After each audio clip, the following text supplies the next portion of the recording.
that coming from?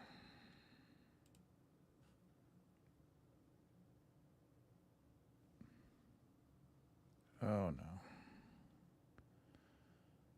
Why did my camera cut out? There we go. Okay.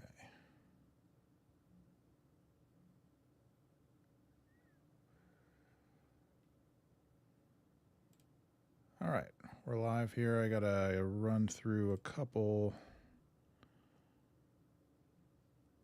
Let's see.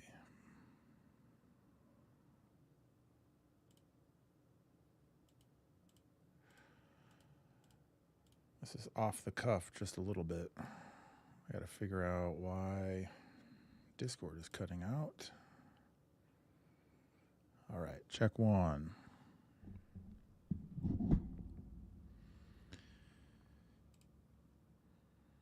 All right. So just waiting for Empire Builders David to jump in here and Medieval Scholar.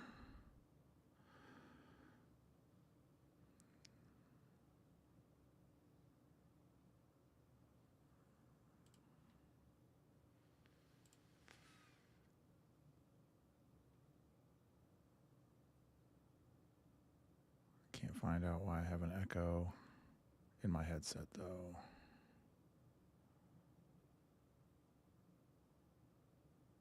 I wonder if Discord.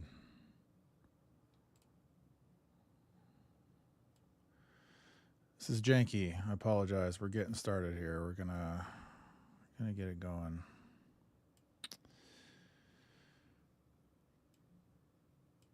But we're still waiting for everybody to pop in. So, not the most auspicious start to a stream.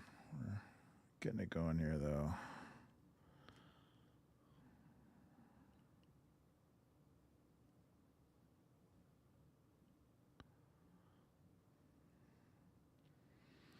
All right, so we should be, let me double check if we should be live on YouTube. Let me double check if the broadcast is working on X.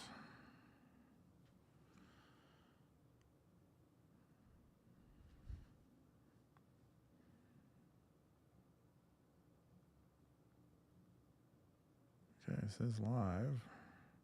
Open live video. All right, we're good. So I gotta figure out how to get this thing to not echo in my headset.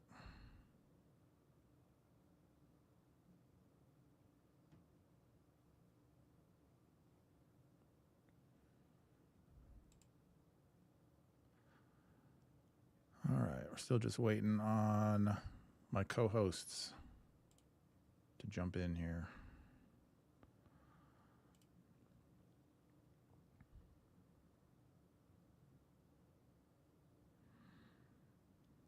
And you'll see we've got the tier system set up there.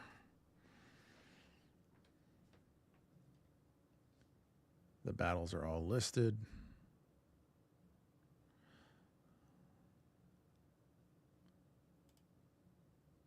And if you would like to chat, you can pop into the YouTube channel. I can see the live chat there. I don't know why the video on Discord is cutting out though. It's kind of strange.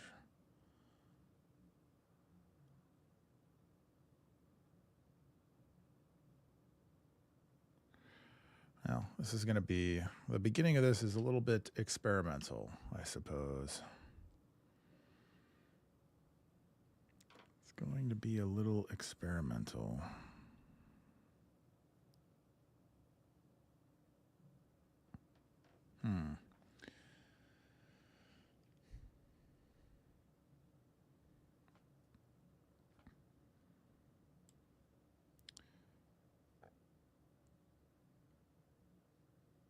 Gotta find out where the echo is coming from. Oh, is it here? Oh, I think I got it. Yes, okay. Now, the question is, did that affect did that affect the broadcast? Let's figure this out. Sorry for the technical issues. Just want to make sure it's working. What is up? Hey, buddy. Okay, well, it is working. It's working on X. I'm assuming on YouTube stream's good. Let's double check that. Oh, it is. Okay, perfect. We're live. Everything's good. Got it set up. Wait. All right. But unfortunately, let's see. It's putting you on the side there. There we go. All right, cool. That should show up right. Let's look in OBS. All right, we're good. We just need Medieval Scholar in here. Okay. Could you tell me which mic you think is better? This is Sure. the one I had last time. It's the webcam mic. Okay. But I'm going to try the other one now. Okay, so testing 1, 2, 3, testing 1, 2, 3. Yeah. Testing 1, 2, 3, testing 1, 2, 3. Yeah, that one is better. The second one? Yeah, that one's way better. Okay. Sweet. This is the blue snowball. So Okay. I'll go with this one. Cool. Yeah, that one sounds good. And it looks like everything's rolling. Now we just need to get Medieval Scholar in here, and then we're good to go. Sweet. It's looking like he's offline, though, so I don't know if we're going to have to audible this. I don't know what the plan is. I didn't have a backup plan if he doesn't show up, so... I have a ton of material for some of these battles. Like I'm looking at the word count of my notes. It's like almost 7,000 words. Wow. So, I mean, it would be pretty long if we do all 21 battles. Maybe we just do our chunk, and I don't know. We figure it out for Medieval Scholars. Yeah, I don't know. I mean, we're obviously also kind of running up against the holidays here, so it's probably going to be tough to reschedule anytime soon if he wants to reschedule. Yeah. So, I mean, dude, I'm buckled in for a long stream. I'm ready to go. So I can do whatever I could do. We could cut it down to 15. I think we could just roll. We could just roll with that. I mean, a lot of the battles that are his battles are certainly much better known by many people more than myself, even. Yeah, he has some good ones here for sure. I mean, Stanford Bridge. Some of these I admittedly know very little about. Oh, okay. I'm not gonna have much to contribute, but yeah, like even just preparing for mine, I wanted to give like a little bit of context. Yeah, of course. Like campaign context, and then geopolitical context for each battle, and then somewhat detailed breakdown of the actual battle, then the consequences. So, like, I have much more to say about each battle versus each king, if I were to compare this experience to the last one. I was actually thinking that I feel like this is going to be a little bit more difficult to rank, actually, because I think with I don't know, the battles, like the scope is much more narrow, right? You have two sides, they're fighting, you get a result. So it's there's much less variance than there is in the lives of individual monarchs. So I feel like ranking these is going to be a lot harder. Yeah, I think so. What factors into my rankings, or I guess my proposals, we'll have to see what the rankings end up being. But what factored into my proposals and in my analysis is the geopolitics. Like, okay, what does this battle actually lead to? Right? Mm-hmm. So I try to make a point of that for every battle. But yeah, spoiler alert, like I think I picked a pretty important one, so almost all of them are S tier, for me at least. Right. We'll have to see. But I got some heavy hitters, right? Yeah, of course. Like Medieval Scholar too. Medieval Scholar picked some, and then I think you got some of the more obscure ones, right? Yeah, I have, and I picked mine for somewhat different purposes, which isn't to say, epicness is certainly a big factor. And the combination of maybe an underdog factor or sort of personal stories of courage or heroism. Although I think the battles in large part are also still very important, as we'll get into. Like, I don't think I didn't pick sort of like, I don't know what you would maybe say, like obscure or niche battles or something like that. I feel like they all have some sort of significant importance, but I'm not as big on the, I don't which you're making a different argument with I geopolitical I think so. Yeah, that's implications, gonna be but interesting. I don't like the like every a lot of people talk about like the historical implication of battles, which then okay, Yeah. well the most important battle then is just Milvian Bridge or whatever. It's like you can basically always trace these battles back to the battle that happened before them because the battle that Mhm. happened before them, if that wouldn't have gone that way, then this battle, it's sort of Yeah. a it sort of just becomes like older battles become more important essentially all the way back to Milvian Bridge or Alexander or Oh, interesting. You think whatever. so? Yeah, I definitely would have proposed Milvian Bridge had it not been, that's still antiquity, right? Like, I figured that one was a bit too early. Right, or but then in this case we could say Tours. Yeah, yeah, um exactly. So Tour, I definitely, well, that one's going to be an interesting one to discuss because now there's this tendency to underplay it. Like, oh, the Muslims were just raiding. Yeah, they were pretty far north. I mean, Tour is pretty far north. yeah, yeah, it's I have noticed that actually the recent urge to downplay it. Yeah. And it gets very politicized, obviously, but now I think among serious historians, they take the battle seriously. All right, I've written him again. We'll see if he ends up Yeah, I showing up. mean, worst case scenario, we could just do more battles. We could lump it in with sieges for January. So he could just do his battles and then, we pick a bunch of sieges, which opens the door to a lot, I think.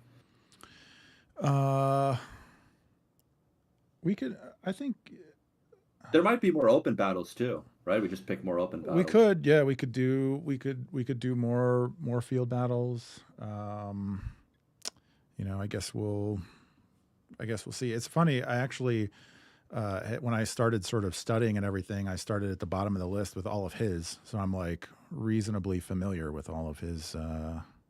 with all of his battles. So I can't give, I can't give like an epic summary, but I can discuss them slightly better than the average noob, if you will. Yeah. Yeah. Okay, So sweet. we'll see. I mean, I guess we'll give him maybe like give him till 320 here, and if he's not here at 320, then I guess we'll figure out what to do. Maybe we'll just roll and we'll give all of his battles D tier status, and then we'll discuss them and put them in the D tier, and then move on, I guess. That sounds good. But I don't know. I think having I actually appreciated in the last one. So for anybody watching who didn't see our last stream, we did the 20 greatest medieval monarchs. And one of the things that I thought was great for that was how, because there's three of us, that two people can sort of come to a consensus on something.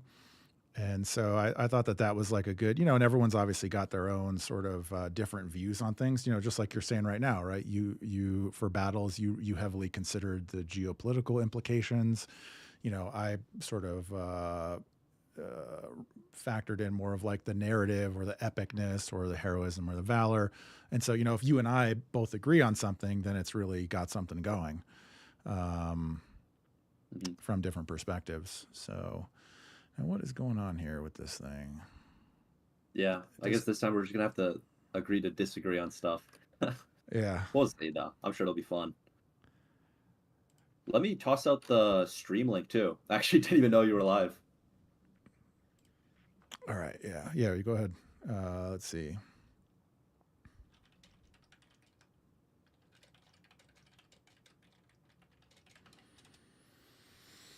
Let's see. Okay. So this guy, Renaissance Rewind, he says, sorry, I'll have to have the stream on a separate tab while he works. No problem. No problem. Not a big deal at all. Appreciate you joining us. Do our best to keep up on the live chat here. Might be a little crazy though if if Medieval Scholar doesn't show up here. It's going to be a little bit tougher because I'm already trying to manage the stream, make sure everything's good, make sure the connection's good with Twitter, with X, and then try to know my own, the battles that I have to talk about, and then we're going to have to maybe audible on his battles and discuss them. Just a lot going on. It's a lot going on, and I don't know why the video keeps cutting out on this. It's really strange. I wonder if it's just on my stream, but as long as the audio is fine, I'm sure that it's fine. And let me just, we'll just pop that in there. Just make sure that's working. All right, perfect. Agincourt at D tier, perfect. Good to go. He's got 3 minutes. Medieval Scholar, don't disappoint us. 3 minutes. Otherwise, it'll be a little bit rough around his battles, but a lot of the ones that he has chosen are a little bit easier to summarize. But we can just you know, I can just read the Wikipedia real quick. We'll just, you know, rip it off real quick. It's not going to be as epic of a description as if he was here, because he obviously has a lot to say about those things. There won't be some of those juicy tidbits, right? Yeah, he's got some of those great stories. I think it was actually his thread on Agincourt had a great section where Henry pulls his own brother Humphrey out of the battle, who gets like knocked over and is, you know, has all the guys closing in on him, and Henry fights over and pulls his own brother out of the battle. So stuff like that. Yeah, he's got the inside goods on a lot of that sort of stuff that obviously. Well, we could just save it, right? We could save it for like a second pitched battle tier list, I guess. That's true. We could, I mean, yeah, we could, let's see, what do we got? So we got 7 and 7 is 14. Maybe we do one of his just so it's 15. It's a little bit of a better number for a tier list. Sure, yeah, we could just put Agincourt in the D tier and then do ours. Yeah, exactly. Yeah, acknowledge the fact that he ditched us by putting Agincourt in the D tier, and then just proceed. That might be a good way to get things started. Well, it may happen. So yeah, I guess we'll have to see. He's got 1 more minute, and then people have to tune into part 2 to see where Agincourt actually lands. Right? Yeah. He reprises Agincourt. We'll see where he ranks it. That's fair, I suppose. Yeah, we could do that. Top 15, I guess. We'll have to roll with it. Yep. And we got new clickbait, right? Yeah. Agincourt. Agincourt is D tier, yeah. That's funny. I'm going to have to redo the thumbnail. I'll have to make a new thumbnail. Agincourt is D tier. At least the pictures will be a little clearer. It'll be easier to make out what's what. Oh, yeah, that's true. There'll be less of them on there. It was a good suggestion to put the right sides, right? Put the text on them. That came out good. Yeah. All right, no Medieval Scholar. I guess we got to roll. So let's jump in here. I guess, you know, did you have anything else that you wanted to say about how you came up with your battles? Maybe, I guess. We got Agincourt. Everybody knows Agincourt. Great victory, Henry V. But as far as medieval battles go, it's below average. It's D tier. So we've got it in D tier. And we'll go ahead and just roll from here since Medieval Scholar is not here to participate. We're sorry to have missed him. So I guess we're going to audible. We're going to change it to 15. 15 battles, the top 15. So Agincourt is going to be D tier, and then we're going to roll from there. And all right, so David, do you have anything else that you want to add as far as how you ranked your battles, or how you came up with them, rather? Yeah, I think all the battles I chose have pretty wide name recognition. There's an epicosity factor with some of them. They are big. Obviously, pitched battles are pretty rare in the Middle Ages. They don't actually happen that often. So the scale of these battles factors in to my selections. And then I also definitely took into consideration the geopolitical context. Like what sort of broader impacts did this battle have on those involved? All right, excellent. And for anybody who's not familiar, this is David of Empire Builders. He's got a fantastic YouTube channel, so would highly recommend. We'll put that in the description. I don't know if I can. Thank you. I don't know if I can edit that now, or I haven't done much live streaming here. It doesn't. But for the oh, here we go. Let's see. Oh, I can. Okay. So we'll put that in here.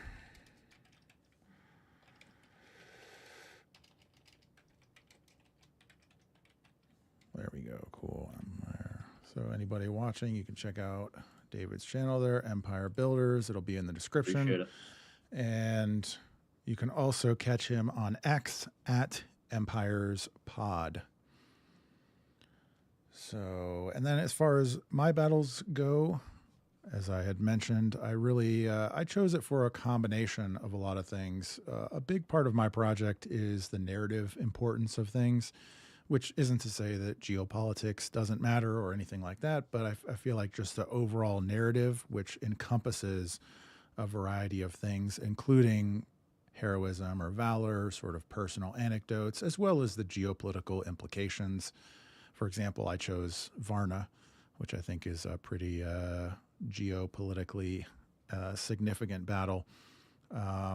And so I think a combination of a lot of those things, but certainly for my particular bias, I guess you would say, a lot of the personal anecdotes is really what stands out to me in particular, at least as far as my project goes. And if you are not familiar, my X account is at Memory Medieval, and that is the focus of my account, is retelling stories from the medieval period, really from medieval Europe. Although, we go around a little bit. I've got a little variety every once in a while, but that's the main thrust of everything. And I have some interviews coming up with some historians actually in the next several weeks.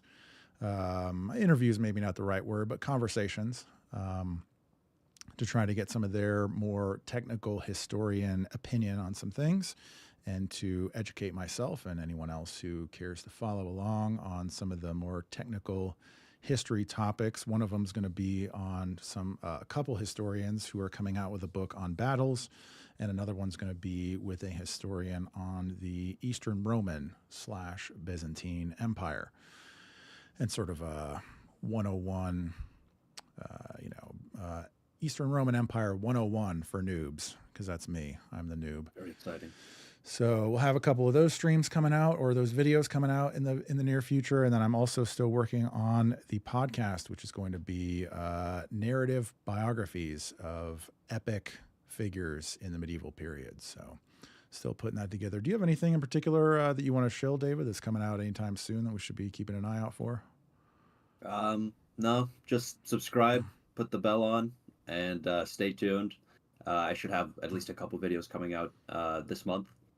And well, I just started doing exclusive content on my Patreon, so if you want to support the channel in some way, I do some kind of less refined, more freeform content, almost a little bit podcasty, but with quite a bit of preparation still on the Patreon. Sweet. There you go. Check out his Patreon. And if you haven't watched his video on the Carolingians, it's like 5 hours long. It's awesome.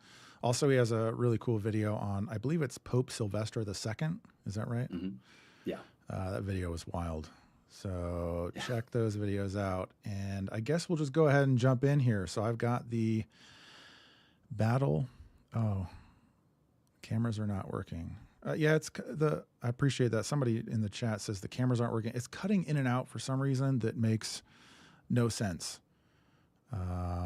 Yeah, no, never mind. All good. Then it cuts out. I'm just sitting here on OBS and I'm watching it, and it's cutting out on OBS and then cutting back in. So I don't know what the deal is.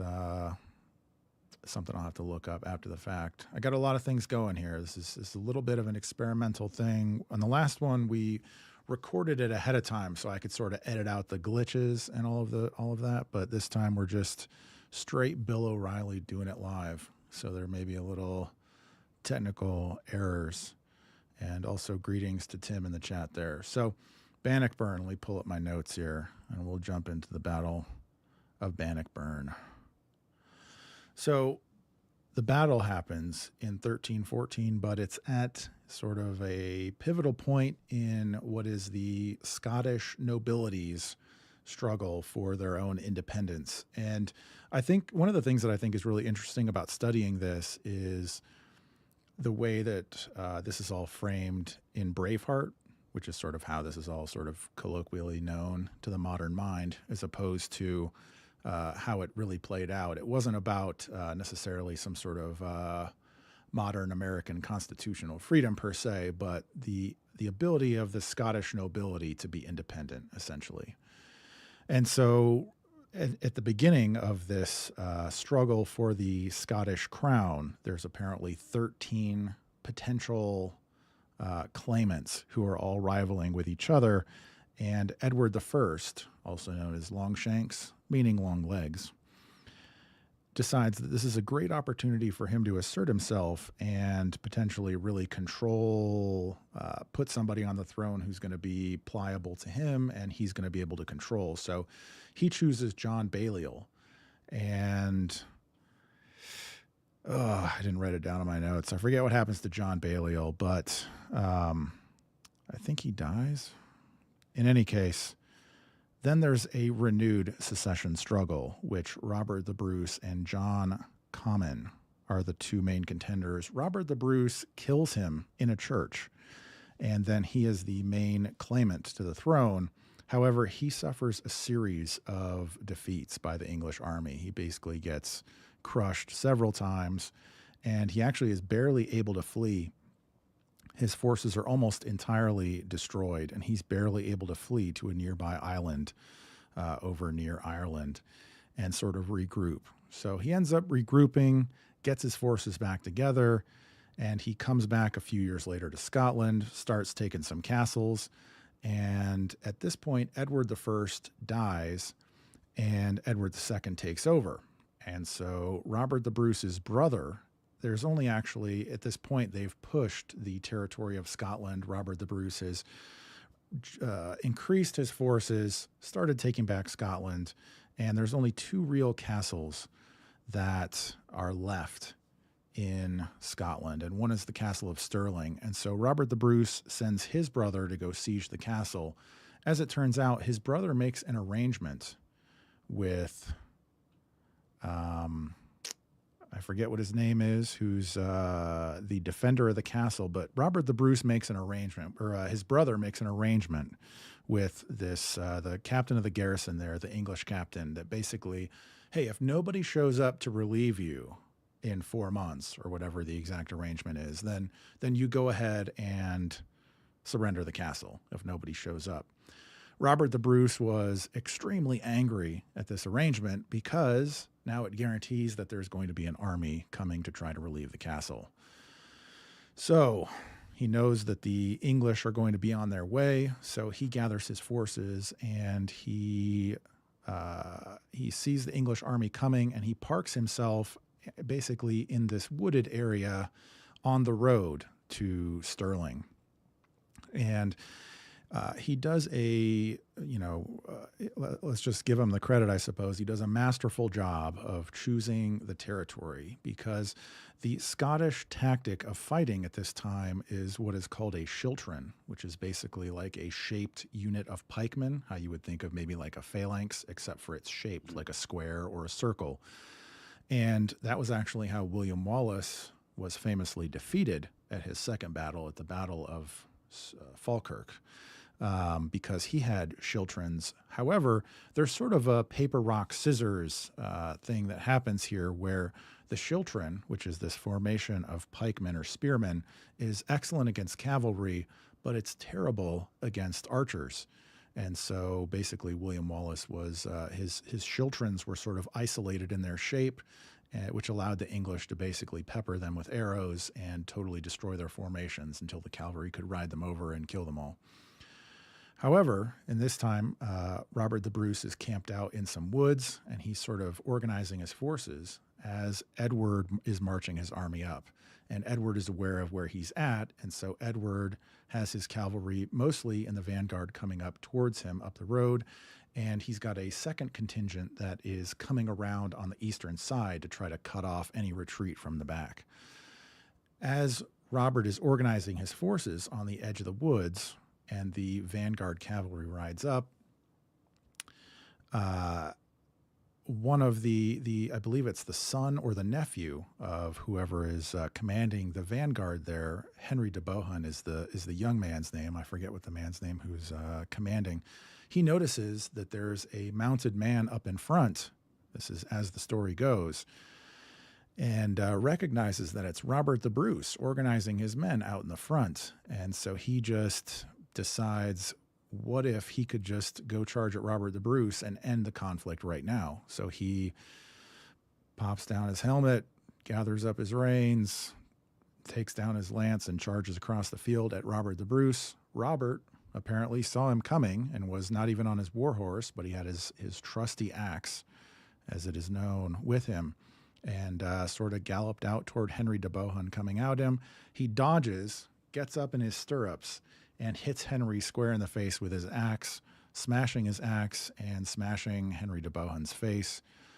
And then Robert turns around and rides back to his men, apparently complaining that he broke his favorite axe. So that's how the battle gets started. And then the cavalry, the vanguard there, starts to charge straight forward at the Scottish, but in Scottish fashion, they had dug a lot of pits across this area that were covered with brush to essentially trap the horses. And so as soon as they start spreading out, trying to go around or whatever, they're getting caught in all of these pits. And the land that's out in front of this forested area that Robert the Bruce chose is also relatively marshy, which makes it very difficult for the cavalry to maneuver. So on the other end of Robert's line, up in the northern end of the forest, his lieutenant up there happens to notice the English finally starting to come around, almost flanking them completely, and they start coming out of the woods and marching in their Schiltron formation toward the cavalry. And the English turn and charge at these Schiltrons. In this particular case, they don't have any archers with them, and so the Schiltrons form up, and the cavalry really can't do anything. It's said that they started just throwing their lances at them, throwing even their swords at them, throwing clubs at them, throwing anything they could get at them because they were unable to ride around and penetrate the wall of spears, and those spearmen ended up causing them significant casualties and pushing them back. So on both fronts, the cavalry was repulsed, and Edward brought his army up, and that was sort of the end of the first day. At the end of the night, or in the middle of the night, Robert gathers all of his lieutenants together and basically says, there's the English, they're sort of camped out, and there's a little stream right there, the Bannockburn stream, which sort of, it's in like a U formation across the field, so the English are sort of camped in the U-shaped thing there. And he basically says to his lieutenants, well, the English are there, so now we have to figure out what our options are. Do you want to stay here? Do you want to fight them? Do you want to retreat? What do you think we should do?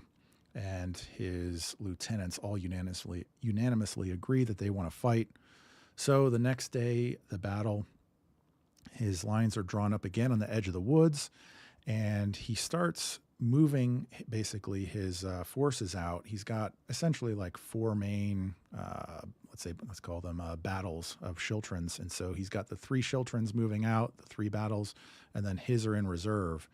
And as he's moving out, he can start to see the archers start to come out.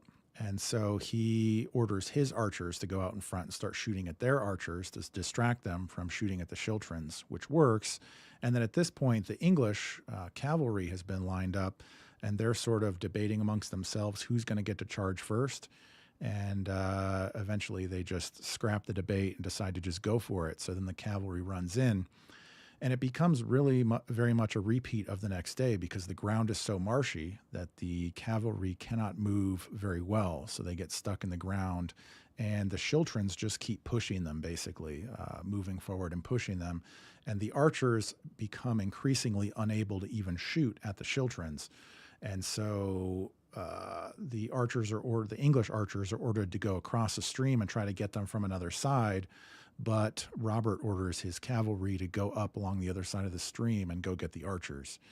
And so basically the archers are just never able to do anything effectual, and the Scottish Schiltrons basically push the English all the way into the stream, at which point then everybody starts to get scared, the army routs, and Edward II's life is in danger because the Scots are pushing toward them. At this point, the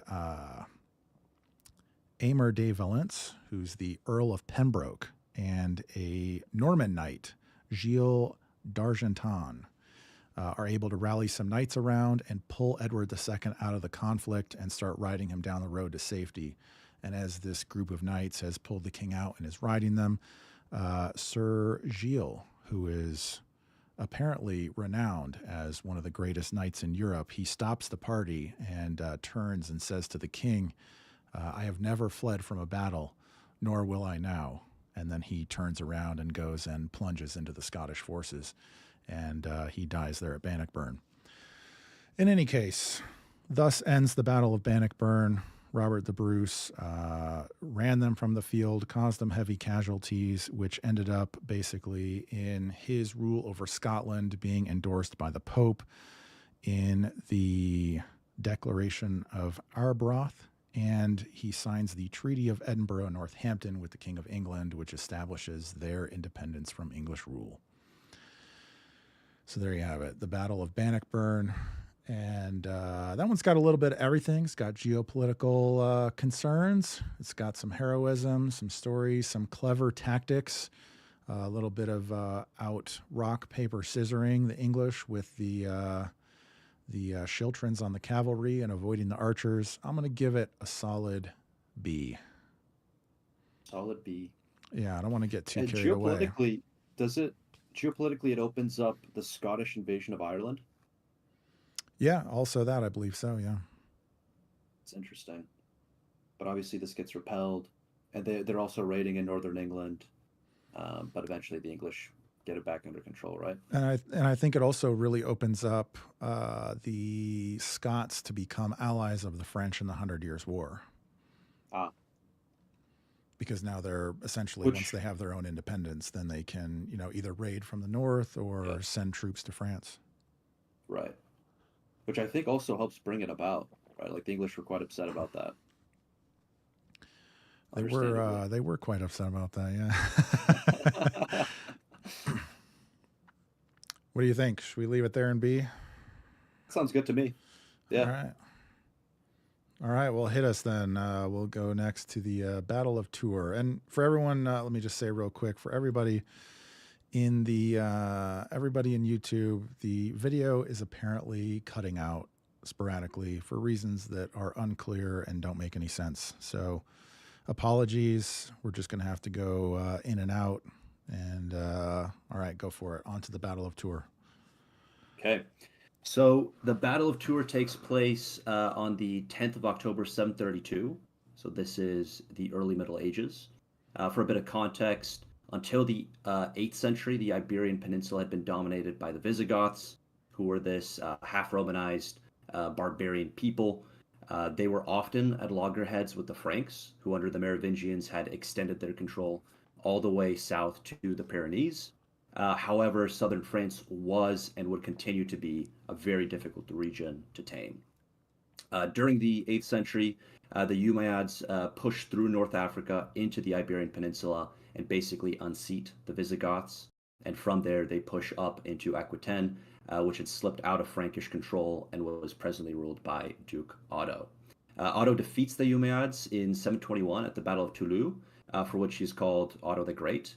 But the continued Muslim offensive forces him to treat with Charles Martel. Charles is, of course, the grandfather of Charlemagne, and his nickname, Martel, translates to the Hammer. And although the Merovingians are kings in name, they are, at this point, roi fainéants, meaning do-nothing kings. So really, it's Charles who, as mayor of the palace, is calling the shots. In addition to his prowess on the battlefield, Charles is actually a pretty clever politician, and so before committing his forces to the struggle, he extracts from Otto a promise to bend to Frankish control. With all that done, pieces are pretty much set. Something like 15 to 20,000 Franks and Aquitanians face off against 20,000 Umayyads. And the Umayyads are under the command of Abd al-Rahman al-Ghafiqi, and of course they meet near Tours, specifically between Tours and Poitiers, which, as we were discussing during the beginning, is awfully far north, this should be noted. Now, the Umayyad forces were surprised, but they're not too worried because at this point, they still underestimate the Franks. They haven't had too much contact with them. They've mostly, they've been at loggerheads with Otto, but not the Franks themselves. Charles, meanwhile, is very much at the top of his game. He and his men dig in with phalanx-like formation, something like a Schiltron, perhaps, and he has part of his men hidden in the surrounding forest, which just leads the Muslims to underestimate them even further. Contrary to popular belief, it wasn't Frankish cavalry, but infantry that played the decisive role in this battle. The stirrup, couched lances, knights, all of that comes way later. But what is beyond dispute is that the Franks had by this point already campaigned all across Europe. They were always fighting amongst themselves, and this made them, in a word, very, very good at war. They were also well equipped because Charles had secured a loan from the Pope, and kind of controversially squeezed his bishops quite hard. So, actually at the time he was pretty controversial as far as the church was concerned. But nonetheless, all these preparations meant the Franks were well equipped, and they also made special preparations for the coming winter, for the autumn season, uh, compared to the Muslims who were starting to get a little bit cold. And Abd al-Rahman, perhaps because of this, initiates the attack after a very tense week full of skirmishes. The Umayyads repeatedly charge against the Frankish ranks, but to no avail. Their square may or may not have been breached a couple times, but in the end, the Franks stand firm.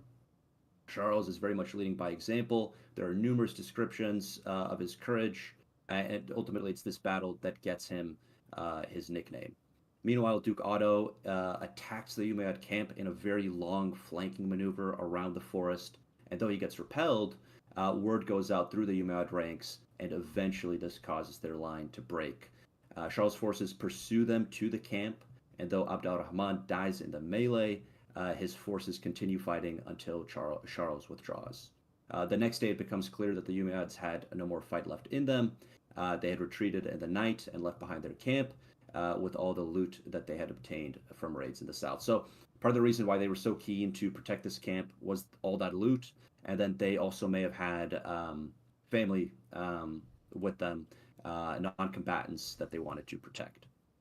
More recently, there's been this tendency to underplay the importance of the battle, but I think that more and more historians now agree with the traditional consensus that this really was a big deal, regardless of whether the Umayyads had come to conquer or to pillage. That part is a little unclear, but this battle would go on to confine Muslim civilization to the other side of the Pyrenees. And it also establishes not only Frankish dominance in southern France, but also secures the rise of the Carolingian family. So, in a way, Charlemagne still was riding the coattails of his grandfather, and compared to him, he was much less successful against the Muslims. But despite that, the Muslim world would continue to have this abiding, even if highly reluctant, respect for the Franks, which I think is best evidenced by the conflation of Franks with Europeans. In fact, they would call Europe Frankistan. So with all that said, I think the battle deserves an S. All right. S tier. I feel pretty comfortable with that. I think it's really hard to deny the importance of this battle. I think even if you want to take a little bit of the more revisionist take that it maybe wasn't as important as maybe it was hyped up to be, it still, I feel like, is very important. A huge turning point, not only for, like you said, Muslim control, but even in terms of for the Carolingians and for the Franks. Massive importance. Yeah, if I were to steelman that argument, I guess the historiographic kind of undermining of this battle, I would say that southern France is this very contentious region. It would continue to be contentious in the time and all the way up to Charlemagne's successors. And even if you look at the Hundred Years' War, right, the English are able to kind of um, take advantage of this wedge between the Gascons and the French. And so southern France is kind of hard to control. Any gains tend to be pretty ephemeral. So even if the Muslims, who were more likely just interested in pillaging rather than conquering, even if they had secured some gains, they probably would have been repelled eventually and confined themselves to the other side of the Pyrenees. So I guess that would be my steelman. Sure. But it's hard to say. Al Andalus was a thriving civilization, very advanced, and so they, you know, they might have held on to those gains. Who knows? It's hard to say. I think that I think it's an S tier battle though. I can get down with that. It's hard to argue. I don't have a good argument against it. And one of the things actually that's interesting in researching these battles, I will say, is how you realize that a lot of these were very multi-day conflicts. That's another thing that really struck me the first time I read about Tours was how they sat there and skirmished and sort of goofed around for a week before they actually fought. It's an interesting thing, and also um, you can start to understand why these things drag out even across a day because well, when you realize that these are just humans, right? They have to eat, they have to rest, and so yeah, there's a couple battle where that comes up. I recall in my analysis too that uh, it's a chance for the troops to rest. It's also a time to re-strategize. So one battle in particular that we'll come to, uh, this action, the midday break kind of plays a big role. Mm. Well, yeah, and the second day break will come up into a big one on this one, the Battle of Varna in 1444. And I also want to make a quick disclaimer. My where I'm most well read is sort of what you could consider maybe the period between like the first and the third Crusades.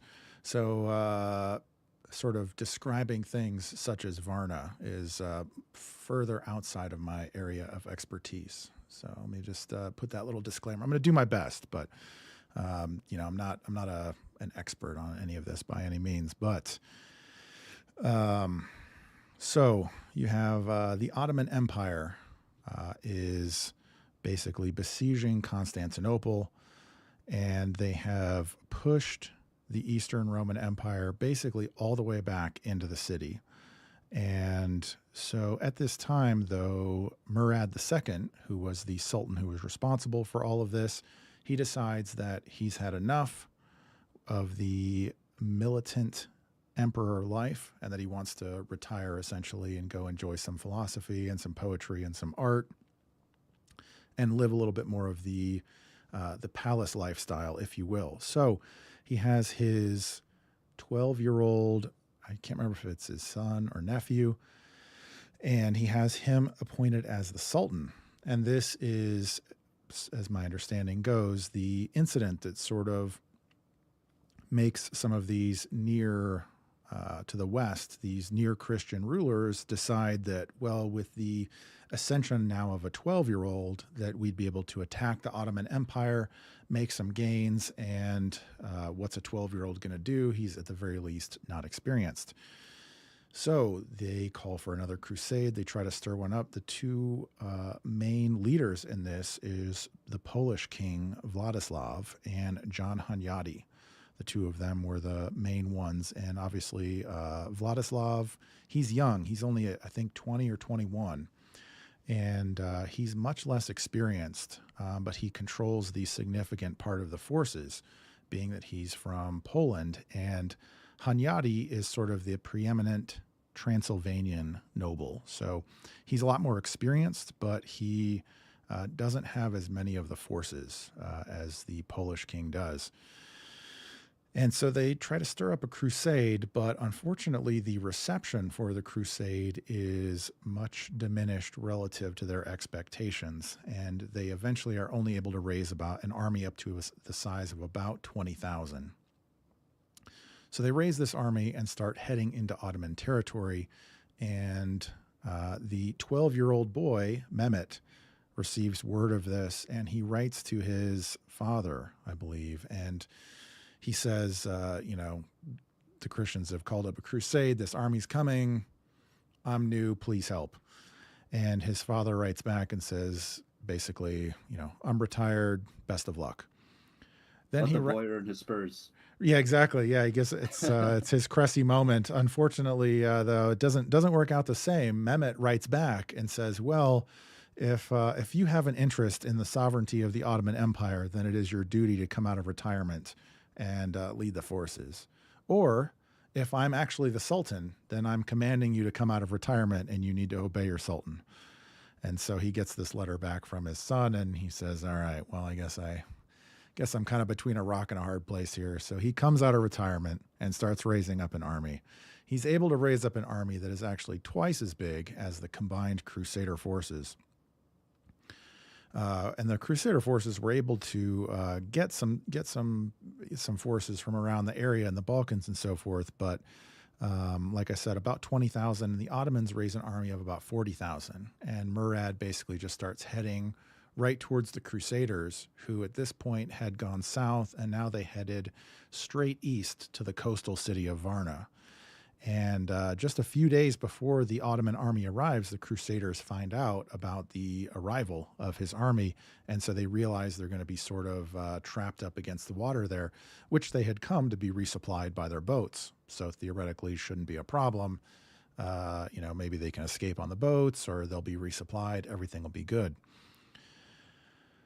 So the Ottoman forces arrive and the Crusaders are out in front of the city. And so the Crusaders basically line up in a short half crescent outside of the city with, I forget, some marshes or swamps, something on their left. And then there's about a 2-mile stretch from their right side to the water. And they figured that lining up there, they would have a little bit of space to be able to retreat or move. And so the Ottomans, they formed up in a larger half crescent, basically right in front of them. And the Ottomans ended up pressing forward. They start the conflict, and the heavy numbers wasn't as much of a consideration or a concern, because the Crusader forces were much more heavily armored, interestingly enough. In one of the portions, it's mentioned that the Muslim forces are extremely discouraged at their inability to actually even inflict any damage on anybody because of how heavily armed the Crusaders are. And so they basically like give up any swords or spears or whatever, and they just resort to like maces and clubs. So the left side of the Crusader forces is able to hold and eventually push through on that side of the force, on that side of the battle. But the right side is heavily pushed and has ended up pushed back quite some distance. However, the Crusaders had these war wagons, which I know you're more familiar with than I am. They had these war wagons set up behind them, and the war wagons ended up opening fire and holding the line until the left side of the Crusaders' forces could come back and rejoin the battle and sort of hit the Ottomans from behind. At this point, most of the army, then, the Ottoman army, is in retreat. And so as the rout is on, they're trying to kill as many of them as they can as they're trying to escape. And they mostly flee the field. At this point, Murad brings out his elite guard and his janissaries, his refreshed infantry from his main camp, as the Crusaders are rallying themselves back at the war wagons. And so they're having like a quick little break, refresh yourself, and have a little conference on what should we do next. So at this point, Murad lines up his army, and then he starts coming to attack. The Crusaders, they've lined up, and a fierce fight ensues again in this second part of the battle. And the Crusaders end up holding against the Janissaries and all of these elite troops. They end up pushing them backwards, routing them, and they flee also back to the Ottoman camp. Now, at this point, Hunyadi apparently tells Vladislav that they have won a great battle and that they should, just give everybody a few minutes to take it in. Let's just sort of regroup, play it cool. Things aren't over. But the Polish nobles apparently were calling for Vladislav to charge the Ottoman camp and finish it off. Apparently this is interpreted as some sort of a struggle between the elites, the Transylvanian elites versus the Polish elites. And Vladislav, he's young, and he decides to go with the advice of his own nobles. And so he draws his sword and calls for the charge. And about 500 knights rally to his banner, and they charge across over at the Ottoman camp. The Ottoman camp was reasonably fortified, so they had metal spikes, a ditch, and they had some sort of walls and a gate. And so they basically rode all the way up over to where this fortification was and got stopped at the gate. And the gate was sort of clogged with all of the Ottoman forces trying to keep them out at the same time as they're at the gate trying to push through. And up on top, first they start throwing spears and whatnot. Then they bring up some archers. Then they start bringing up some guns, and they're shooting up at these knights as they're trying to push through. Somehow, it's not known how, Vladislav is able to push through this giant scrum at the gate. He's able to push through, and Murad is actually just across the camp there watching on his horse with a couple of his guys and his banner, and Vladislav sees him and starts riding straight for him. And this is really, I mean, this is his moment. He's got his sword up. He's ready to go charging across, but unfortunately, he does not see one of Murad's bodyguards coming at him from the side right before he gets there with an axe, who either knocks him or knocks his horse, and in any case, sends him flying into the dirt. And then just before he was able to get to Murad, he is chopped up by the bodyguards. Murad puts his head on a pike and runs that out to the entrance of the gate. All of his knights see that he is dead, and Hunyadi sees that actually at this point, Hunyadi had ridden up to try to help. And so Hunyadi with his relief forces and Vladislav's knights all see that he's dead, and night is coming in, so it's getting dark. And so they realize they have to pack it up, and the king is dead. And so Hunyadi tries to escape. They all try to leave, but the Ottoman cavalry starts pursuing them and starts cutting a lot of them down as they leave. And basically, it just becomes a situation where however you can get away, you just try to get away, and they basically flee into the mountains. For the rest of the Crusader army, they basically circled up the war wagons. They're way down at the other camp. They basically just circle up the wagons, and they sort of assume like everybody's up there just winning without us.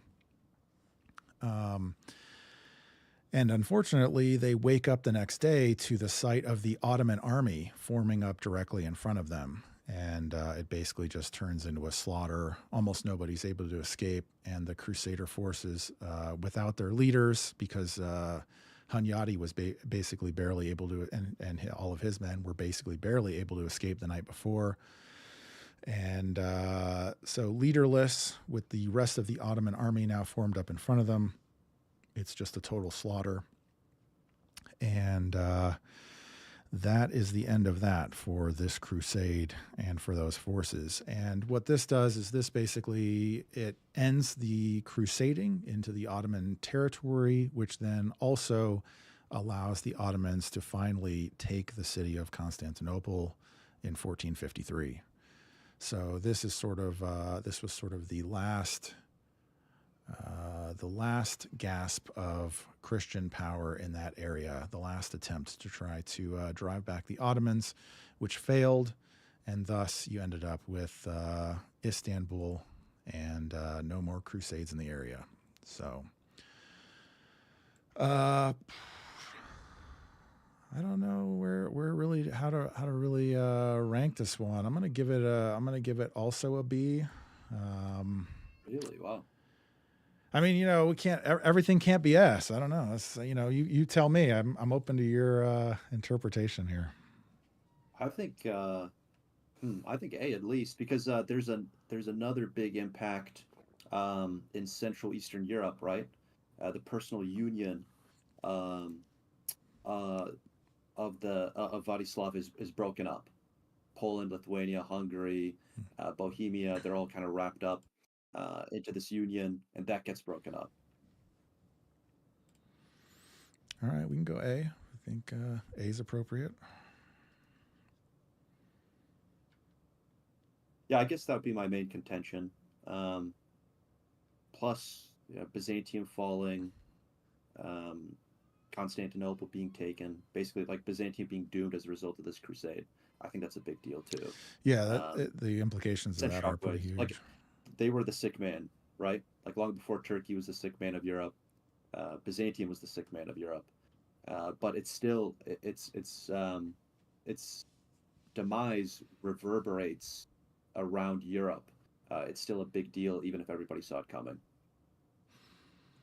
It's also crazy how one decision, like the decision of Vladislav to end up charging and then, work his way through and end up getting killed, just at the last, the last 100 feet or the last 50 feet or however close he got to Murad, how that decision and all of that played out and really ended up turning the tide of the whole thing.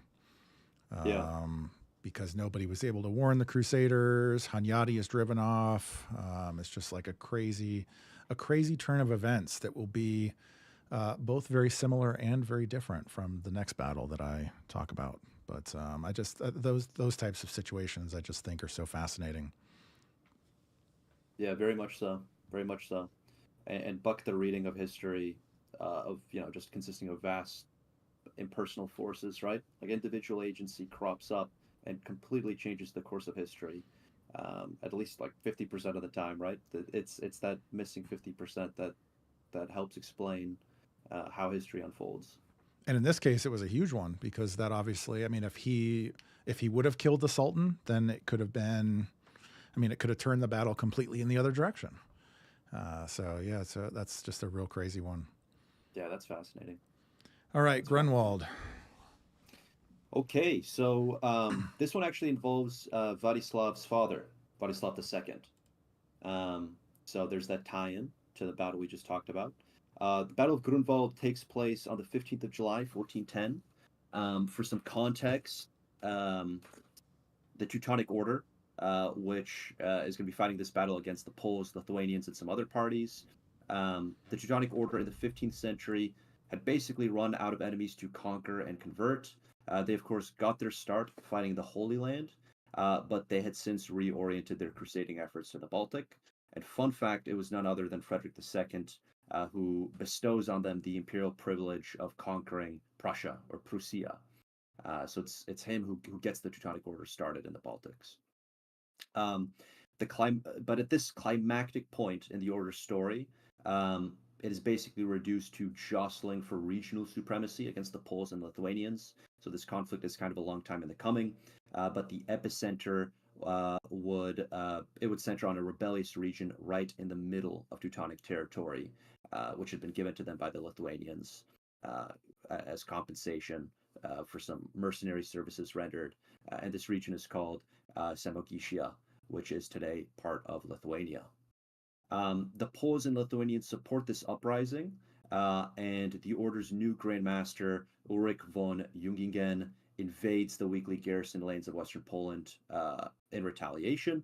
The Poles counterattack, and then a brief ceasefire is declared. All this is happening in 1409, and the ceasefire is set to expire in June of the following year, which is why toward the end of 1409, the Poles and Lithuanians get together to agree on a strategy for the following year. And as it turns out, it proves a pretty brilliant strategy. First off, they agree on amassing their forces together, and secondly, they construct a pontoon or floating bridge to cross the Vistula River. The Teutonic Order is not expecting this. They're expecting two separate invasion forces, and they are not counting on that pontoon bridge being built so early. By July of 1410, the Poles and Lithuanians have already entered Prussia, and they are headed straight for the Teutonic capital of Marienburg. And this prompts Ulrich, who's not completely in the know about what's going on, to leave behind 3,000 men right along the Druins River, a tributary of the Vistula. And both armies are riding northward along this river until they finally meet in a densely forested region near the villages of Grunwald and Tannenberg.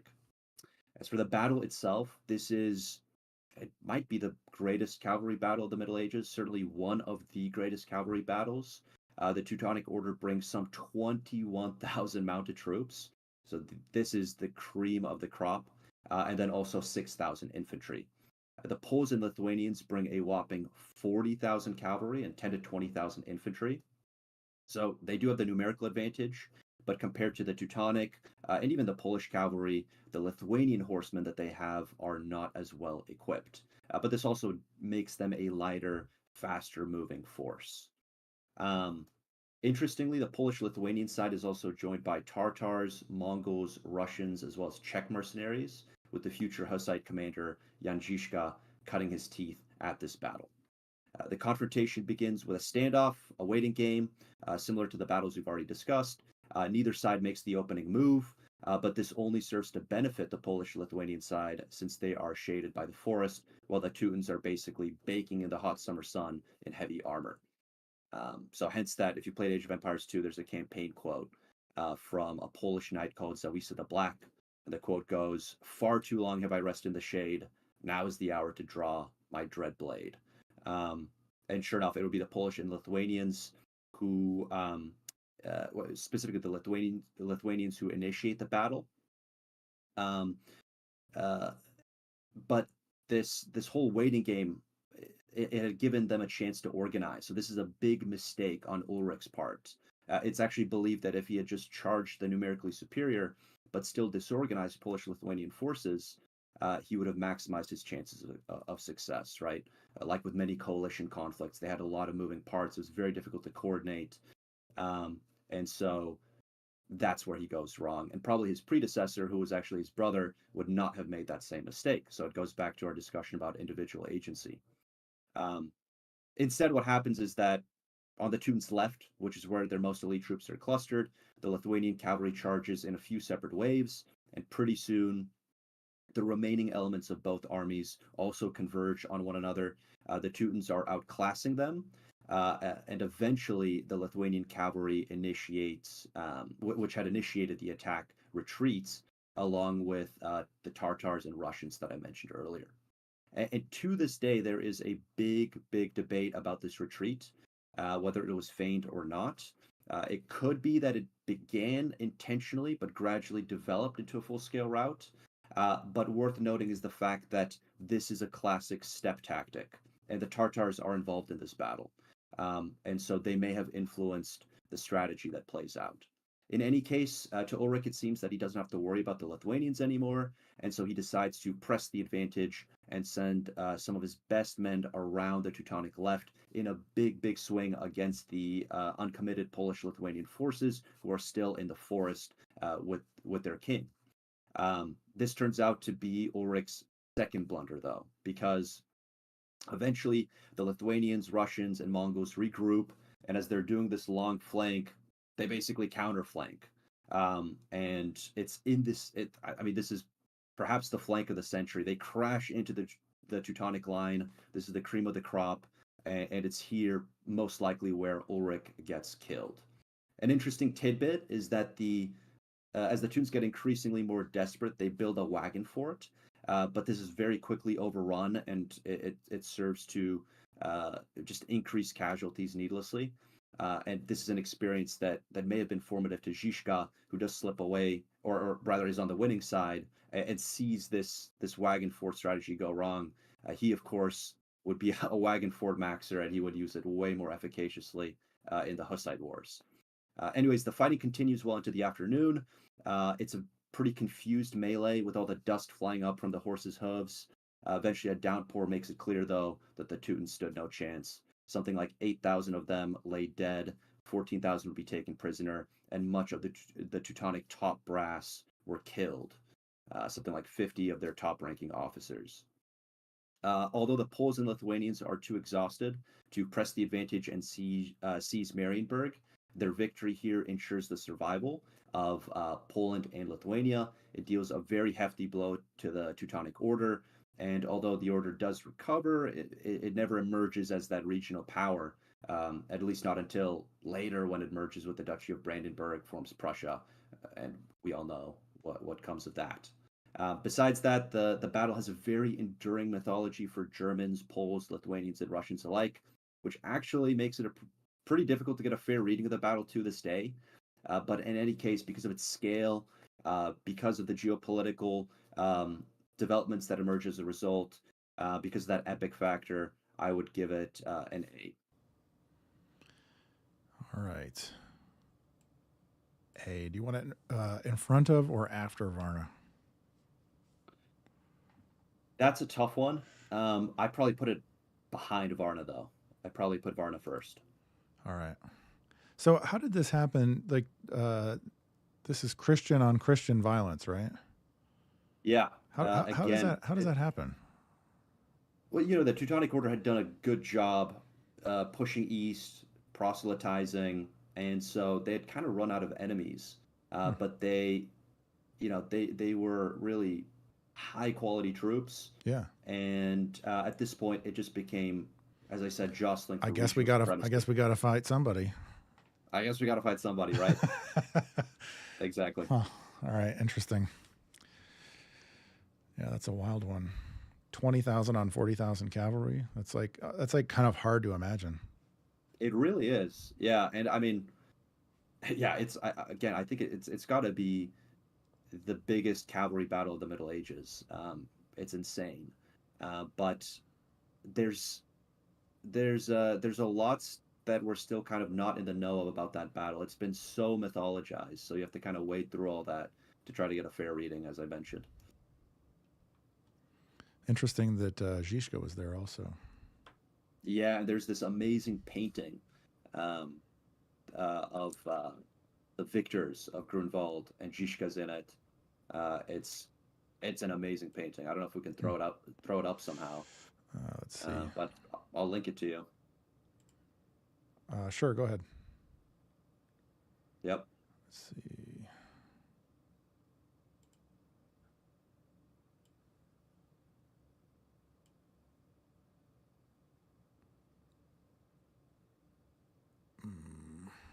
Let's see. How am I going to do this? Wow. We need a producer. I need to call up Jamie. We do. Maybe. Yeah, we really do. I think it's the same picture that you use. Oh, So is at it the least same there's one that's on there? Yeah, it's got to be. Let's see. I can just. Let me just.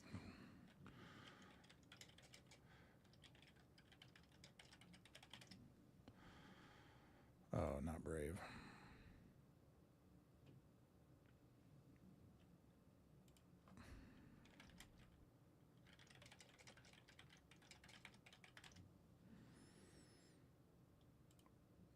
That image there, right?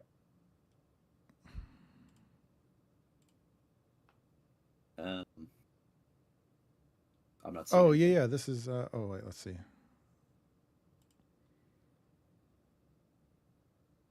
It should be showing up there.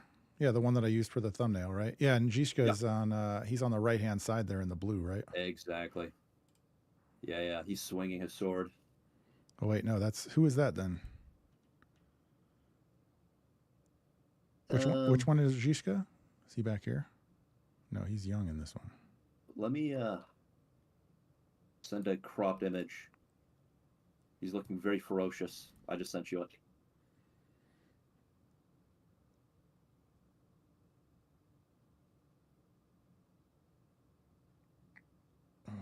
Where are you sending this to? I just sent a Discord chat. Discord. Oh. Can you send it to my other Discord? Let's see. This one here. Yep. Oh, that's Zizka there. Okay. Oh, yeah. Okay. So he's right here. He's right below this guy. Mm-hmm. Swinging his sword. Yeah. Yeah, that painting Now is epic.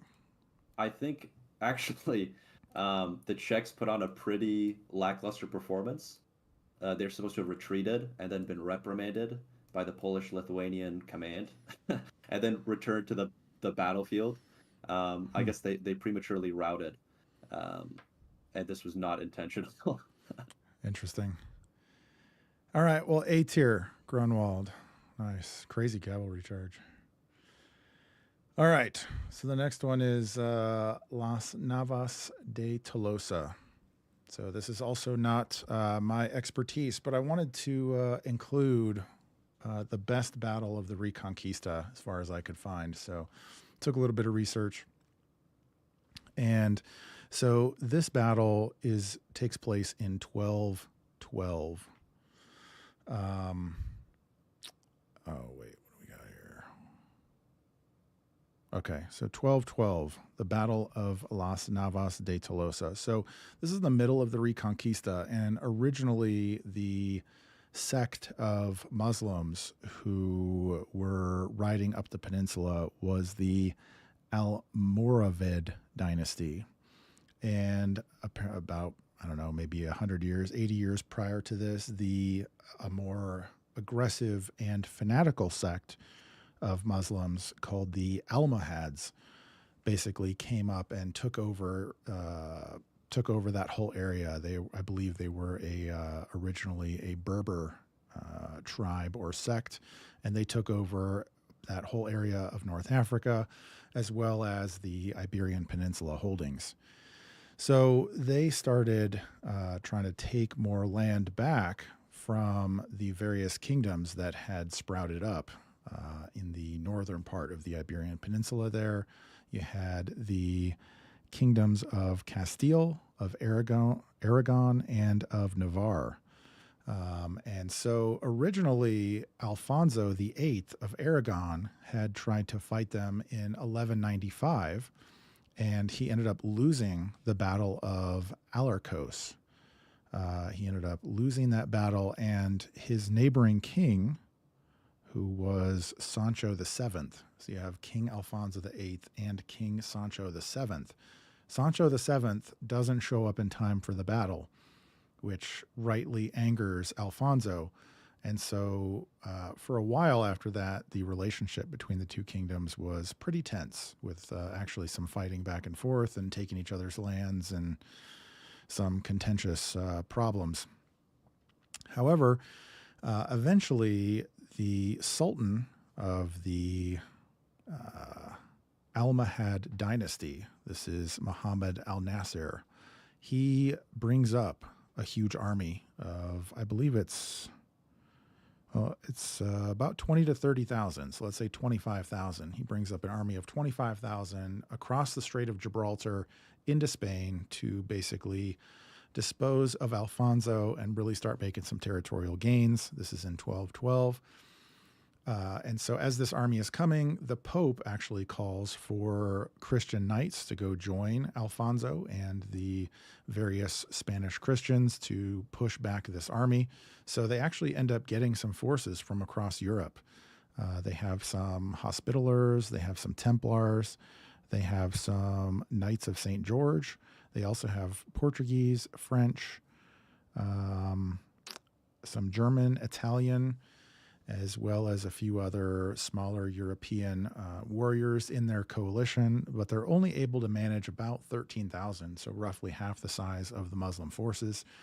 And in this area that is sort of between the Christian kingdoms and the Muslim caliphate, there's a bunch of mountains and a select few mountain passes.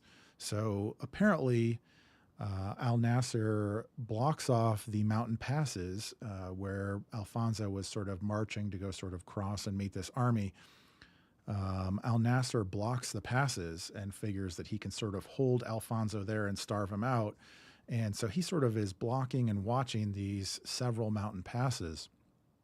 And one of those mountain passes is actually right near Alarcos, where Alfonso had been defeated almost 20 years prior. So at a very similar place to where that previous significant defeat happened for Alfonso.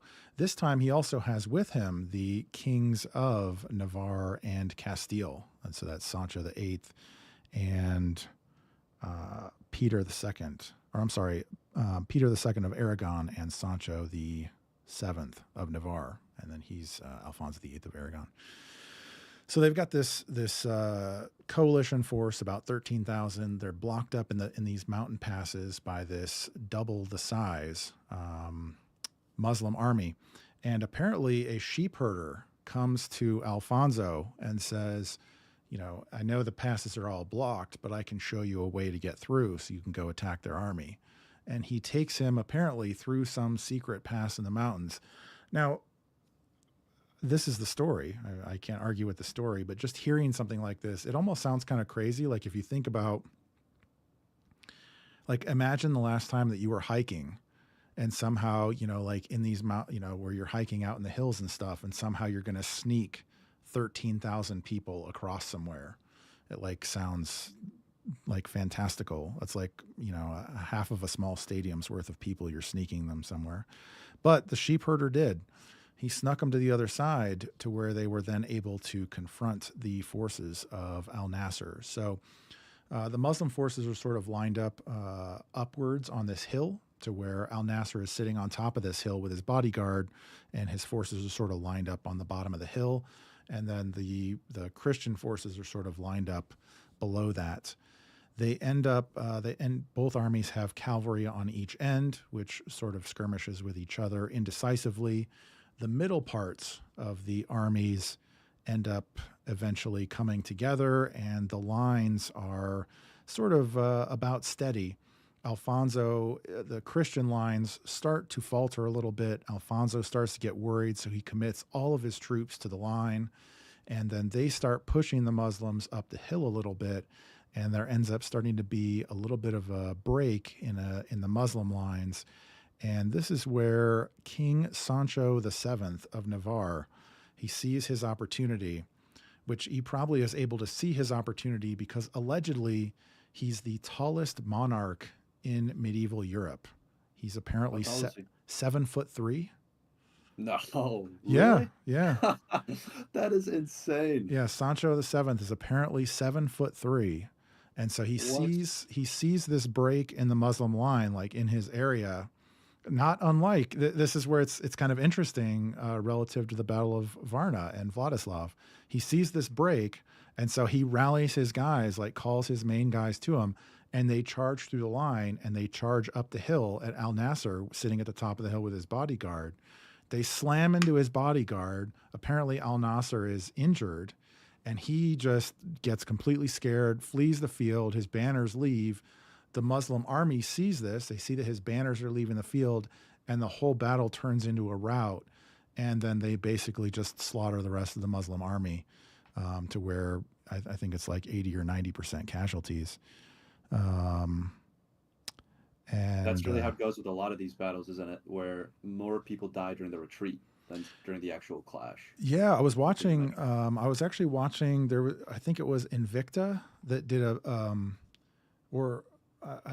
I'd have to get it correct. I forget. It might have been Invicta. There's one channel I remember watching that video a long time ago, Lindy Beige, that did a video on it. It wasn't that one. That name doesn't sound familiar, but the channel that I had watched, he did an analysis of like ancient Roman armies and like the conflicts and what was ancient combat actually like. And that was one of the big takeaways of the battle, was that the actual casualty rate during the battle was maybe only like 5%. It's when the army actually turns and runs that's when you end up with 30 or 50 or 60 or 80% of the army being killed and ridden down from behind, which is really interesting how morale plays such a big deal in actually holding the army.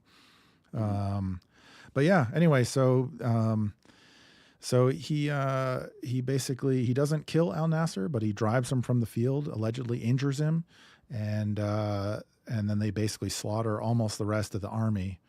And at this point, then this is really like actually the turning point in the Reconquista, because after that point, the Muslims make no further gains, and it's all just Christian gains from there on out. So their main power is sort of broken, and it just becomes all Christian gains from then on out. So we're gonna go Las Navas. We're gonna put that right behind Bannockburn on the B tier to start anyway. Wow. Not A? It's good. So can I ask, is it part of like a string of Christian victories during that time? Do you just think it's kind of inevitable they had the momentum? You know, I gotta say, I'm relatively unfamiliar with the details of the Reconquista. So as I've done more research on the Reconquista just to like find a battle and pick this battle and research this battle for this stream than I have in the rest of my entire life. So what you know from what I know now is 90% of what I know, I suppose. Mm. It's a subject that I'd like to get more into. I'd like to learn more, but there's so much. I can only do so much. One guy here. Yeah, fair enough. But from my understanding, it was like the pivotal battle, if you will, sort of the most epic and pivotal. And I mean, I guess I don't know about sort of the implications the other way. Like if they had lost the battle, was it kind of over?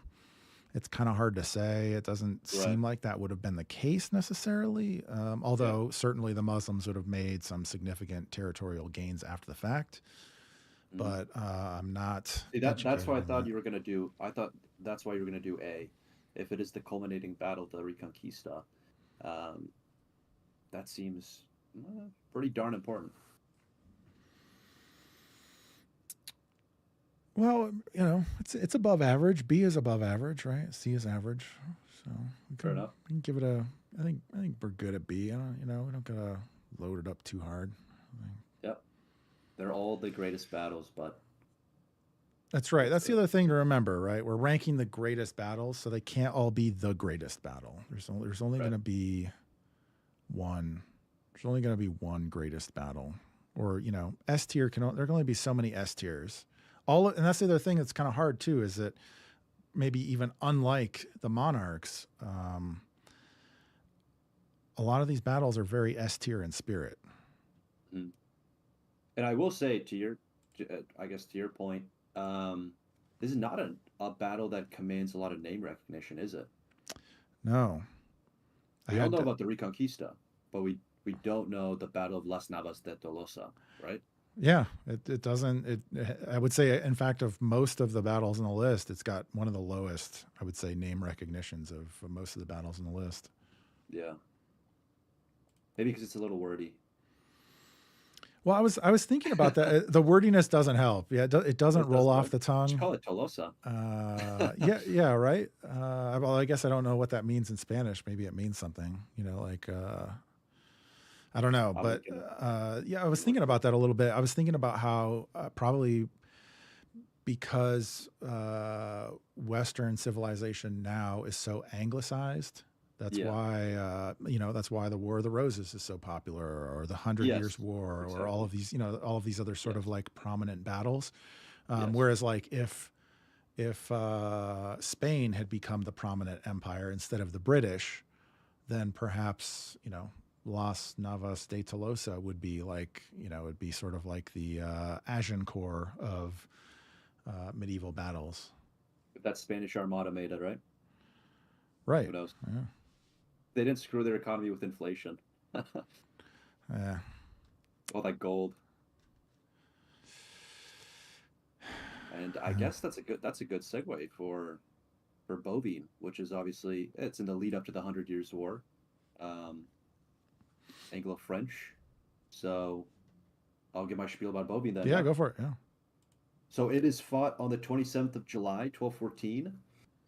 It is the climactic battle of the Anglo-French War. It's fought between 1213, 1214. So the war wraps up pretty quickly, well over a century before the Hundred Years' War. But interestingly enough, it comes to envelop all of Europe's movers and shakers. So Philippe Augustus, John Lackland, Otto IV, Frederick II, Pope Innocent III, but it is Anglo-French tensions that kick the conflict off in the first place. Really, this is John Lackland's attempt to restore the Angevin Empire by exploiting a French rebellion. Around this time, he also had a civil war going on in Germany, and though that was mostly a Cold War, the Anglo-French conflict ends up being a convenient proxy. This is because John Lackland was the uncle of the King of Germany, Otto IV, who was also the Holy Roman Emperor. That made the two of them natural allies, while Philippe Augustus, the King of France, aligned himself with the German pretender claimant, Frederick II, who at this time was the King of Sicily and closely aligned with Pope Innocent III. Interestingly, it was Philippe and Otto who met at Bovine, not Philip and John Lackland, and this is because John had withdrawn to the south in mainland Europe, in France, after losing the support of key Angevin nobles. Um, so the French numbered roughly 6,000 men, 1,300 mounted men at arms, and a little less than 5,000 infantry. The Allies numbered 7,500 men, 1,500 mounted, 6,000 infantry. And according to some estimates, the Allied numerical advantage is even greater, but as we'll see, it hardly matters. It seems that because of this reason, though, the Allied army was very keen to engage the French, and one chronicler writes that, quote, they believed they had the French in their net, end quote, and this fact made them ignore considerations of terrain and logistics. Meanwhile, the French under Philippe Augustus are definitely paying attention to these things. Philippe Augustus is a very capable commander, very capable politician, and he and his army make their way to Beauvais on an old Roman road, hold mass in the local church, fully clad in armor. Philippe gives a rousing but humble speech, and perhaps because they enjoy the Pope's support, they make it out to be a little bit of a kind of religious conflict. They bring along the Oriflamme, the sacral blood-red battle standard of the French kings, and then the battle kicks off with some intense but brief cavalry skirmishing. Philippe wisely holds off engaging his infantry, whereas Otto, the German king, shows no such prudence. He charges straight into the French center. At first, it actually looks like they might overwhelm it. Philippe is knocked off his horse, but soon it becomes clear that the French line would hold. Sometime during this clash, Otto's horse is wounded and takes flight with the emperor in his saddle. Meanwhile, the Allies attempt one final initiative, one final infantry charge against the French left, and to their credit, they continue the fight. This is the Flemish at this point. They continue the fight even after the rest of the Allied army has fled. Eventually, they also throw in the towel. The French gain the day. So really, this is a victory won less through any strategic or tactical brilliance, but simply because Philippe didn't make any mistakes. He played a patient and prudent game. He never overcommitted himself, and he relied on his superior cavalry to get the win.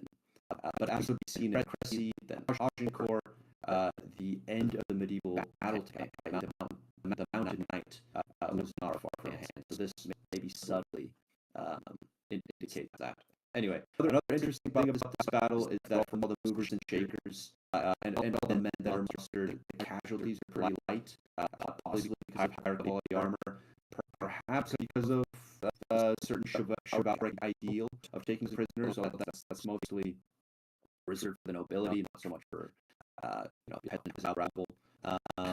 Whatever the case, because of the many actors involved, the battle retains a certain mythology in the story of Europe. It's not as mythologized as Grunwald, but it's certainly incredibly important geopolitically, like surprisingly important, because it's basically the first anti-French coalition war, which foreshadows a much later chapter in French history, the Napoleonic chapter, which is why the Battle of Bouvines is aptly nicknamed medieval Austerlitz.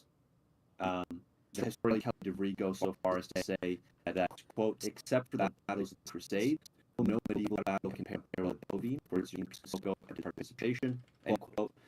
And when you take the geopolitical effects of this battle into consideration, this whole mythology starts to make more sense. First off, the battle ends John Lackland's ambition to restore the ancient empire. He's only able to cling on to Gascony in the south, and back home, his dissatisfied barons force him to sign the Great Charter, Magna Carta. Philippe Augustus' position is greatly strengthened. He's able to large and centralize his kingdom. This is how he gets his nickname.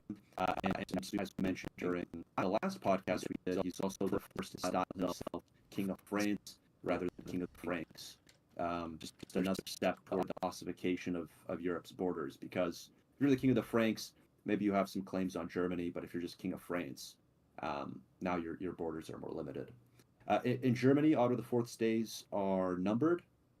Philippe sends the imperial insignia of the Holy Roman Empire that he captured during the battle to Frederick II, and sure enough, it is Frederick who takes control of Germany along with Italy.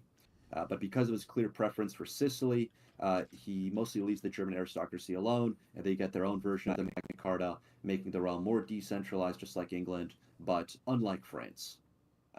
So all in all, just because of the wide-spanning impact of this battle, I have to give it S tier. Wow, S tier seems generous to me. I understand the implications and stuff, but I will say, from your perspective, I understand the rebuttal, because narratively it really doesn't give us much. Like it's not an exciting battle at all. It's very straightforward.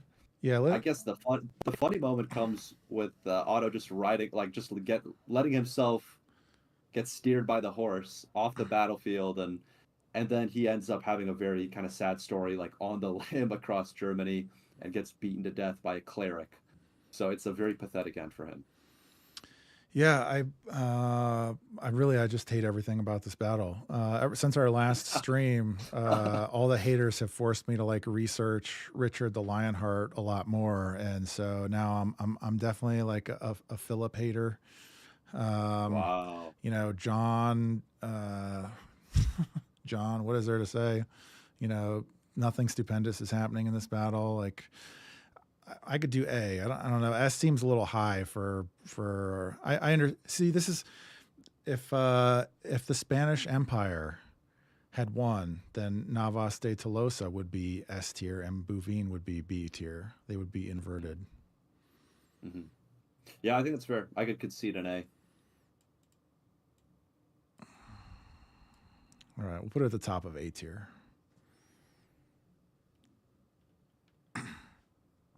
Yeah, I hate everything about that battle, to be honest. Otto is the only guy that I like there. It's a rough one. John, the Philip. only Welf Emperor. So quite sad. Yeah, and it's like all the people that have been hating on Richard the Lionheart in my X timeline have like radicalized me. You know, because I've had to like look in, you know, they say all of this stuff, you know, like, oh, he was only in England for 6 months. He failed on the crusade or whatever is the thing. And so it made me start researching all that stuff and really looking into it. And the claims are whack. That's all I'm going to say. Totally bogus. All right. So let's see where we at here. Next up is one of those. Oh, okay. So let's see. The order got a little messed up here because he was supposed to be here. Oh, let's see. Is it this Italian battle? No, I put the orders backwards because he was going to do Poitiers, and so I put you to do Cressy next, so that way, you know, to sort of make it like an easy segue. So we can just switch it back. I can just go ahead and because then then I would go twice. So we'll just switch that back. So I'll do the next one then. Mm-hmm. All right. So I gotta say, as an American, my mind says this as civitate. Of course. But apparently the Italians say too, right? Surely. Apparently the Italians are strange, and the correct pronunciation is civitate. So, the Battle of Civitate. Civitate. Yeah. So, all right. So, 1053, we're in the middle of Norman ascendancy in southern Italy. And at this point, the Normans they first became invested with territory in the early 1040s or the late 1030s. I can't remember which. It was Rainulf who was granted the county of Aversa, if I remember. And shortly after that, William Ironarm was granted, I forget what his exact territory was, but it morphed into basically where Robert Guiscard inherited the dukedom of Apulia and Calabria. However, at this point, there is essentially the two main Norman families that are sort of running the Norman efforts. And the Normans at this time, though, are still very decentralized. So you sort of have these two families that are sort of invested with official titles and lands at this point. But the Normans themselves are still a lot of, there's a lot of bands or there's sort of varying power circles, if you will. And another thing that is really interesting about this time, thinking about it, which I'm fairly well read on this because the first podcast that I'm working on is going to be on Roger. And it's really interesting because all of these guys are basically disinherited is not the right word, but extra sons of actual Normans in Normandy who basically have no inheritance. And so they are all coming to Normandy as a form of like adventure, treasure seeking, get some, win something for themselves, their chance to win something. And why is it, out of curiosity, if I could just interject quickly, like why is it Normandy so filled with these these able, adventurous, martially inclined characters? right? That they literally have to like export their adventures, and they're incredibly capable, and they show up in Sicily and do something that no one is able to do, right? Despite all these competing peoples that come in, right? Like everybody from Arabs, Berbers to um, the Germans to the Byzantine Greeks, and then they just come and completely shake things up, right? Well, there's definitely a combination of I think it's fair to say that they were considered among the best, if not the best warriors in Europe at that time. And the evidence of that is that once one side hired them as mercenaries, everybody else started hiring them as mercenaries. And so they would find themselves actually, there'd be battles where Normans are mercenaries on both sides. And so it would be Right. recorded how the Normans would, the victorious Normans would basically try to negotiate on behalf of the captured and defeated Normans to get them lenient terms. But they also, I mean, they really were just the best at killing people, and they were the best at having lots of babies. They just had tons of kids. And I think this also, because I'm not exactly sure on when this happened, but there's obviously some sort of change between how secession worked in the time of Charles Martel and Charlemagne and sort of the early Franks up until this point where it becomes basically where, you know, only one son is basically going to inherit your estate. Mhm. So sometime between there, between Charlemagne or, you know, Louis the Pious or whoever, sometime between then and I guess it probably would be about Rollo. So in that 800, you know, 800 AD to 900 AD, there's sort of a switch between the way inheritance works Mhm. as far as my reading of it goes, because you know the early Franks would basically just divide up their holdings amongst Yeah. all their kids, whereas these later Franks or these you know the Normans, and I think this also applied to France or to the Franks, Yeah. was how they would basically just hand it down to one child, and then the other ones would end up joining the clergy or maybe becoming Yeah. Exactly. knights errant, or you know Exactly. even later joining these monastic military orders. So Mm. and one of the primary sources, one of the main sources is this. I believe he's a Benedictine monk hired by Roger to write sort of a whole chronicle about the Hauteville family and the Normans. And he talks about how the big thing was that they just had so many young men who realized that they weren't going to get any inheritance, that they just had to figure out like, well, we got to go do something. And so Yeah. Okay. Gotcha. they, you know, because so like their family, for example, William Ironarm and Robert Guiscard, their whole family, he had 12 sons. Mm. So, you know, how are you going to split up? Even if you split something up, you know, you're going to split it up 12 ways or whatever. And, you know, so they just realized he had so many sons. He named two sons William, by the way, Yeah. just I love when you see that. ran out of names. So he's got two I think just Williams. as impressive is that they survived. Like, right? I mean, it wasn't completely crazy to have that many kids, but a lot of them would die back then, right? The infant mortality rate Yeah, was so at high, least and some of then them. Yeah, but yeah, almost all of them that from my memory made it to adulthood, even became like relatively prominent. I mean, that's a crazy family. yeah, Um, it's kind of surprising that that doesn't have like its own Netflix show, The Hautevilles. they really should. Yeah, yeah, yeah. Absolutely. But so yeah, so it's you know I think it's the Normans at So that time. somebody made Renaissance Rewind made a great dad joke in the chat. Did you see this? Oh, I The haven't. Normans were good at multiplication and subtraction. Yeah, that's a good one. Quite true. Yeah, nailed it. Yeah, so I think it's a combination of they were just the best. They're you know, and Was they it had a lot. particularly their cavalry?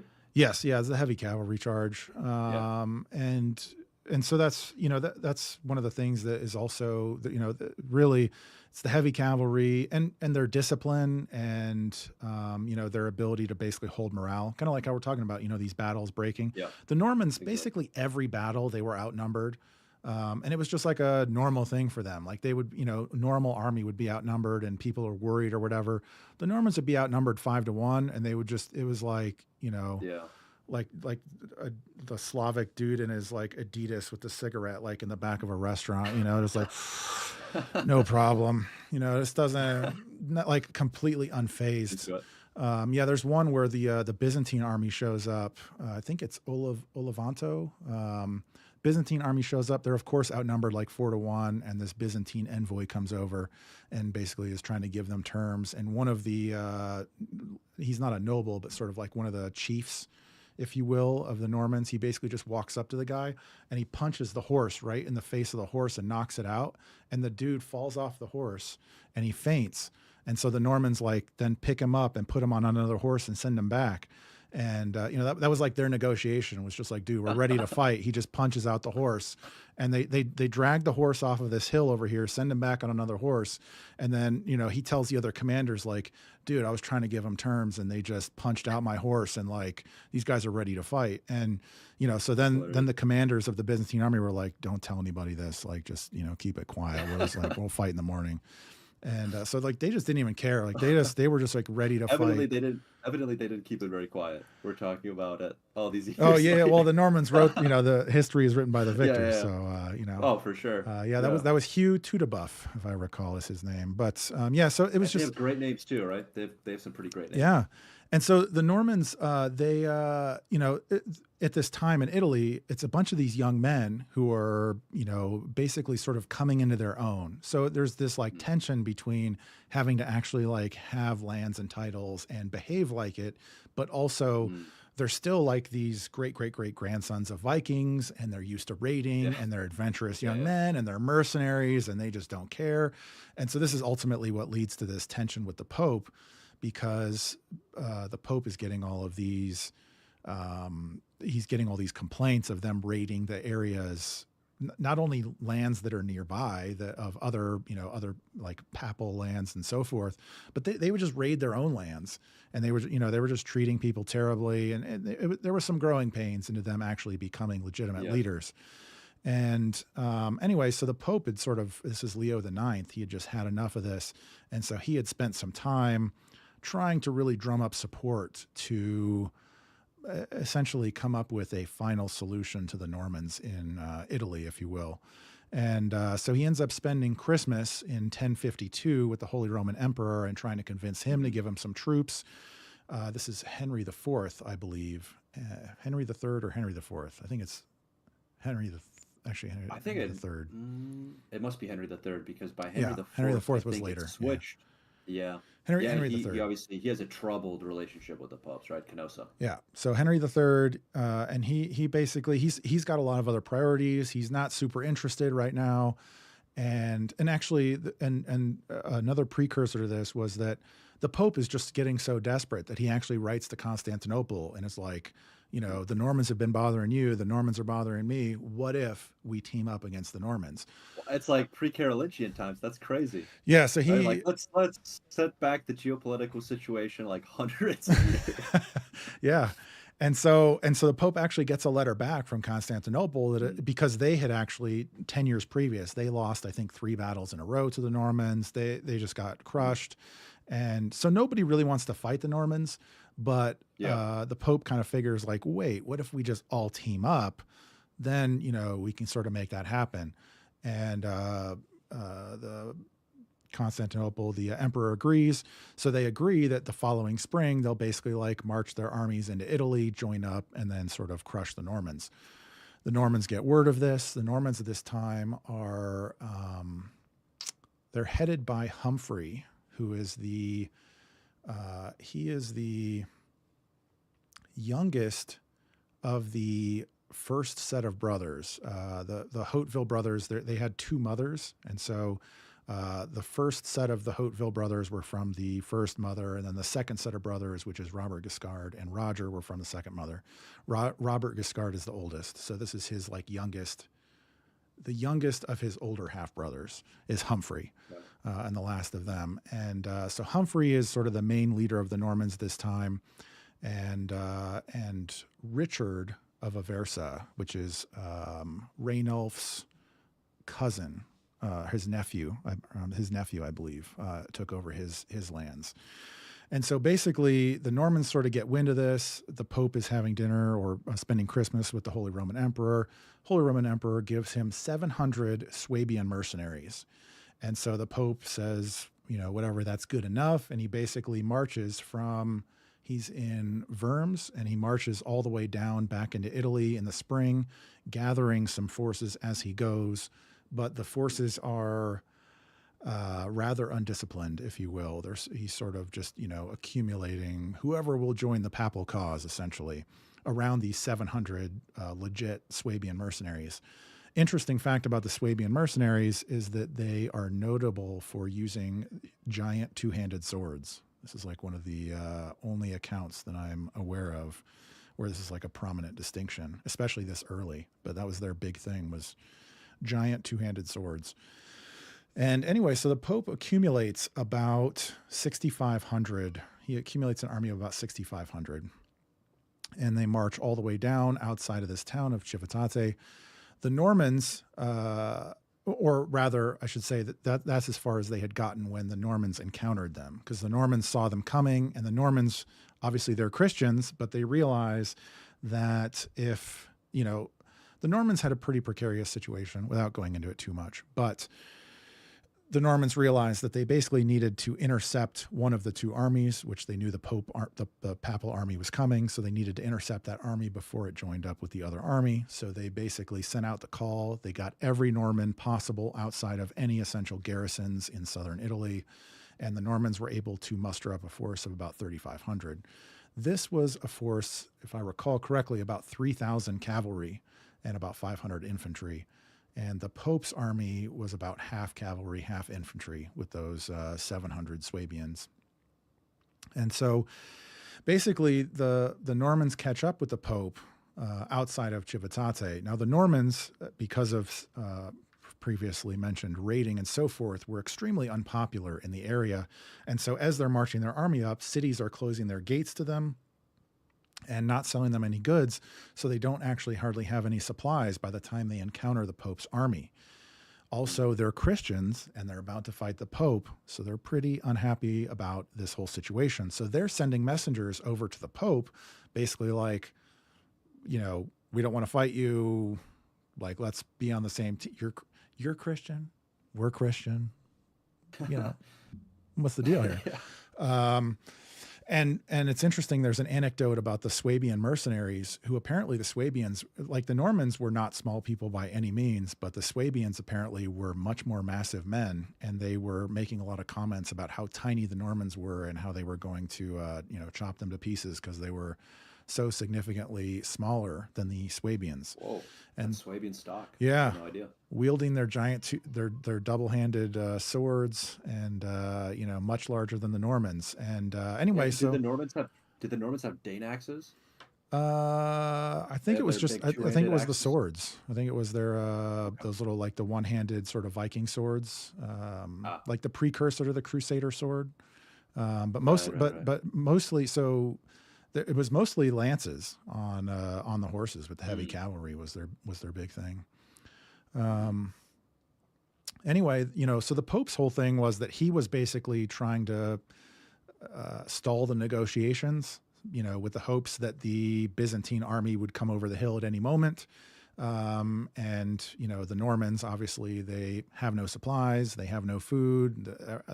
Even the people in the local area are hostile to them, and they need to get the battle over with before the other army shows up. So basically, they spend like a day or two negotiating, and then they're just like, well, we have no food, and we can't wait for this army to show up, so we're just going to fight tomorrow morning. So they wake up in the morning, they spread out their forces. There's basically like 1,000 cavalry on the left with Robert Guiscard, who he's commanding the left side. Humphrey's got about 1,000 in the middle, and Richard of Aversa has 1,000 on the right-hand side. And the Pope's coalition has really two main blocks. The Swabians and a bunch of infantry are sort of straight ahead, kind of up on this slight hill.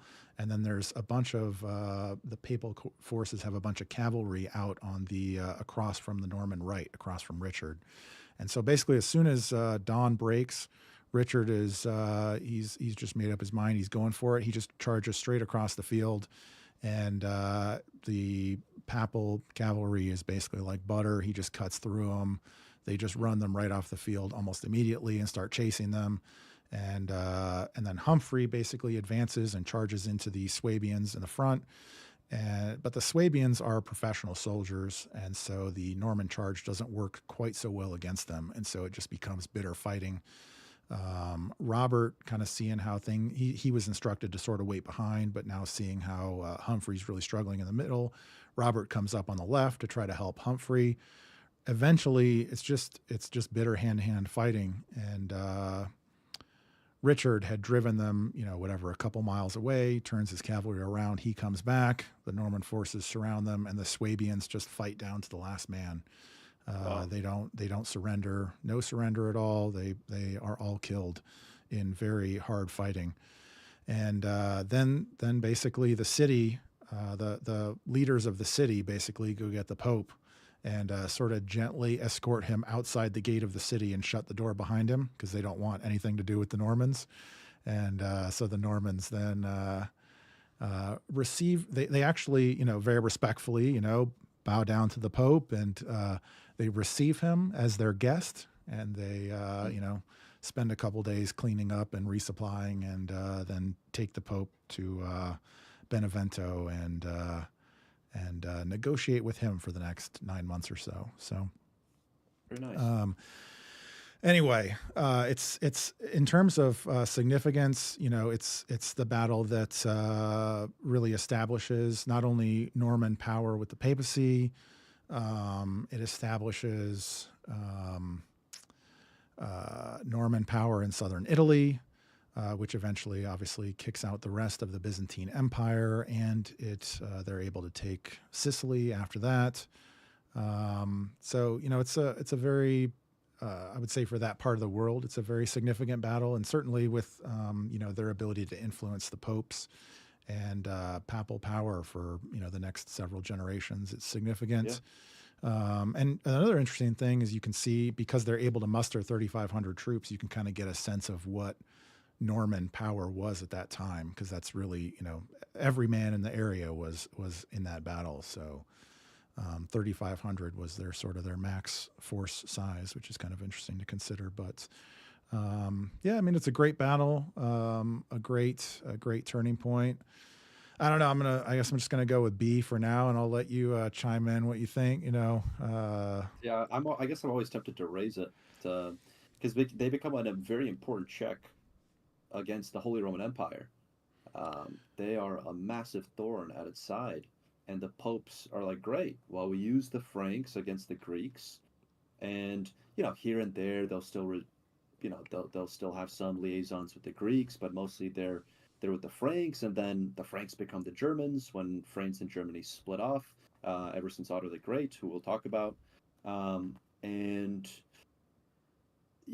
they're kind of stuck with the Germans for a bit, and they're very unhappy. And then the Ettonians do some crazy stuff where they basically try to,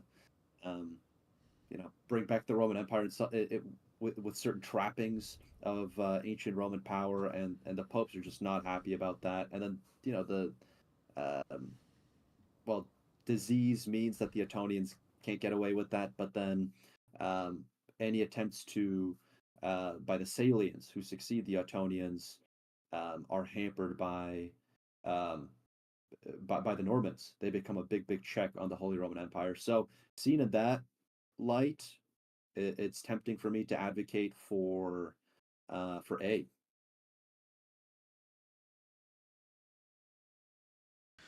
All right. Well, well. Let me ask you this: if they lose the battle, are the Normans finished, or do you think they just recover? They kind of go back to maybe more irregular warfare, asymmetric warfare, and then bounce back at some point?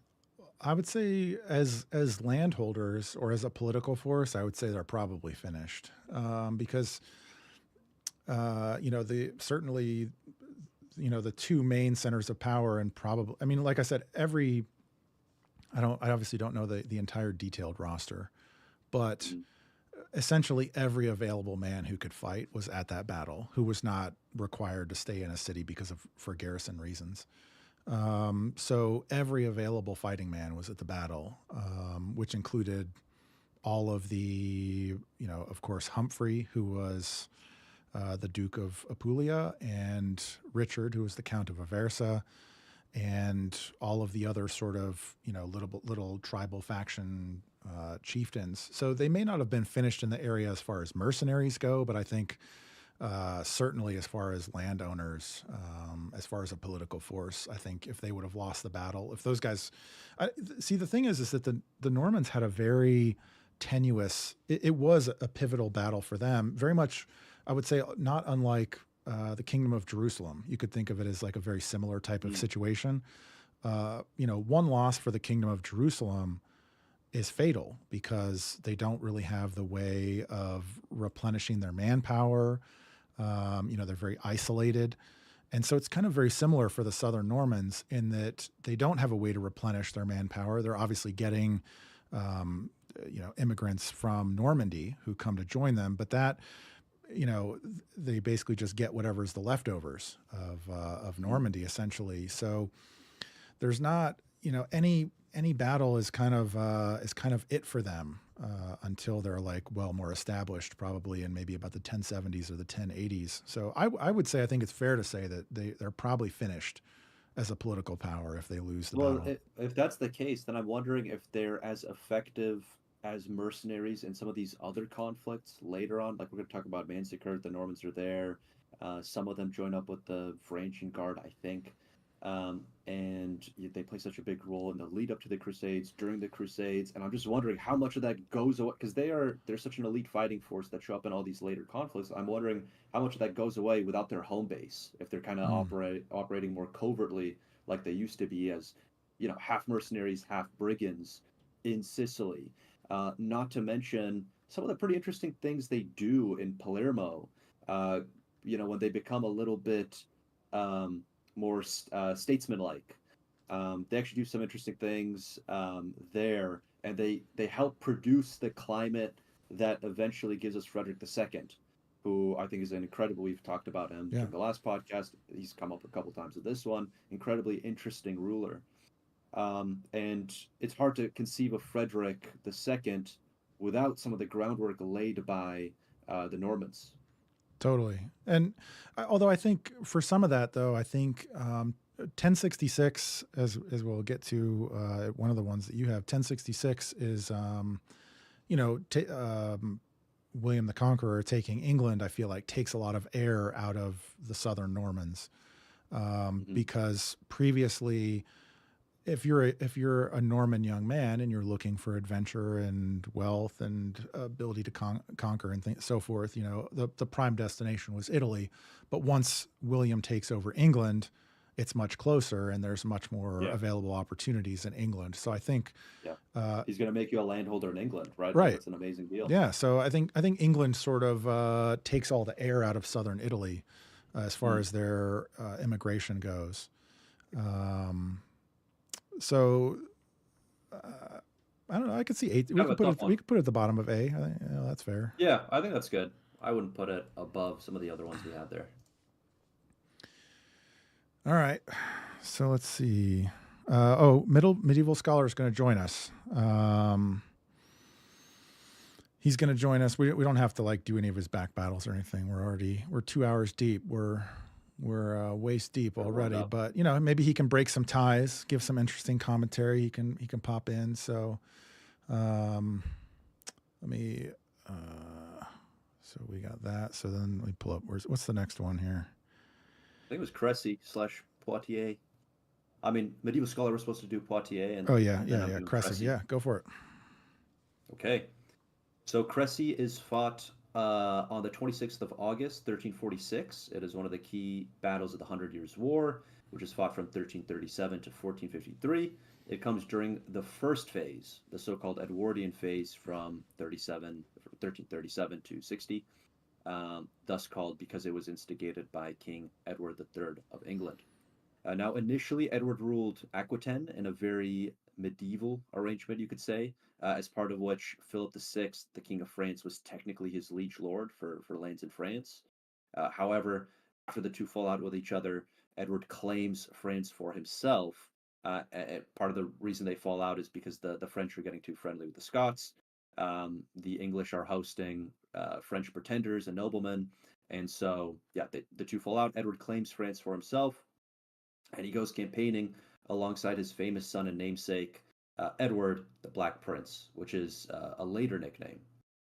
Initially, the campaign goes well, but pretty soon the English become a spent force.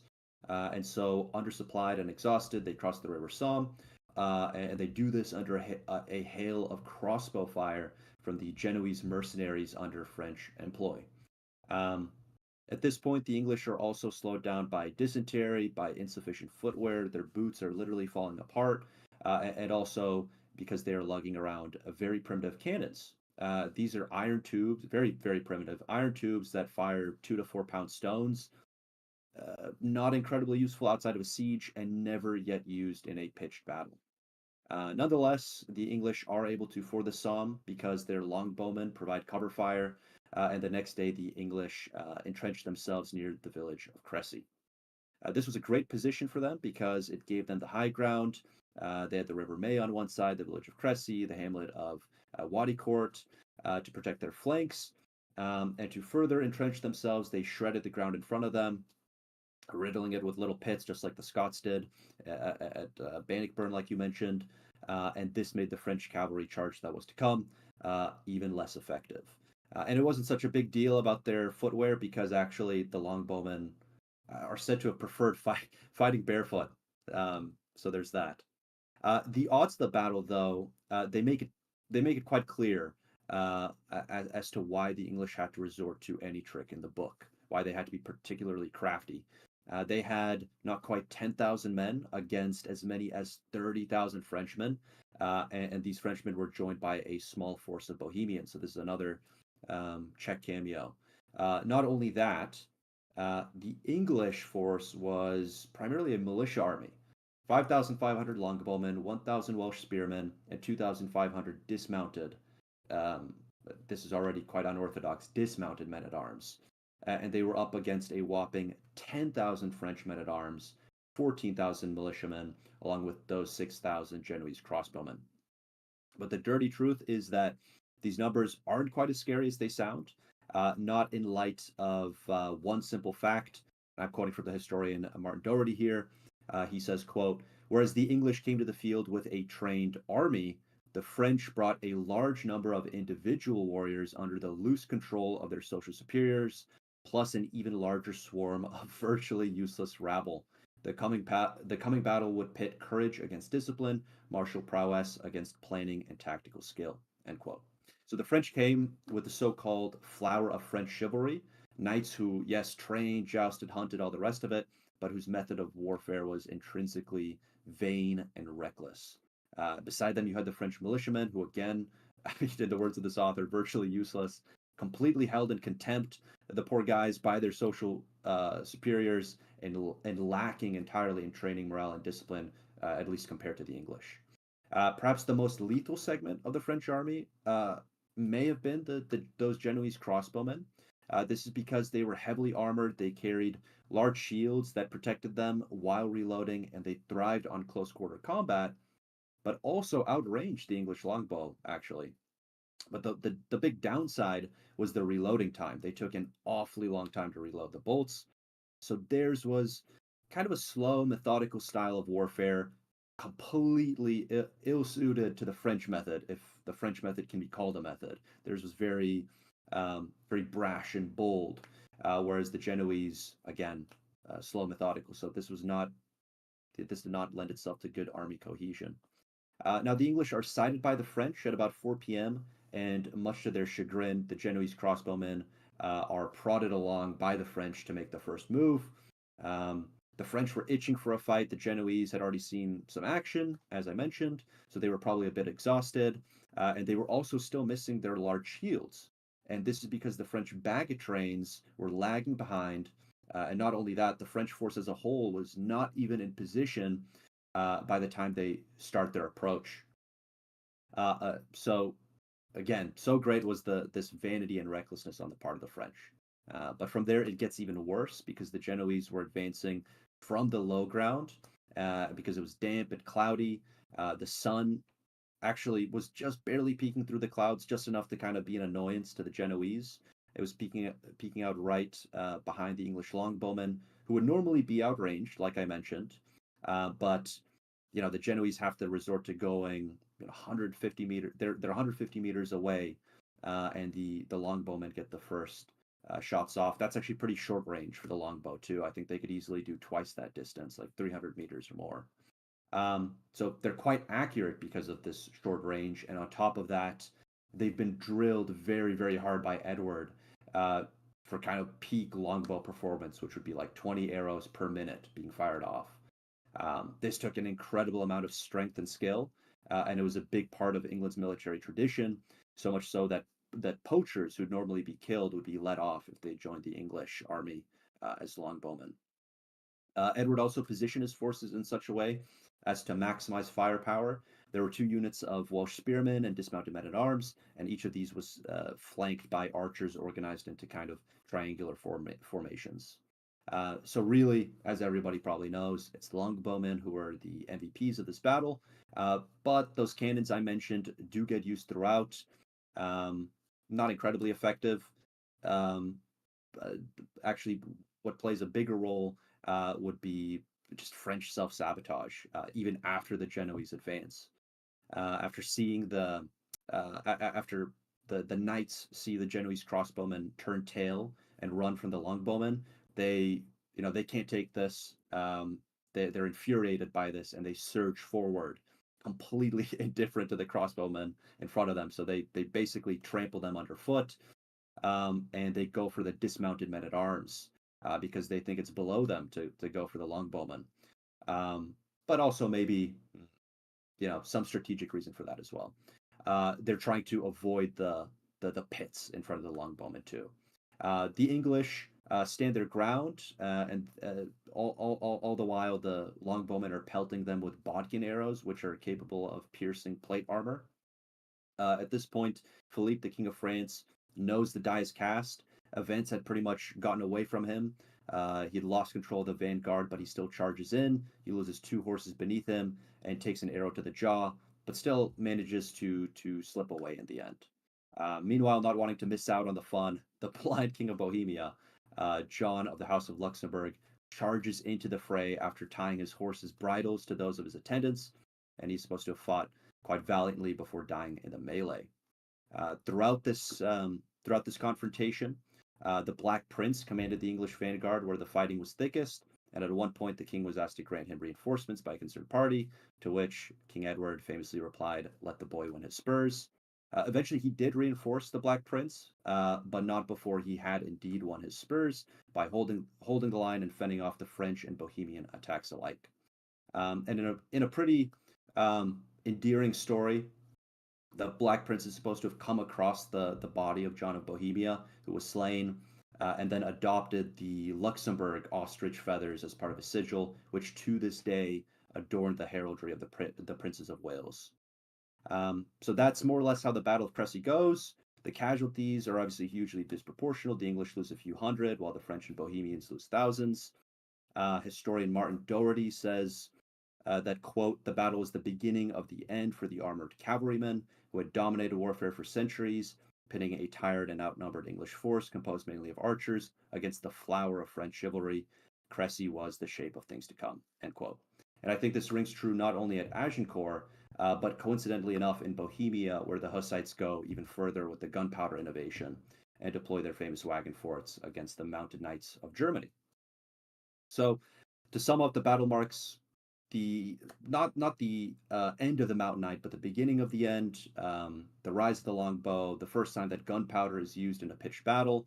Geopolitically, for the Edwardian phase of the 100 Years' War, the English are able to take Calais. The Black Death kind of resets the balance of power, even if it hits the French harder than it hits the English. But Crécy overall sets the tone for future engagements in the 100 Years' War. The French really take their sweet time learning their lesson from the battle, and the English are able to remain in the race. So I think I have to give it an S tier. All right. Well, what do you think about that, medieval scholar? We've got him on the line, ladies and gentlemen. Yeah, Hello. I'm lucky to be able to have tuned in. Hello, everyone. Hello, Mike. Hello. Hey, sorry we had to run without you for a little while there. No, it's totally fine. I had some stuff come up. Yeah, you're good. Yeah. So I mean, it's good. It's good timing at least that I was able to pop in hearing David talk about Cressy. Cressy is an incredibly important battle. It's when you think about Edward III and you think about the Black Prince, you think of two battles. You think of Cressy and you think of Poitiers. And Cressy, obviously, David probably mentioned it before I popped in, but it's the Agincourt before Agincourt, with the debut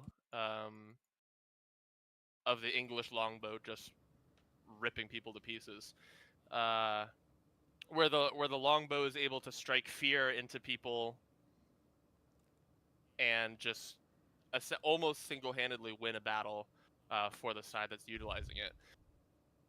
I would have to agree with David's rate of giving it a S tier. It's incredibly important for the campaign against the French. It's an incredibly important battle for the 100 Years' War. The French lost a ton of their nobility, as well as Philip is wounded in action. King John the Blind is killed in action. It's a monumental victory for England, so yeah, I would give it an S tier. Also, we get a amazing painting centuries later because of it, with the Black Prince solemnly looking over the fallen body of King John. That is one of the best paintings of the medieval period, I think. And someone had told me they had seen the painting in real life. I think it's housed in Georgia. Huh. Or at least there's a version of it. There's a version of it housed in Georgia. Yeah. And it's like 12 feet tall. Whoa. Is what someone is saying. It's a massive painting. And he's got his apocryphal black armor on, right? Yeah, pretty cool. I was talking with a couple people. I can. It's not the best quality one, but I can slap it right into the Discord channel here. But I'm pretty sure we don't actually know to this day what the real reason is that Edward has that epithet or moniker or whatever you want to call it. That's what I read. While as cool as the black armor would be, it most certainly was most likely not true. But imagining Edward the Black Prince being called that because he's wearing just almost matte black armor is very cool. Yes. And it's 16 too, right? Like a bit of an emo phase. Yeah. It's one of the original. This is who I am, Dad. It's not a phase. All right, let the boy win his Spurs. Yeah. And win. It's just such a great quote too. Like that is an amazing moment, and the fact that it pays off. Should we go and send more to help him? No, let him win his Spurs, and he wins them, pretty convincingly. Cressy is an absolute S tier. It's just like the battle's got everything you could want out of a battle. Like there's tactical, strategic brilliance, there's heroism, and you can't help but feel some despite like trampling down their own men, you still can't help but feel that the just inclined positively predisposed toward the French as well, just because of the sheer valiance and bravado, and then with John as well, right? The fact that he's blind, he ties his horse's bridles to his men. He wanted to have a heroic, chivalrous death. Exactly, and apparently his words were as follows, quote, "Far be it that the King of Bohemia should run away. Instead, take me to the place where the noise of the battle is the loudest. The Lord will be with us, nothing to fear. Just take good care of my son," who goes on to be a very, very important ruler in Bohemia, of course. That is That's an S tier death. It's an S tier death. It's an S tier final quote. As added points for saying that as a blind man. Right. Take me to where the battle's loudest. Yeah. That he can check. God is with us. We'll be fine. Just take care of my son. Yeah, that's awesome. All right, well, so Cressy, we putting it before or after tour? I think it has to go after tour. Just for me, I guess, as somebody who does care about the geopolitical side, I'd put it behind. If we're going narrative, then it would be the first. If we're going narrative, if we're going actual, just like as a battle, and not like the geopolitical, what's the word? I guess consequences, significance, consequences. I would put it before tour then. But that's what's, I think that's what's kind of fun about having a little bit of an open ranking is you can kind of discuss, you can sort of discuss those various merits. So what's great about the word great, it's like sufficiently ambiguous. You can make your own definition, right? Yeah. Yeah. All right. Well, we'll leave it there. We'll put it after tour.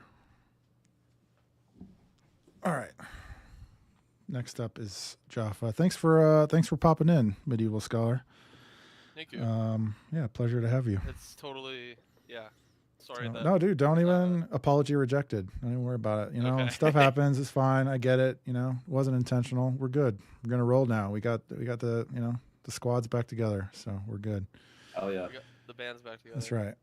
All right. So we're up to Jaffa here. So this is admittedly we'll be here for a few this hours. Is your wheelhouse, right? Yeah. Admittedly, be here for a few you thought he was going on a long time about the Normans. Yeah, that's true. Yeah, sorry about that. Yeah, sorry. No, I enjoyed every minute. So, all right. So this is the Third Crusade. Richard is trying to leave. Things are getting bad back home. He's just trying to get out of here. And he gets word, he's trying to leave from Acre, and he gets word that Saladin is besieging the city of Jaffa, which he had taken, I believe, the previous summer. So he basically just immediately, he already had sent some of his forces out, so it's too late for them. So he sends Henry of Champagne, his nephew, and now going to be the king of Jerusalem. He sends him by land to go to Jaffa, and he puts the rest of his guys into boats to sail there. And unfortunately, as they get out into the Mediterranean, the wind dies, and they end up sitting there for a few days. Wind finally picks up, and they get inside of the city, and they see Saladin's banners all over the walls. And so they're kind of sitting there outside of the city as, they obviously can see things going on. They see Saladin's banners all over the place. And then they see this chanting monk up on the walls, and the monk jumps off of the walls into the beach and then starts swimming out towards the boat. And they pull this monk up onto the boat. And I'll just read you from the first-hand account here. The monk says, the priest said to the king, "Good king, those who await you here are lost, if you and God do not have mercy." "What?" said the king. "Do some still live, my friend? Where are they?" "Yes, my lord, lined up before this tower, they await their death," because Saladin had negotiated terms and they were all being ransomed in the citadel. So the whole city had already been taken, and they were going through the process of cleaning out the citadel and ransoming everybody at the time. As soon as the king heard how it was, he tarried no longer. Then he said, "God brought us here to endure and suffer death, and since we must die, may he be shamed who does not come."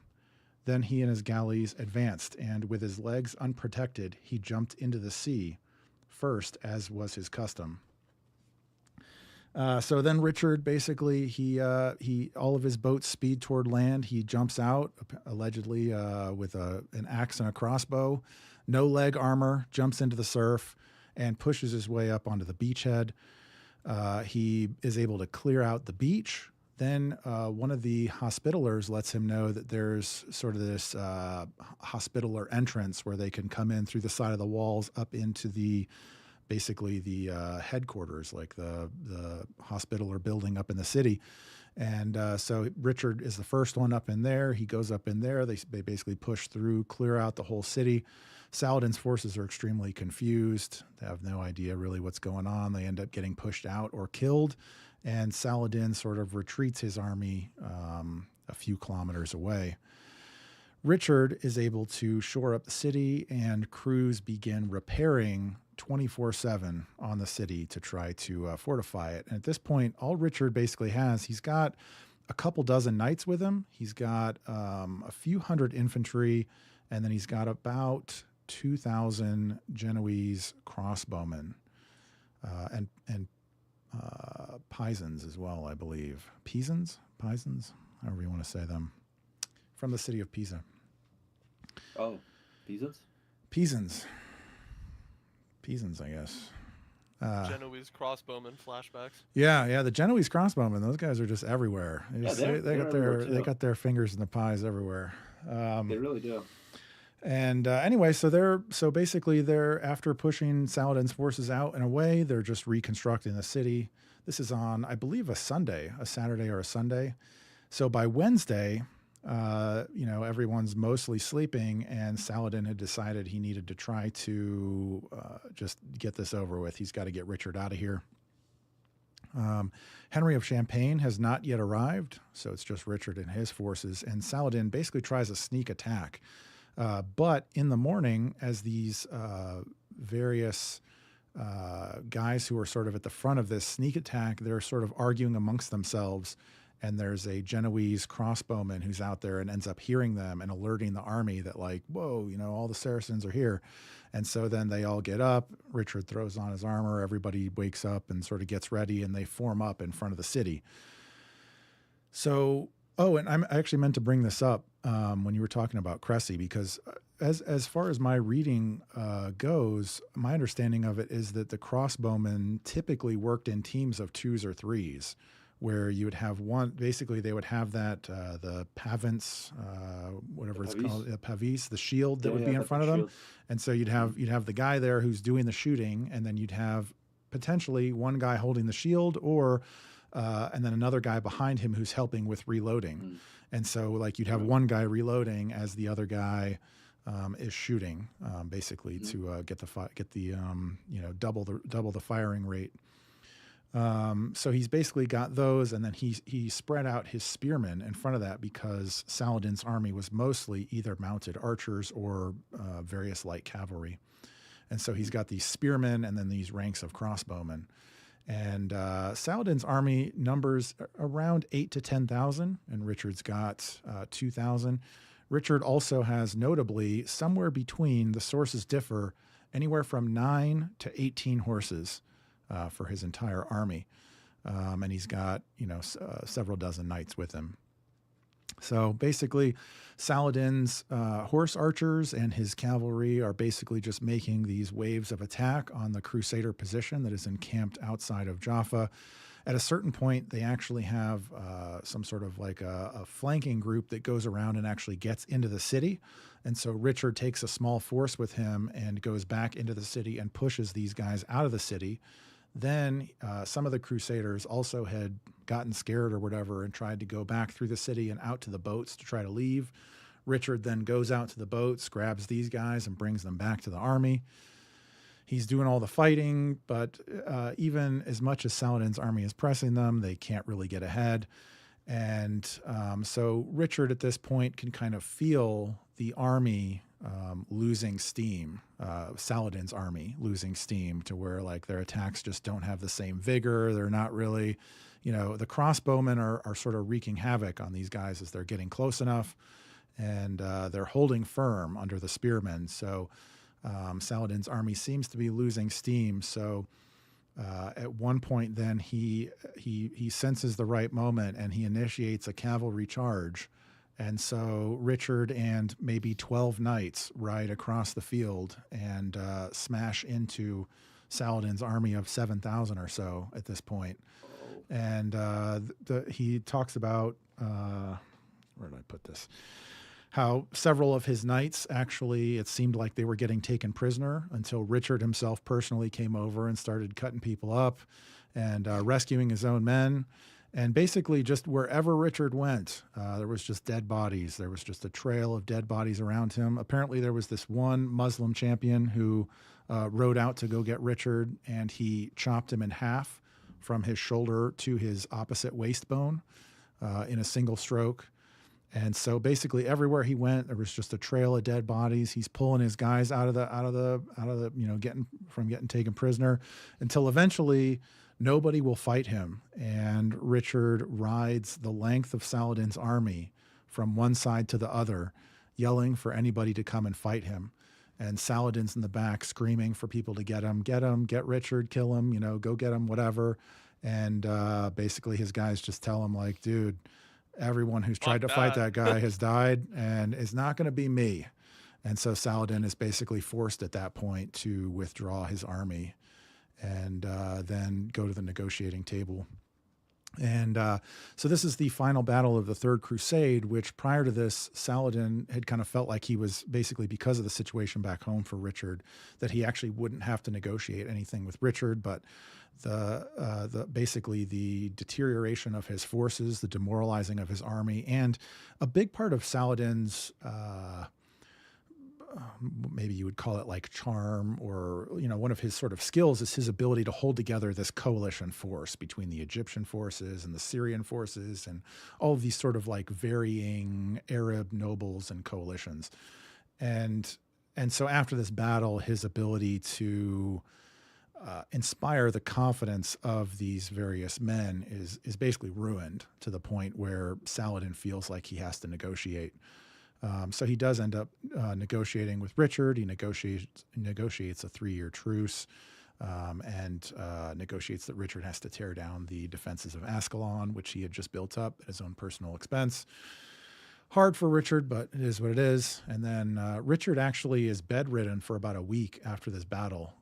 They thought he was going to die just because he was so sick, but apparently just from the exertion of the battle, he was bedridden for about a week, negotiated the peace settlement, and then was able to head back home, which, we all know how that worked out. But anyway, I think it's pretty obvious. This is a Charlemagne tiered battle. So, and there's absolutely no biases here. None. That's an accepted. There's actually 100% historian consensus on this fact that Jaffa is in its own tier, S+ Charlemagne tier. So, anyway, yeah. So go ahead. I'm gonna put it in S tier, as you know, but go ahead and punch it down. We'll let you start, Medieval Scholar. Everybody, go kill him. It's like, we just sent our champion to fight him, and he just got cut in half. I don't know what you want us to do about this. It's crazy. Yeah, dude. I don't know. Richard the Lionheart pulls up to battles, and the opposing side starts hearing Elden Ring music. I don't know what. I don't know what exactly. I hear boss music. Yeah, all the lights go dim, and they just start hearing like really eerie choir music. I mean, there's not really much to say that hasn't been said already from your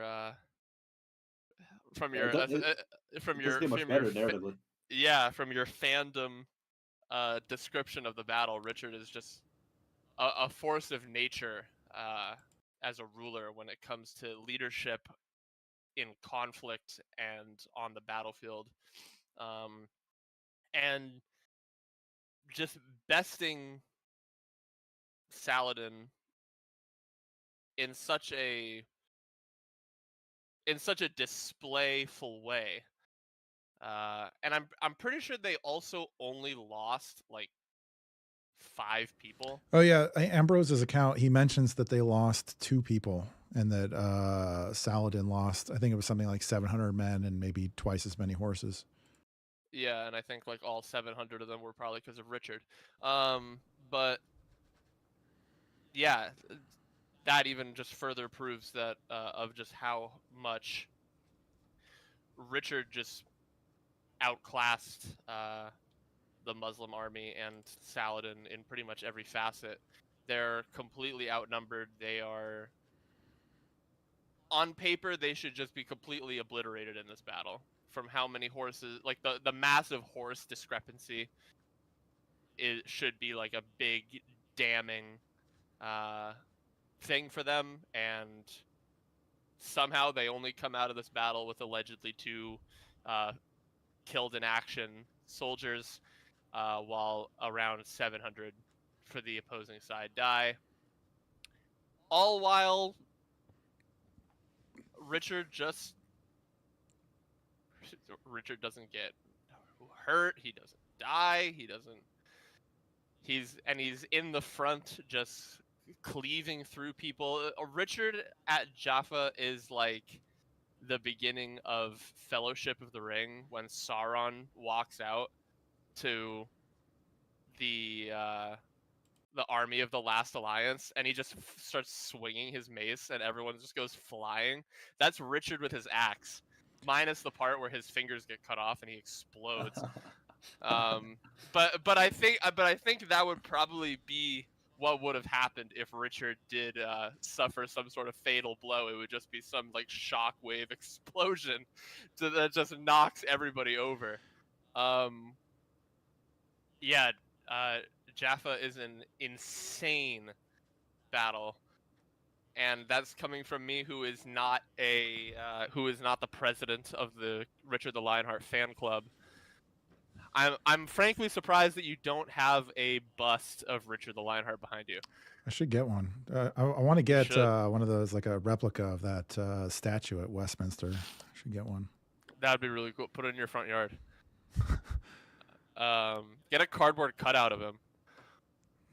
Yeah, I think I'm not gonna say S+ because that is egregious. Yeah. I'll put it, for fairness's sake, for the rest of the debate, I'm going to leave it to start in A. To be fair and just. It can absolutely be put in S tier after David goes. All right, go ahead, David. I don't know. I guess I've established myself as a geopolitics guy, but I gotta say the narrative here is pretty cool. And also, apparently this is from a Muslim historian, right? Like this account about it's him confirmed on both sides. Yeah. Yep. Which is amazing. That's one of the reasons actually why I think it is so incredible is that you have the confirmed account on both sides. It would be one thing, you have to, if it was only Ambrose who wrote about this, you kind of have to take that as a grain of salt, but because it's confirmed on both sides. If the other side is like this guy was badass. The other side's like he was badass. The other side's like, usually we're supposed to be shit talking him, but he fucked us up. Yeah. It's high A tier or bottom of S to me. It's your call. My call. Yep. Goody. I think we could just keep it where it is. Bottom of S right now, right? All right. Yep. End of S. Yep. Yeah, we can put it bottom of S. All right. So next up, Manzikert. Very good. Okay. Manzikert is fought on the 26th of August, 1071. And for a bit of context, the last couple centuries had been good to the Byzantine Empire, i.e. the new Roman Empire. They were experiencing a so-called Renaissance under the Macedonian dynasty. Their borders were secure, but all of that would change quite suddenly and dramatically with the arrival of the Seljuk Turks, kind of sweep over the Muslim world. And meanwhile, you get a new emperor that ascends the Byzantine throne, Romanos IV. He takes power in 1068, and he knows he has to do something about this emerging threat, so he undertakes some military reforms, and he goes on the offensive.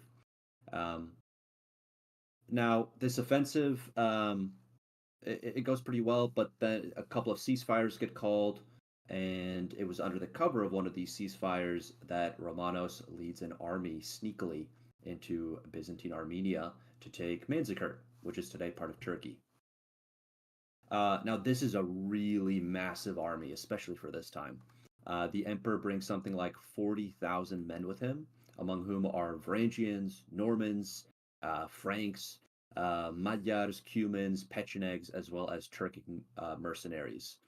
And though Romanos did not know it, a raid against him in the vicinity were about 30,000 mostly mounted Seljuks, along with Pechenek mercenaries on that side as well. And the reason all these troops are arrayed against him is because the Seljuk Sultan, Alp Arslan, has better reconnaissance, and he knows all about the approaching Byzantine army. So this is where Romanos makes the second of his blunders, the first blunder being just bad reconnaissance, but the second blunder being splitting his forces roughly in half, taking one to Mainzikert while the other proceeds to a different fortification nearby. And quite ominously, we don't really hear from that force again. It's a little unclear whether it was just beaten by the Muslims. Most likely it just retreats. And at this point, Romanos has surrounded Manzikert with the Byzantine army. Though really, this is a force of mercenaries and auxiliaries. There is also the Byzantine heavy cavalry and infantry, but it is also substantial force of non-Greeks or even non-Byzantines. A lot of those Magyars, Cumans, Pechenegs, a lot of those groups are with him. Now, Alp Arslan approaches with his primarily mounted army as they encircle Manzikert, and Romanos mistakes the forward force for a raiding party. Not actually Romanos, but some of his vanguard. And so he reluctantly kind of peels away more and more of his vanguard to deal with this forward force. They are pretty easily repelled. And then another mistake is made by the Byzantine army. They pursue, and this turns out to be the classic steppe tactic, a feigned retreat. And by nightfall, everybody who pursued is basically dead. And Romanos now knows the Seljuk host is close at hand. The next day, the two forces meet. There's some delaying tactics, but eventually they clash, and the Seljuks do their feigned retreat. Fittingly, they form a crescent shape and shower arrows on the Byzantine forces. This is basically the best move for them because of the heavy infantry and cavalry that the Byzantine army does have, in addition to the auxiliaries. Eventually, the Seljuks draw the Byzantine army into the foothills from which they came. And of course, this is a trap. There are even more Seljuk archers raining arrows down on the Byzantines now, and the emperor soon orders his retreat. Eventually, the Seljuk forces charge them from both sides. A portion of the Byzantine army that is led by Romanos' former rival, a member of the Ducas family, retreats, and the emperor is basically left to his fate, with only the Varangians left by his side, who valiantly all die pretty much to a man. Over 10,000 Byzantines are killed or captured. Seljuk losses are unknown, and Romanos himself is captured by Alp Arslan and very humiliatingly is forced to kiss the ground beneath him. Now, although the battle does open the door for Seljuk expansion into Asia Minor, we should be careful about overestimating the impact of this one, simply because the Byzantine Empire was used to this kind of thing. Like, Byzantine history is a series of "it's so over, we're so back." It's so over, we're so back. Just like over that and is over and over again. over and over. Endless cycle. Yes, that's what comes out of like being a state that spans a millennium and being very precocious with its institutions, a good degree of centralization and all of that, but very much capable of staging a comeback. So there is that. But at the same time, between Manzikert, the Fourth Crusade, and the rise of the Ottomans, we all know what happens. And so it is one of the first steps toward that long-winded decline. So I would either give it high B or low A. I would agree with low A. It's an absolute just crushing defeat, and like you said, a humiliating one too, for the Eastern Roman Empire, and obviously from geopolitical, etc. Perspective, it also is one of the first stages, like you said, of leading into the inevitable First Crusade that happens just a little over 20 years later. It causes the Eastern Romans to just lose so much ground and control to their enemies in Asia Minor that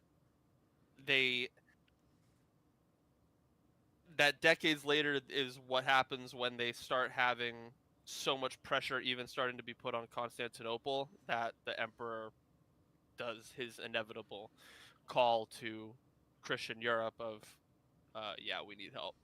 One thing I'll say about it too, I think. Oh, sorry to cut you off. Go ahead. No, it's totally fine. You go. Just that, like, I think of like all the battles that I was going through. I think this is like the worst screw up. Like this was just horrendously bad strategy and tactics from the emperor.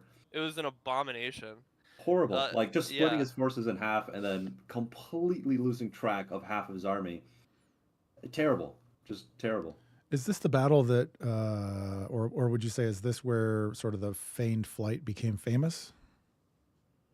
I think that more so the Mongols. The Mongols really popularized it. Yeah, so we talked about Grunwald before you came here, Medieval Scholar. I'm so mad I missed that. Are you a fan of that one? Well, because my favorite knightly order is the Teutonic Knights. Okay, so I would have certainly enjoyed to talk about them perishing as a result of their own hubris because they thought that they could continuously conquer into Poland and Lithuania.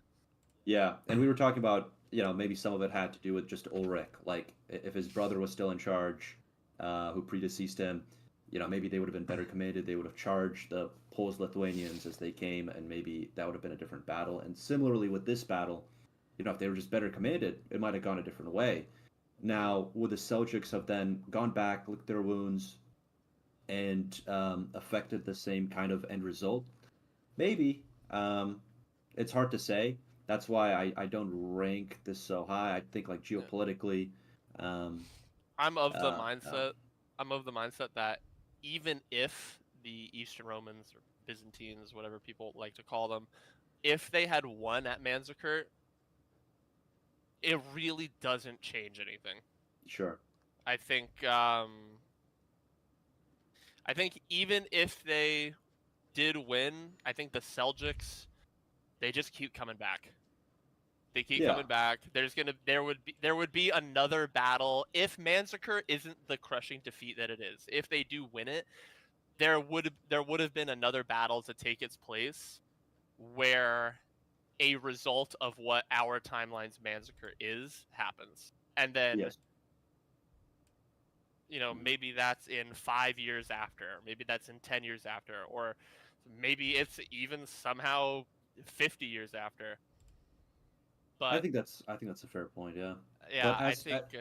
To get back to that initial question about the feigned retreat, it's so interesting because I think this preparing for this has kind of opened my eyes as to how common that really was, and that this was both an incredible opportunity. So we discussed, and everybody knows this, right? Where the retreat is when you really get chopped up and killed, and you take most of your casualties, especially if you have fast-moving cavalry and you're not screening that retreat with your own cavalry. This is the riskiest part of the battle, but at the same time, it presents some great opportunities for you if you can somehow tap into that esprit de corps, motivate your men to get back into it, or maybe it was all part of the plan, and so they're ready to get back into it at your order. Because if the enemy overcommits, well, now you loosen them up and you can surround them. So it comes up again and again. It comes up in the east with Grunwald. That was more so in the context of the Mongols and Tartars. And sure enough, there was a Tartar prince on the Polish-Lithuanian side who might have counseled for this action. But without giving it away, there's another battle on the opposite side of Europe where this also takes place. That is around the time of Manzikert. It's even earlier than Manzikert. The Normans in southern Italy were also known to use the feigned flight. Mm-hmm. It's hilarious that it just always works. Just every time, no matter who does it, no matter when it happens, no matter what year, no matter what battlefield, no matter what army, the feigned flight, it always works. And the Mongols really just became like the masters of it, where it's like, oh, we're suffering a little bit of casualties. Let's turn around. Let's pretend that we're running away. Enemy breaks ranks, starts pursuing the quote unquote retreating army. quote-unquote retreating army turns around. It was all a ploy, an elaborate ruse. You fell for the greatest blunder and just minces them. Yep. All right, so we good? Sorry, the last thing I'll say is like I think it's kind of funny to imagine too that you know, maybe some of the time it's like, yeah, we totally planned that, when really it was just like kind of happenstance. Like eventually they get far enough and they start to feel bad for the comrades. They look behind, they're like, guys, let's do the right thing. No, let's go back. What do you think the first ever feigned flight was like? Do you think they actually just meant to retreat and they're think like it was intentional? I think it probably wasn't intentional. They meant to retreat and they're like, wait. Yes. That worked pretty well. They're like, let's not be cowards. Actually, I'm having second thoughts on this. Let's turn around and fight. And then they win the battle really convincingly. And then one of their generals is like, yeah, so I totally planned that the whole time. Exactly. All right, so we good on end of A? Does that seem good? I think so. All right. I think so. All right. So, and then we've got 4 more here. So I just set them in order there. Ramla, Hastings, Targovishte, and Lechfeld. So we'll jump right in here. So the Battle of Ramla, I figured we'll just put that right after since we just talked about Jaffa, although it takes place 100 years almost before Jaffa. And this is, so I think the interesting thing about this battle is kind of similarly how we discussed with the Southern Normans, is how the Kingdom of Jerusalem was really in such a fragile position that really any loss could have been their last, essentially. Unlike the it's so over, we're so back Eastern Roman Empire. And so in this battle in Ramla, basically after the First Crusade, Godfrey of Bouillon is the king for roughly about a year. He dies. His brother Baldwin takes over as king. And so he's running Jerusalem, and a Fatimid host comes up from Egypt. And the estimates on this are pretty interesting. And I guess one of these things, this is one that's like, there's not a lot of details about the battle, and it's kind of hard to infer things. So that's one of the things that's maybe a little more difficult about this one, but I think that it is noteworthy and epic nonetheless. Apparently, so contemporary estimates put Baldwin's forces at around 1,000 total. Roughly, he had just over 1,000, with about 260 of those as knights. And the contemporary sources put the Fatimid army at 11,000 cavalry and 21,000 infantry. So that would be almost a 30-to-1 ratio, or something like a 25-to-1 ratio. That's the contemporary sources. Modern historians, modern estimates have put the Fatimids somewhere around 3,000 to 5,000. So in any case, they're anywhere from, let's say a 4-to-1 to 25-to-1 outnumbered. And basically the Fatimids are coming up from Egypt. Baldwin rallies his kingdom. He gets everybody together, and they end up meeting at Ramla. Baldwin, let me pull this up. Baldwin, he gets his, wait, where did this go?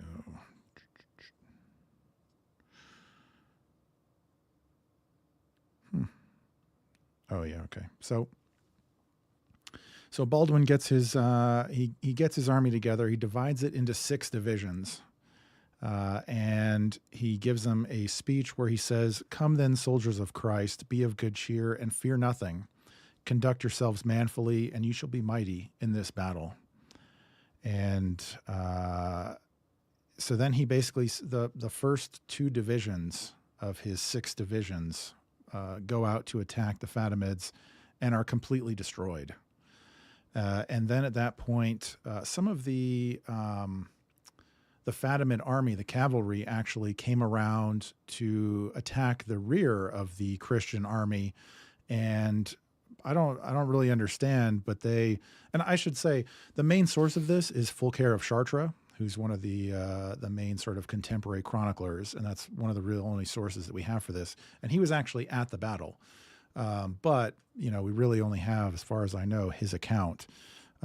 So this part of the Fatimids comes around to the back and then somehow just decides, actually, let's just keep going. And they actually just ride to Jaffa. They ride like past the army as the battle's going, and just this whole section of the army just goes to Jaffa to start looting Jaffa, which Jaffa is a little bit to the north. So things are going poorly for Baldwin, with at least a third of his army destroyed. And he basically leads the 3rd Division to attack the Fatimid army, and rides across and crashes into them. And Fulkir of Chartres had some complimentary things to say about his fighting personally. And they ended up, through some hard fighting, actually routing the Egyptian, the Fatimid army. And they actually started pursuing them, and they pursued them to the south all the way to Ascalon. And at this point, then they get to Ascalon, and then they start turning around to go back and loot the camp of the Fatimids up at Ramla. And so they go up there and start looting the camp, and the cavalry from Ramla, or from Jaffa, starts coming back. This other part of the army that had attacked their rear and then rode off, actually, they started coming back because they just figured, like, well, we'll just go rejoin the army. And the army had been routed and ran way off the field, and lots of them slaughtered. They ran into this cavalry unit, and they attacked them and killed them as well. Those guys were obviously surprised. I think a big part of it was the surprise that they were probably just coming back expecting to hang out and have a good time or something, and they got immediately charged and kind of taken aback, and they got run off. So this was sort of a rousing victory for Baldwin, which, geopolitically, I totally get. It's not a hugely significant battle in the sense that, lots of things changed after the battle, but it was a battle where, for the Kingdom of Jerusalem, really everything was at stake. And even in the middle of the battle, everything was going poorly for Baldwin when he decided to personally lead the next charge in. So I think it's at least worthy of being mentioned as a great battle. So I'm not going to say it's as epic as any of the other ones. We'll put it average at C to start. And our first C. Wow. Yeah, I think that's fair. But I mean, it's a great battle. Yeah. But it's not. I like the speech too. Yeah, I like the medieval speeches that use the word manful. I think we should bring that word back, manfully. Yeah. So go ahead, medieval scholar. What do you think? C. I have no qualms. I think C is a good. Fair rating for it. What do you think, David? Yep, I agree. All right, C it is. All right, Hastings. Ooh, goody. Okay, Hastings. So, we all know this. It takes place in 1066. It takes place in the fall, on the 14th of October. Right at the start of that immortal year, on the 5th of January, the last king of the House of Wessex dies without a legitimate heir. This is, of course, the childless Edward the Confessor. This sparks a succession dispute between a number of different figures. All of them very interesting, amazing stories, all of them archetypical, but they're fated to clash. So these figures are Harold and Tostig Godwinson, Harold Hardrada, and William de Normandy. The first Harold, the son of Godwin, is an Anglo-Saxon. He's the Earl of Wessex. He has 3 brothers who are fellow earls, so together they're a very major power block, or they're a major power block in England. He's able to claim the throne as a result by saying Edward the Confessor pointed to him on his deathbed. So who is the Witan or Council of Wise Men to dispute this? They crown Godwinson in Westminster Abbey on the 6th of January, the next day, and that is Godwinson. The second Harold, nicknamed Hardrada or Hard Ruler, is the ex-Varangian Christian king of Norway. His claim kind of dates back to the brief existence of the North Sea Empire, this personal union between England, Norway, and Denmark from 1013 to 1042. But really, he's spurred to act by Harold Godwinson's brother, Tostig, whose earldom had been revoked because he ruled tyrannically. He taxed the peasants a little bit too hard. So he made the trip to Scandinavia to convince Harold to act. Harold Hardrada, that is. The last contender, William, rules the Duchy of Normandy in northwestern France. He's called William the Bastard because he's base-born. He's also of northern Norse Viking stock, and we can trace his heritage all the way back to the warrior settler Rollo, who's bought off by the Frankish king with Normandy. William claims that Edward the Confessor, his first cousin once removed, had already promised the throne to him on the basis of kinship, and that Harold Godwinson had gone back on his word to support this claim. William's invasion is delayed because Harold Godwinson is guarding the southern coast, and also because of adverse wind conditions. But as is so often the case historically, this bad luck was actually tremendously good luck, because it means William only arrives after the two heralds duke it out. So Godwinson defeats Hardrada and Tostig on the 25th of September. Both pretender claimants die in the battle, and William makes landfall on September 28th with a massive fleet of 776 ships. So this is really like apocalyptic tier timing, if you remember the ending of that movie. Godwinson rushes south to confront William and meets him on the 14th of October, about 7 miles from Hastings. And as we will soon see, the battle proves to be a damn near run thing, to borrow a phrase from the Duke of Wellington.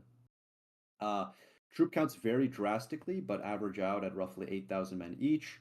Troop compositions are better established. The Normans, they were joined by the Bretons, had roughly 1/2 infantry, 1/4 horsemen, 1/4 bowmen, while the Anglo-Saxons were mostly infantry. Norman archers had not yet the longbows, but self-bows, and they may have had primitive crossbows as well. Norman knights had war horses, lances, kite shields. The rest of it, they wore chainmail hauberks like the infantry, and maces, swords, and round shields also used. The Anglo-Saxon side was equipped pretty similarly. A good chunk of the force was feared units, basically Anglo-Saxon militiamen, but they had a trump card in the form of their housecarls, who were professional soldiers wielding the fearsome two-handed Dane axe. The battle ends up being a long, grueling one, and excepting a midday pause that goes on from dawn to dusk, both Harold and William are joined by their brothers, Harold by Gyrth and Leofwin, who both die in the battle, probably before Harold, which may have actually influenced him, may have influenced the course of the battle. And William is joined by his famous brother Otto, who is the Bishop of Bayeux, and according to legend, uses a club instead of a sword, so he doesn't spill the blood of fellow Christians. He's content to bludgeon them to death. So that's Otto. Last time I checked, if you bludgeoned someone to death, I'm pretty sure there is going to be an assortment of blood everywhere. There probably will be. But in any case, the Anglo-Saxons have the high ground advantage, and though the Normans have archers and horsemen, the Anglo-Saxon shield wall proves completely impenetrable to them. The archers are on the low ground, and as I mentioned, they have self-bows as opposed to long bows, which are not quite as effective. And the other side has no archers, so William's side can't replenish their quivers with the enemy's arrows. So this makes the archers not that much of they don't play much of an important role in this battle. Eventually, the Norman cavalry withdraws, but seeing this, the infantry panics, and what looks to be like a full-scale Norman rout takes place. There's a rumor going through the ranks that William has died on both sides, I believe. And the only way he's able to salvage the situation is by taking his helmet off and riding up and down the retreating Norman line to restore confidence. Some of the Anglo-Saxons pursue the Normans, giving up their high ground advantage, probably against Godwinson's command, and this plays to the Normans' favor because they're able to counterattack. Around this time is when the midday break happens. Both sides rest and eat, and then the same kinds of maneuvers repeat themselves. The Normans charge up the hill, retreat, Anglo-Saxons pursue, and eventually the Normans win the day. And again, it's unclear whether Harold Godwinson wants this to happen. Maybe he's just kind of resigning himself to his fate at this point. He sees his brothers die before his eyes. In any case, as the story goes, Harold Godwinson takes an arrow to the eye. It's also possible he was cut down by Norman cavalry. It's possible that both things happened. But nonetheless, it was a valiant end for really the last Anglo-Saxon king of the England. Now, casualty figures are hard to come by, but about 2,000 Normans are said to have died, and twice that number of Anglo-Saxons. As far as the geopolitical consequences, this is obviously massive. William the Bastard becomes William the Conqueror. He takes London. He gets a Christmas coronation, which is probably the second most famous behind Charlemagne's. As king, he is a feudalizing and Frenchifying force on Albion. He replaces a lot of the Anglo and Saxon top brass with Normans. He builds a bunch of castles because nobody likes him. And he has to kind of defend himself. His landholders have to defend themselves against repeated rebellions. And slowly, this sets England on a course toward the 100 Years' War because it gets England embroiled in all sorts of marriage matches and alliances and complicated feudal obligations in mainland Europe and France, that is to say. And the conquest gets immortalized in the Bayeux Tapestry. This is one of the great works of medieval art. William founds a dynasty that rules England until 1135, and to this day, he plays a kind of founding father role to the English. This is the point at which their school curriculum begins. This is the point at which an Anglo-Saxon kingdom begins to morph into an English one. So little wonder that William gets a good deal of attention across various forms of media, including, as I found out, a British TV drama currently under production, starring the actor who plays Jaime Lannister as William the Conqueror. So it should be interesting. Yeah, I saw brief screenshots or pictures of the set. Uh-huh. Have you guys seen them? No, but you don't sound too I have. excited about them. Did you see them, Mike? I did, yeah. Let me go look. My good buddy Steven posted them, and it's Is it rough? disgusting. Oh no, I was looking forward to it. No, don't get me wrong. I'm still gonna watch the show, but it's enough to make a grown man cry. Wow. Hold on. They really want. Here we go. Well, it's kind of like what they did. They really want that Game of Thrones feel. Yeah. Yeah. What the hell is this? Look at this. Look at this armor. Look at this armor. What is going on here? There's a lot of leather going on here.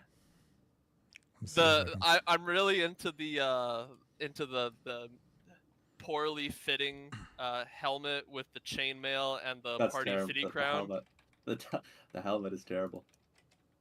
I don't know. And also look at the left of that picture with the helmet. What is going? The sword is like rubber. Yeah, it's like a curved sword.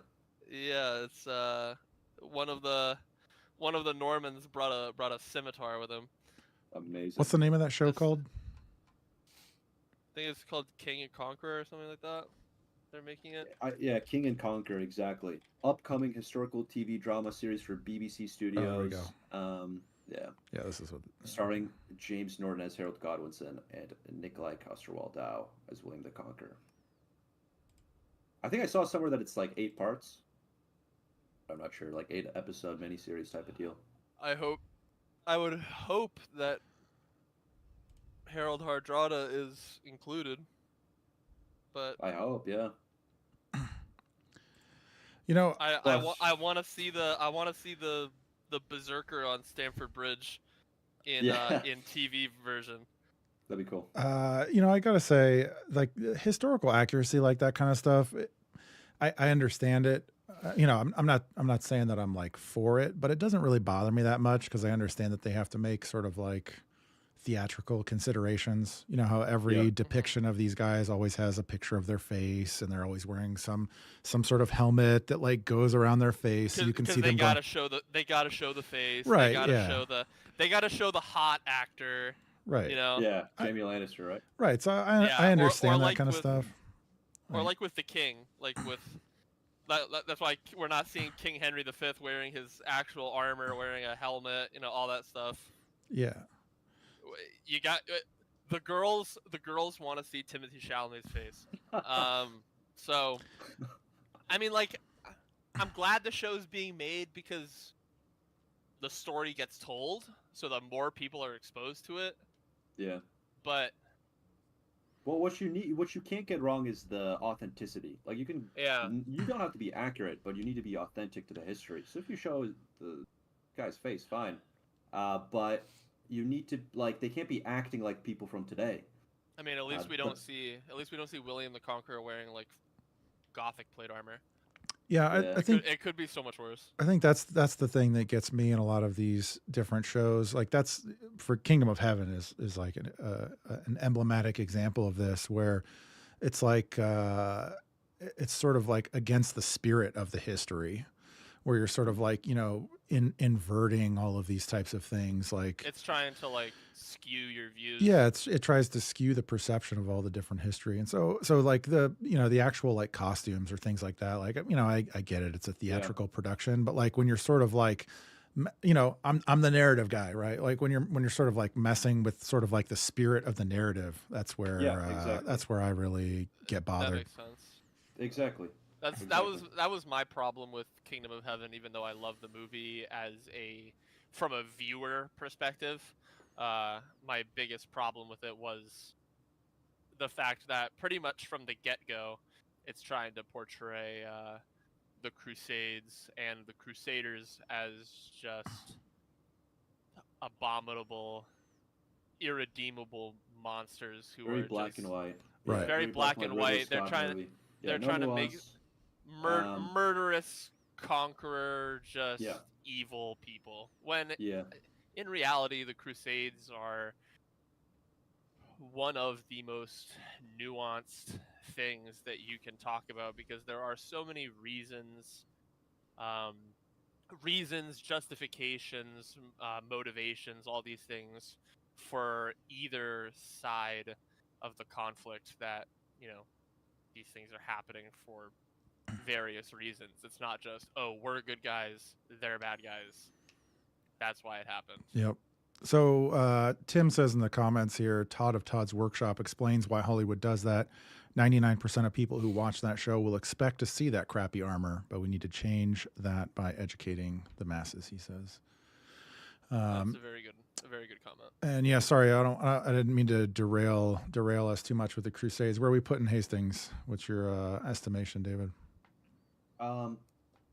So I think it's got to go an S because of everything that I mentioned geopolitically. And actually, I was kind of surprised that narratively it kind of holds up.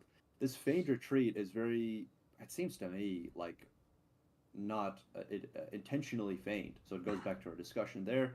And I did get a little bit more of an appreciation for William the Conqueror analyzing this battle because, yeah, I mean, I guess a lesser man would have just given in and wouldn't have been able to rally his troops back to the battlefield. And so, to take off his helmet, and this could have been a cool movie scene, right? This, like, if they want to stick to the history, he's helmeted the whole time. This would make for a great movie or TV show scene where he takes off his helmet and we see the Hollywood face, and it's precisely at the right moment in the battle when everybody is giving up hope on the Norman side, and he rallies them, restores esprit de corps, and they're back in the fight. What do you think, Medieval Scholar? Yeah, I think Hastings is S tier. If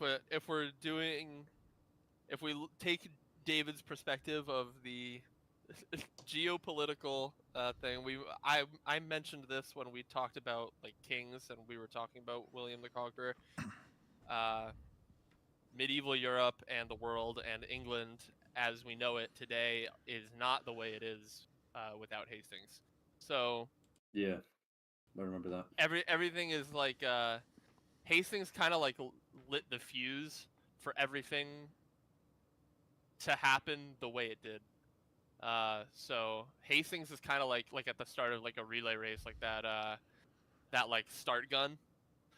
That's Hastings. So that's at least how it's taught, yeah. But it kind of seems to be the consensus. I think you could probably argue with that, but at the same time, oh, there's certainly arguments to be made. There are, but but on one side you have I think at least on one side you have an Anglo-Saxon kingdom, and on the other you have an English kingdom, because he brings this French influence, this feudal influence from mainland Europe, and then consequently, I mean, in a long-winded way, you can say with a straight face that it's the first step toward the 100 Years' War. Yeah, I agree.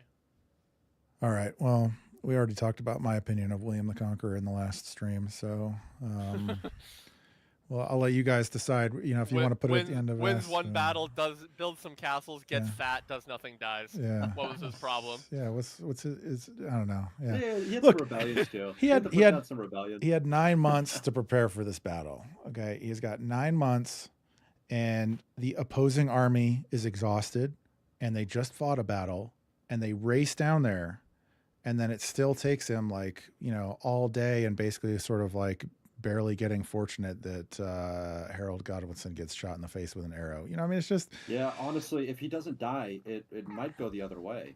I've seen this point of view out there. it's just, you know, I don't know. It's just a very lackluster. I think I would be less. I think I would be less bothered by all this if his nickname wasn't William the Conqueror. I think if he was just sort of like William the Pretty Good, or, you know, William the Notable or something, you know, like, I think that that would be fine. William the Victorious. Yeah, even William. Yeah, he won the battle. There you go, William the Victorious. But this whole like William the Conqueror is like John of Brabant, like how they call him, John the Victorious. I think the Victorious. Gotcha. Yeah. I think the Victorious would probably be a more fitting title. Yeah, William the Lucky. Renaissance Rewind says William the Lucky. When I hear the word conqueror, dude, I think of like Alexander. Right. Or Conan the Barbarian. You know, you're thinking it's like legend. Like you think about like how William was in Jaffa. That's what I think about when I hear William the Conqueror. And then it's like, oh, here's the Battle of Hastings. Like draws on all day. His army routes. You know, it is a nickname of the title making the man rather than the reverse, right? Or even Henry V in northern France did more conquering than William. Yeah. Jonah in the comments says William the minimally exceptional. William the fat and lazy. Anyway, you guys know my opinions. I think I'm tired. I'm tired of Hastings. So, we're talking about the battle. Yeah. Fat lazy Norman. Well, so yeah, fat lazy Norman aside, it's a good battle. Look, you guys are gonna rank it without me, so you go ahead and put it where you want to put it. Yeah, we'll put it S tier. End of S, or do you want to put it somewhere else? I'll let David choose. To me, it's past Jaffa. It's probably behind Cressy. Oh, he almost just threw up hearing that. I'd imagine. It is what it is. I saw visible disgust just hit his face the moment you said. What do you think, Medieval Scholar? Before or after Jaffa? After. All right, after it is. Get wrecked. All right. Get wrecked, William the Conqueror. Fair enough. Get behind me, Richard. I got your back. Yeah, appreciate it. All right, 2 left. Here we go. Targovishta. So this battle is exceptional for several different reasons, and I think it's pretty interesting. And I'm still not an expert on Vlad III, also known as Vlad the Impaler, but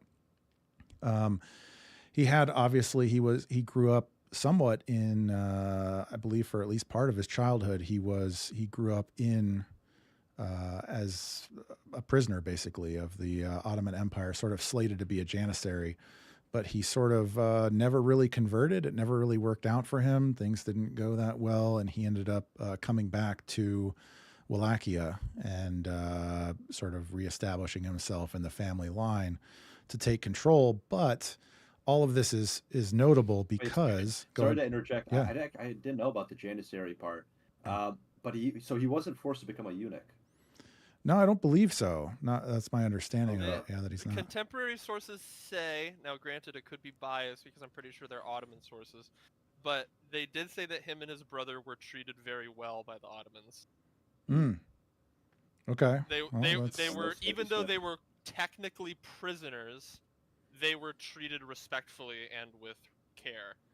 Okay. Now, granted, like I said, it's Ottoman sources, I'm pretty sure, so it could be totally biased, but that's all we got. And, well, so in any case, Vlad, by the time that he does get released, he certainly feels like he has an axe to grind in some aspects. So, excuse me, he does go back, and the thing that's kind of hard to parse about him without really taking a super deep dive is that the politics of the time is so varied and confusing, because he's sort of like supposed to be an ally of Matthias Corvinus, but he's also kind of not. And then sort of the internal Holy Roman Empire effect. Yeah, they've got all these things going on where, like, at different times they're allied and at different times they're not. And then at different times he's also sort of re-allied with the Sultan of the Ottoman Empire. And then at other times he's also sort of not. So there's sort of always this like extremely volatile, it's a very wild time politically. And so it's sort of hard to understand and sort of really hard to grasp, like all of these different like alliances that where at one point he's allied with, Corvinus, and then the next minute he's allied with the Sultan. So it's going back and forth a lot. But at one point, finally, the Sultan sends for Vlad and sends for him to pay his taxes. And Vlad basically says, no, he's not really into that, and he's not going to do it, or he doesn't have the money. So, and things have been very politically difficult for Vlad because of all of the infighting and the other varying alliances. So things are very up in the air, and he had one particular ally who was his very good ally. And in 1460, he was captured by the Turks. His name is regrettably kind of unpronounceable to me. Michael Sizlgagi. Sorry. It's a tough one. It's a tough one to pronounce. If there's any Romanian viewers here, they just got chills down their spine. Yeah, my apologies. But in any case, he got captured, and all of his men were tortured to death, and he was sawed in half. So at this point, I think Vlad is not, he's kind of had enough. And so he's not paying the tax. And also the Ottoman Sultan, this is Mehmet. So Mehmet would be he would have been the young boy in the Varna saga, which also, by the way, so this is going to take place in 1462. And for context, Christopher Columbus is 11 years old. On the other side of it's so weird to think about. Yeah, it's really weird to think about in context. That all this is going on as Christopher Columbus is alive. Yeah. And all right, so then the Sultan decides he's going to invade, so he is able to raise a massive force. According to Mehmet's estimate, his force is 150,000. Historians think maybe that's too large. Maybe it's only 90,000. Oh, but what I was going to say is that Vlad's childhood is notable because this entire night battle is only feasible because of the way that Vlad grew up in the Ottoman court, because he speaks fluent Turkish, and he's also intimately aware of how the Ottoman army moves and camps and all of that. That's really going to play a big part in this, which is why it's so unique and so extraordinary. So anyway, as the Ottoman Sultan is making his way to into Wallachia, Vlad has written to Corvinus to ask for, and supposedly they have an alliance, and he's expecting Corvinus to come to his aid with some soldiers so they can team up and fight the Sultan. But he starts to realize as this is dragging on and he's sort of doing all of these different guerrilla tactics against the Sultan, he's starting to realize that Corvinus is not coming to his aid. And so he's just got all that he has left, basically. All that he has left is to basically just wage this crazy guerrilla warfare campaign. At one point, because he does have an army that's about 25 or 30,000. And he gets all of his generals together and he basically says, we really don't have very many options here. We can starve to death or we'll be taken prisoner. And neither of those is I would probably rather starve in that situation. Yeah, so he says, so we have to fight. And basically all of his generals agreed with him. And so prior to this, outside of Târgoviște, which is one of the main cities, the capital city in Wallachia, as the Sultan is heading in that direction, basically Vlad has another contingent, one of his allies who is nearby, who also has apparently like 10 or 20,000 troops. And so Vlad tries to coordinate this night attack on the Sultan.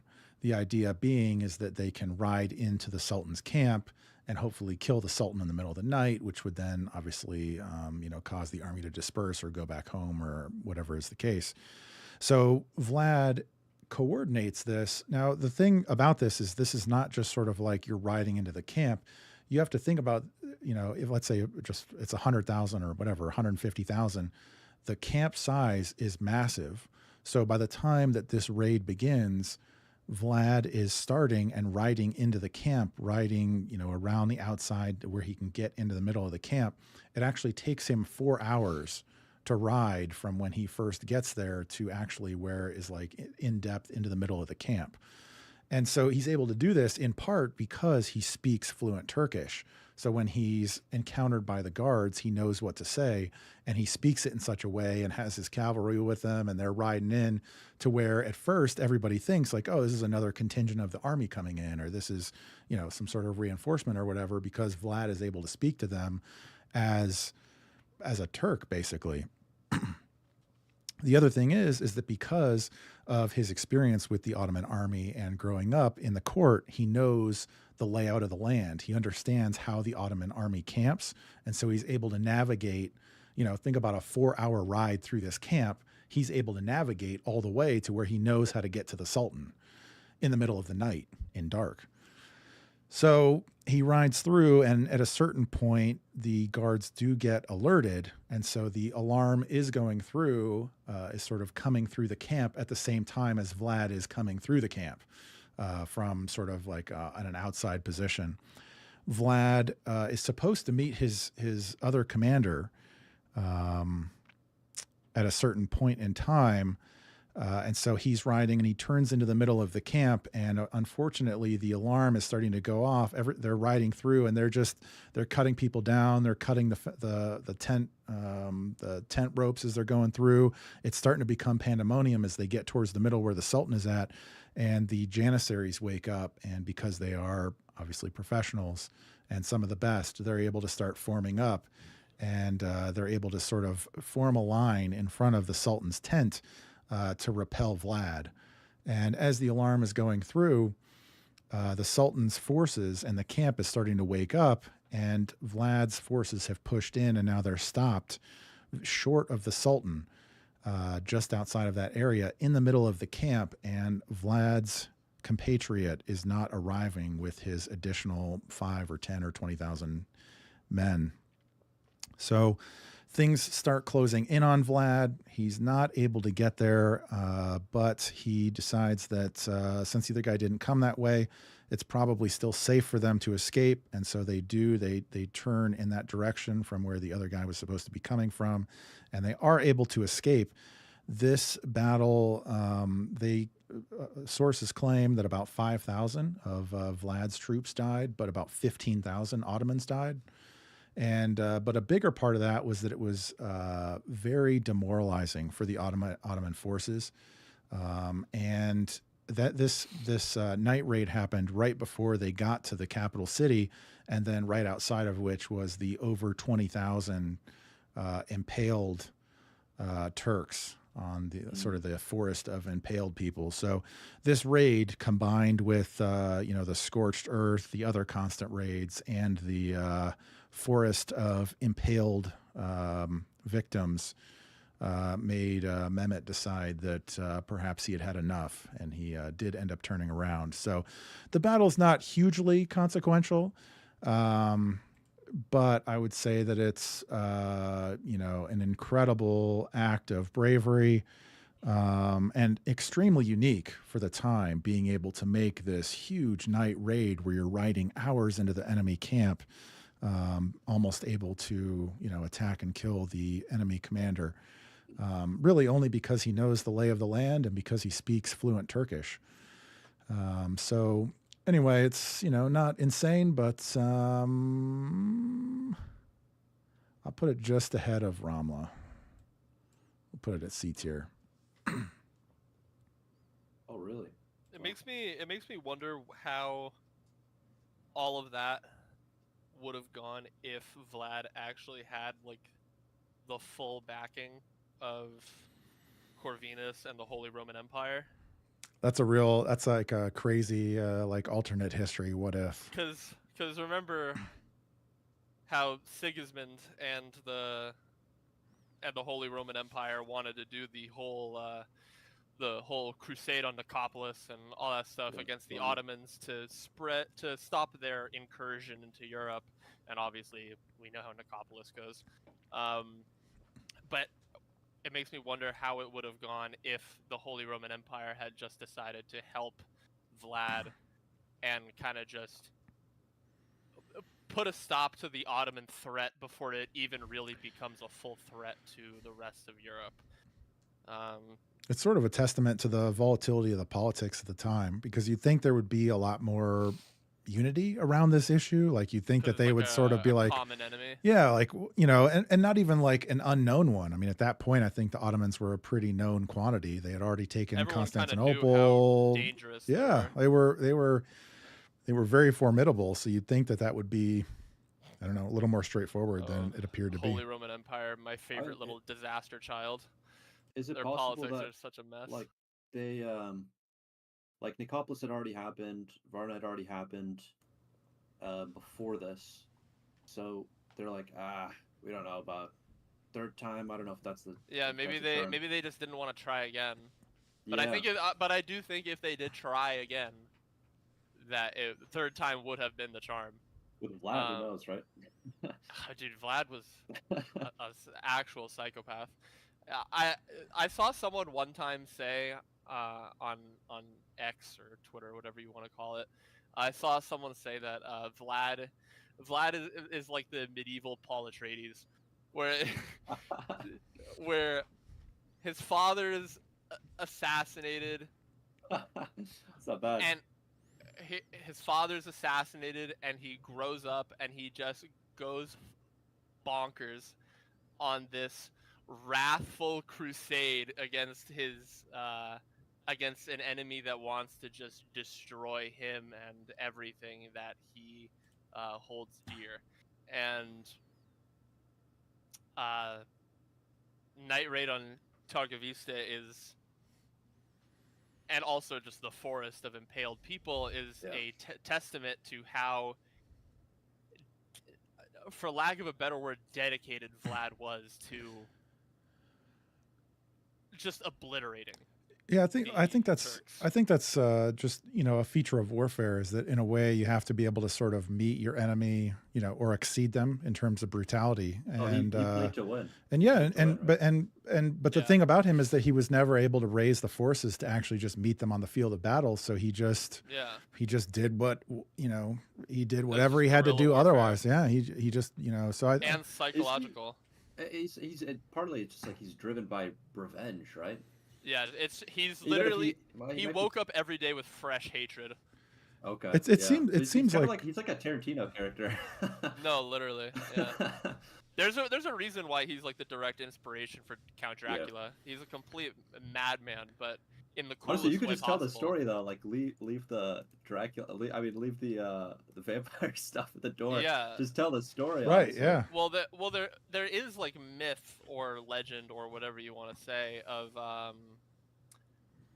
I think it's multiple accounts that people would say that Vlad did have instances, quote unquote, allegedly, where he would cry tears of blood that would actually seep out of his eyes, or that when he impaled people, maybe not necessarily for the forest of impaled people that Mehmed saw, but when he would just impale people in general, there were times where he would actually sit down at like a little table and enjoy like a nice little quaint meal while everyone is suffering all around him. And Jesus, for the sake of psychological impact, there are tales that he would, the amount of it I don't know, but that he would drink people's blood out of a cup as this was all happening. And that's where a lot of the vampire stuff goes. A lot of the vampire / cannibalism kind of ideas came from, that would eventually inspire like Bram Stoker and all that stuff. But it's crazy how the things it's crazy to think about how the things that the Ottomans would do to people and do to their prisoners and their enemies and all that stuff, that even they, when they cross over that hill and Mehmed and all his people see this giant just forest of people who are impaled, who many of them are not dead, and they're screaming in agony. And even Mehmed feels just physically ill. Wasn't it like women and children that were impaled too? Yeah. Oh yeah, That, right? Like, Vlad oh my impaled God. everybody. Yeah. He impaled men, women, children, and a lot of them are just screaming in agony. And Yeah. even Mehmed was said to have just been physically disturbed to the point that he actually felt like terrified, and he was like, "Okay, no, I don't want to do this." We're dealing with a crazy person, crazier than we've ever dealt with before. Yeah, he out crazied him for sure. Yeah, Mehmet was apparently he. It says this is from like a chronicler at the time. The Sultan was seized with amazement and said it was not possible to deprive his country a man who had done such great deeds, who had such a diabolical understanding of how to govern his realm and its people. And he said that a man who had done such things was worth much. Okay. And I know Vlad eventually dies by assassination. He's like ambushed on like on a road, isn't he? And then they kill him and they cut his head off. Oh. Who was it that killed him? Were they allies of the Ottomans, or were they just people that didn't like him? I thought it was. I thought he died in some like real minor skirmish. I thought it was like a minor skirmish, but it was like an ambush. I'm pretty sure is what happened. It like started as an ambush.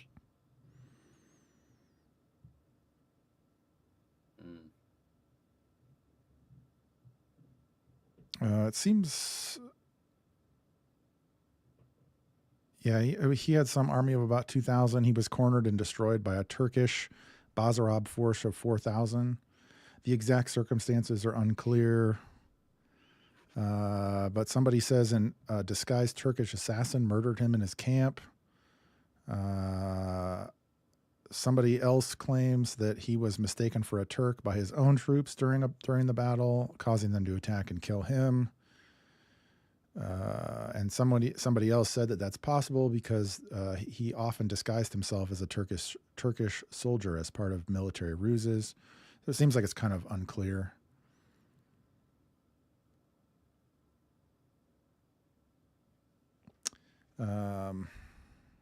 In any case, last note on that, I have a banger tweet loaded up. I'm just waiting for everybody to start talking about tariffs again, because one of Vlad's big things was imposing tariffs in Wallachia. And so I'm just going to be like, you know who loved tariffs? Vlad the Impaler. Trump is literally Vlad the Impaler. It's going to be a super viral tweet. All right, last one. Lechfeld.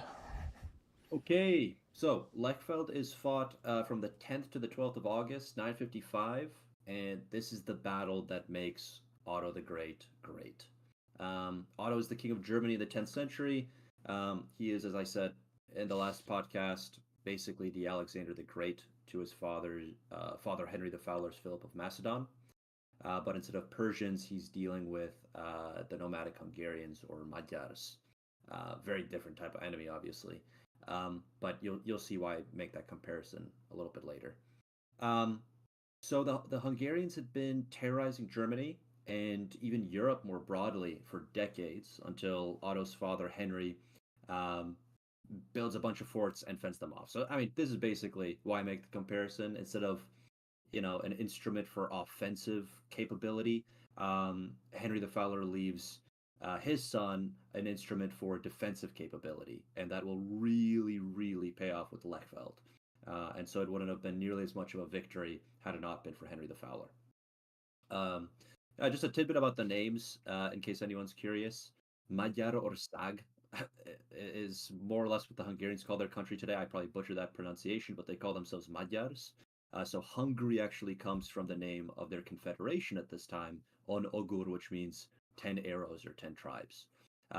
They are very skilled in horsemanship and archery. They come from the steppe, and they're part of that long, steppe succession, you could say, from the Scythians to the Huns to the Avars, which would later culminate with the Mongols. The battle itself takes place in, as I said, the late summer of 955. It coincides with the last major uprising against Otto the Great. This rebellion involves Otto's son and son-in-law. It may have encouraged the Hungarians to start raiding Germany again. Not only that, it seems that the rebels aided and abetted these raids by keeping the Magyars supplied. Nonetheless, Otto is able to bring the rebellion to an end, largely because of the existence of the Hungarian threat. He's able to unify Germany behind him, and then proceeds to Augsburg, where the Magyars have massed. The important thing about this Hungarian force, besides numbers, the notable thing about them is that, unlike in the past, they'd come to settle and not merely to raid. So you can basically think of them before this as Vikings on horseback, but now, I mean, like the Vikings themselves would do in some places, they wanted to carve out a little kingdom for themselves. They were equipped with siege weapons, the most likely culprit being the Byzantine Empire. The Hungarians had been with these siege weapons, they laid siege to the city of Augsburg. This was a Roman era fortress city built along the river Lech, and taking it would give the Hungarians control over the mountain pass, the Alpine Pass, and therefore cleave Germany from Italy. And that is why Byzantine involvement makes all the more sense here, since they still had their holdings in southern Italy to worry about, and would have been just fine with the Hungarian kingdom nestled up against the Alps. As for the battle itself, both sides numbered about 10,000 men. The Hungarians had their horse archers, the Germans their heavy cavalry, as well as light cavalry and infantry. And Otto also called upon the Bohemians, so the last Czech cameo of the day. As is often the case in medieval battles, the initial phase was stalemate. The Hungarians seized the initiative by lifting the siege preemptively and ambushing Otto's Bohemian rearguard. And they're able to do this because Otto's army is in a fairly long column, traveling on an old Roman road, surrounded by forest.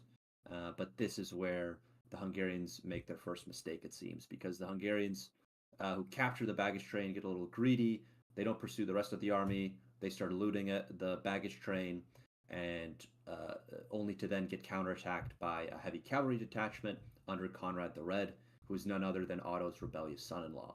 So he's very keen to get back in the king's good graces. Eventually, he gets killed, but this is because he makes the mistake of taking his armor off due to the summer heat. Further on up the road, past the forests, on the outskirts of Augsburg, the rest of the Hungarian force are quite surprised to be confronted by Otto. They're hemmed in by the river Lech as well as the forest, and this means they are less effective than Otto's better armored but less mobile cavalry force. So there's not as much room to maneuver. So this was very well chosen ground, for the city in the first place, but also for this engagement. According to legend, Otto charges the enemy on horseback himself, and he's armed with nothing less than the Holy Lance, which is supposed to have been studded with the nails used in the crucifixion. At this point, the Hungarians stage a well-ordered retreat, which is where that groundwork I mentioned that is laid by Henry the Fowler, Otto's father, really pays off. Every river, forest, swamp, and mountain pass that the Hungarians encounter on their way back to the east is fortified, and on top of that, because of the rainy summer season, none of Bavaria's rivers are fordable. So after they divide themselves into a bunch of small groups, they are systematically defeated in detail, and this is where most of the casualties happen. It's not at Lechfeld itself, but on the way out of Lechfeld. And they're killed almost to a man, we are told, with their leaders captured and executed in nearby Regensburg. Wittikind of Corbie, a primary source for Otto's reign, tells us that it was this moment when Otto was hailed as father of the fatherland, master of the world, very similar to how Roman generals were hailed as imperator by adoring legionaries in antiquity. But not quite 7 years later, Otto would be acclaimed emperor in a much more medieval fashion by the Pope in Rome, and this marks the moment that the Holy Roman Empire is founded or refounded, depending on your perspective. So to sum it up, this marks the battle marks the last nomadic incursion into Europe until the Mongol period. The Viking raids are ending. Hungarians are now on their way to basically EU citizenship, you could say. Like this is their way of entering, like they're going to be Christianized. They're going to enter Christendom, i.e. Europe. This reestablishes 2/3 of Charlemagne's empire in the form of the HRE. And who knows, this may have been just one of many, many sorts of interactions with the East, with the Byzantine Empire, that contributes to that bad blood between the Latin West and the Greek East, something which, as we know, bubbles over in the Fourth Crusade. The last thing I'll mention, according to the historian, not the actor Tom Holland, the battle inspires Tolkien's Siege of Minas Tirith in The Lord of the Rings. So specifically, Holland says, quote, when Aragorn, claimant to the throne of Minas Tirith, appears before the walls of the city at the head of a great host, he is armed, just as Otto had been at the Battle of the Lech, with a token of his supernatural mandate. Sure enough, when Sauron is finally overthrown and Aragorn's return as king thereby rendered certain, Tolkien makes clear the theological context for this dramatic climax. The fall of Mordor occurs on the 25th of March, the very date on which, back in the age of Otto the Great, it was conventionally believed that Christ had been crucified. End quote. So with all that said, this is a legendary battle. It makes Otto great. It turns him into a Carolingian figure. He brings back Charlemagne's empire, or at least 2/3 of it. And so I got to give it an S tier, and a high S tier at that. Where specifically? Honestly, maybe like right behind Tour, in my opinion. It's hard to conceive of if he had lost, if he had died in the battle or something. It went the other way. You kind of start to wonder, well, what does that do to the HRE? Does the HRE get refounded at all? Because that was an open question. Before this, for a little bit more context, so you guys understand my point of view just a little bit better. Like Henry the Fowler ruled in a very consensual way, and he actually refused unction. He refused to be acknowledged as king of Germany, and the German aristocrats were very, very eager to preserve their privileges and rights and sort of autonomy. And then Otto comes and basically launches an experiment.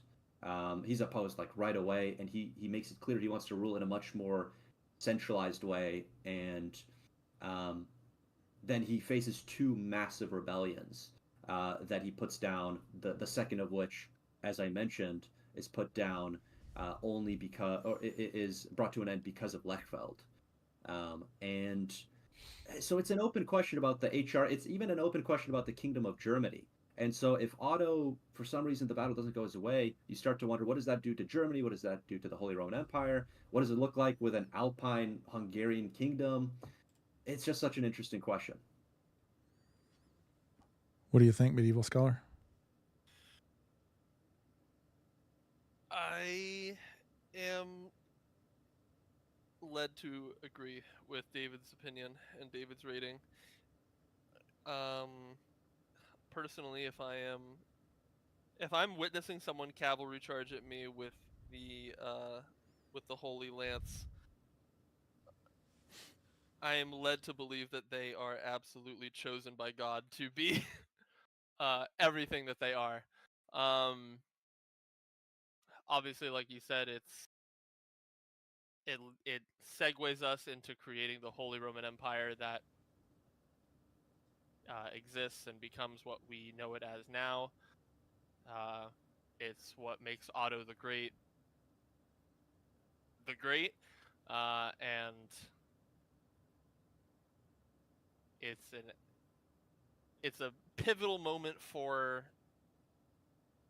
at least that part of medieval Europe and determining the future of what it would become otherwise had they not been victorious. So I'm gonna agree with S tier. Yeah. All right. Well, Otto, I mean, he ranked highly in our ranking of monarchs, so it seems reasonable that his signature battle would also, or his pivotal battle, signature battle. I like that signature battle. His signature, because it basically it gives him his nickname, right? So that actually kind of works. Yeah. Signature battle. That's right. And that was his signature move, riding with the Holy Lance. So, Yeah. You know, there's lots of like there. So I think that's, I think that's fair. So, a lot of things that Richard III maybe could have learned about charging. He didn't have a Holy Lance. That was really probably the difference. If Richard III had a Holy Lance, would he have won Bosworth and killed Henry Tudor in his charge? We will never know. Yeah, probably. So, all right, before we wrap up, everyone, make sure if you're watching, go check out David, his YouTube channel, Empire Builders. There's a link in my YouTube description here, which if you didn't catch the whole thing, it'll be up for a replay, so you can watch it. You can click on his YouTube channel, go check that out. He makes awesome historical videos. And you can check out his X account at Empires Pod. We also have Medieval Scholar here, which you can check him out on X at Medieval Scholar. And he writes awesome threads about history and often historical battles, which we didn't get to all of them today. So I think in conclusion here, I think maybe we're a little bit too ambitious, and maybe we got to narrow it down to like top 12. Maybe we could do like 4 each or something like that. Maybe top 12. Keep it maybe a little more concise. So we have maybe, the appropriate time to like discuss less messy rankings. Yeah, and then the rankings maybe will be a little bit clearer. Maybe I don't know. Maybe we'd have to see on that. But what do you think about? I know you came in late, which is fine. Do you have any thoughts, Medieval Scholar, on the rankings as they are right now? I have, from what I'm seeing, no, I don't have any. I don't have any gripes or anything like that. Oh, so Agincourt is a D. All right. Well, that's good to know. We ranked it appropriately without you. All right, David, do you have any thoughts? Any final thoughts? Any thoughts on the rankings here? Anything that was too high? Anything that's too low? I'm happy with it. I think this is a minor one, but maybe Manzikert, I feel like actually should be a little bit higher up. I feel like it should be like one higher, but all in all, I think this is a good list. Actually, I think we should bump Agincourt up to S++ tier. All right, calm down. Calm down. I think it's the greatest. I think it's the greatest military victory in human history. It's the result of honor, courage, chivalry, and French hubris. Actually, hold on. Here's a genuine question. Which do you think is more important, Cressy or Agincourt? Cressy. Yeah, I would agree with that. I'm a Henry V. I had a tweet about this the other day when I was talking about Agincourt or Poitiers. I'm a Henry V truther, but it's Poitiers. Agincourt in a vacuum, in a bubble, is an incredible battle. But when you look at the after effects of Agincourt, it doesn't really do anything. Like, because Henry V ends up dying anyways. He doesn't get to take the French throne. It's a great battle. It's a great victory, but since he dies, pooping himself to death, it just means nothing. If he had ascended the French throne, it would have meant way more. But in hindsight, looking back at it, because he died early from illness and he was unable to take the throne of France from Charles, it just doesn't mean as much. Cressy and Poitiers had way more impact on not just the current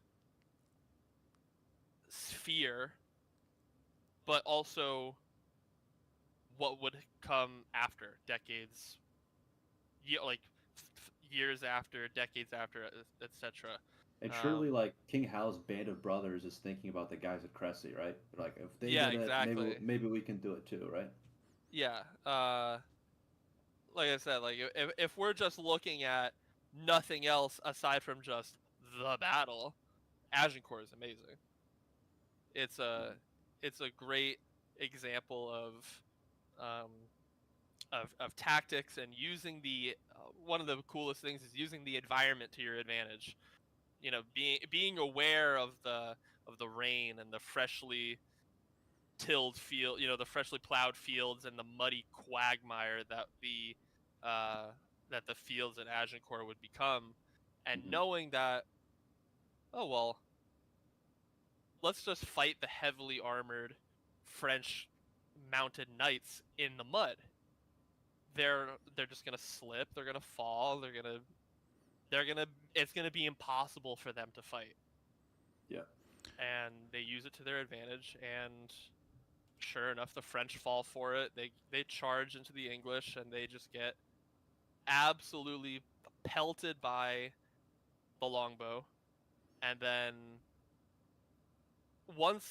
I think one of the coolest things that doesn't get mentioned enough about Agincourt is that when the archers ran out of arrows, that they just picked up their melee weapons and they charged into the battle themselves. And because they have such light armor, they were able to maneuver around the mud and the bodies and everything like that really swiftly and easily. So the archers were just, I mean, it's not an unpopular opinion at all. The archers were the absolute MVP of Agincourt. The pièce de résistance. Yeah. So Mike, I mean, 4 hours later, we got to give the people what they want, right? Agincourt higher, finally. So okay. From D tier. If we're looking at it from just in a vacuum, and we're not looking at what would come afterwards, and we're looking at it from just a battle because we're rating battles, Agincourt's S tier. Yeah. Agreed. So that's why I'm gonna put it S tier for that reason. As the geopolitical correspondent, I guess I'd bump it down to A, but Mike, it's up to you. What do you think? Mike, you betrayed me with Henry with the King's rating. Let's not do this again. I defended Richard 20-30 minutes ago. You defended Jaffa too. I defended Jaffa and I defended Richard. All right, there you go.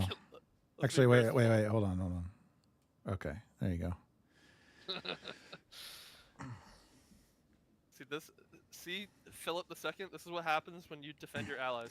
One of the things that I was thinking about, sort of through this discussion and even preparing for the stream, like researching all these battles and things, is how there's a really interesting sort of horseshoe theory of chivalry, where obviously if you have no bravery and so forth, then obviously you will be terrible. But there's also like something on the further end of that, where like if you're so brave that you just don't even care, that you just ride into the enemy and get skewered or killed, or like you just don't even care at all about tactics or strategy. You're just like, I'm gonna kill this guy, and I'm just gonna, I mean, Agincourt is the example. Like Cressy, Henry de Bohun exactly. With fucking...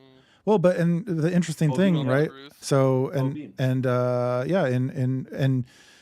so it also played out the same way with Vladislav at Varna after they had basically won the day, and then he made that charge at the end. And then also, we didn't get into it, but a similar thing happens at the Battle of Nicopolis. Very similar. Well, that one to me is a little bit different, but. Poitiers is another one where, the French just get so aggressive and excited and just figure that they have them beat rather than being tactical or strategic at all. Hubris is... You're getting into something deep now. Like, it brings to mind that Seneca quote that, actually, I pulled it up. Certainly the great spirit and the desperate strive equally. But I think I have my contentions with that quote because I think there's a difference between courage and a death wish. Like, courage... You must have a will to live and win to have courage. I think otherwise you are stupid. You have a death wish, right? I think also to be a fantastic warrior or military leader, you also have to be completely okay with the fact that you can die at any time. Yeah.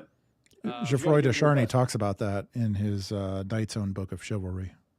Yeah, it's like you can't be the warrior that you're meant to be, or the leader that you're meant to be in, especially in this era of history, and with antiquity also. But you can't reach your full potential of these things if you are afraid to die. Totally. And you have to have, like, morale plays such a huge part, and these men are obviously leading armies, so they need sort of unshakable morale. I mean, that's a big part of a lot of these guys' story. You must lead by example, right? Yeah. Well, Robert the Bruce actually is a great example where he was defeated just over and over and over, and then ended up coming back and finally winning. And so there's a certain amount of that where Well, but I mean, for these guys, it's like it's never over. That's the thing. There is no it's so over. They're just always back, and that's sort of it's just interesting to consider because that's another thing.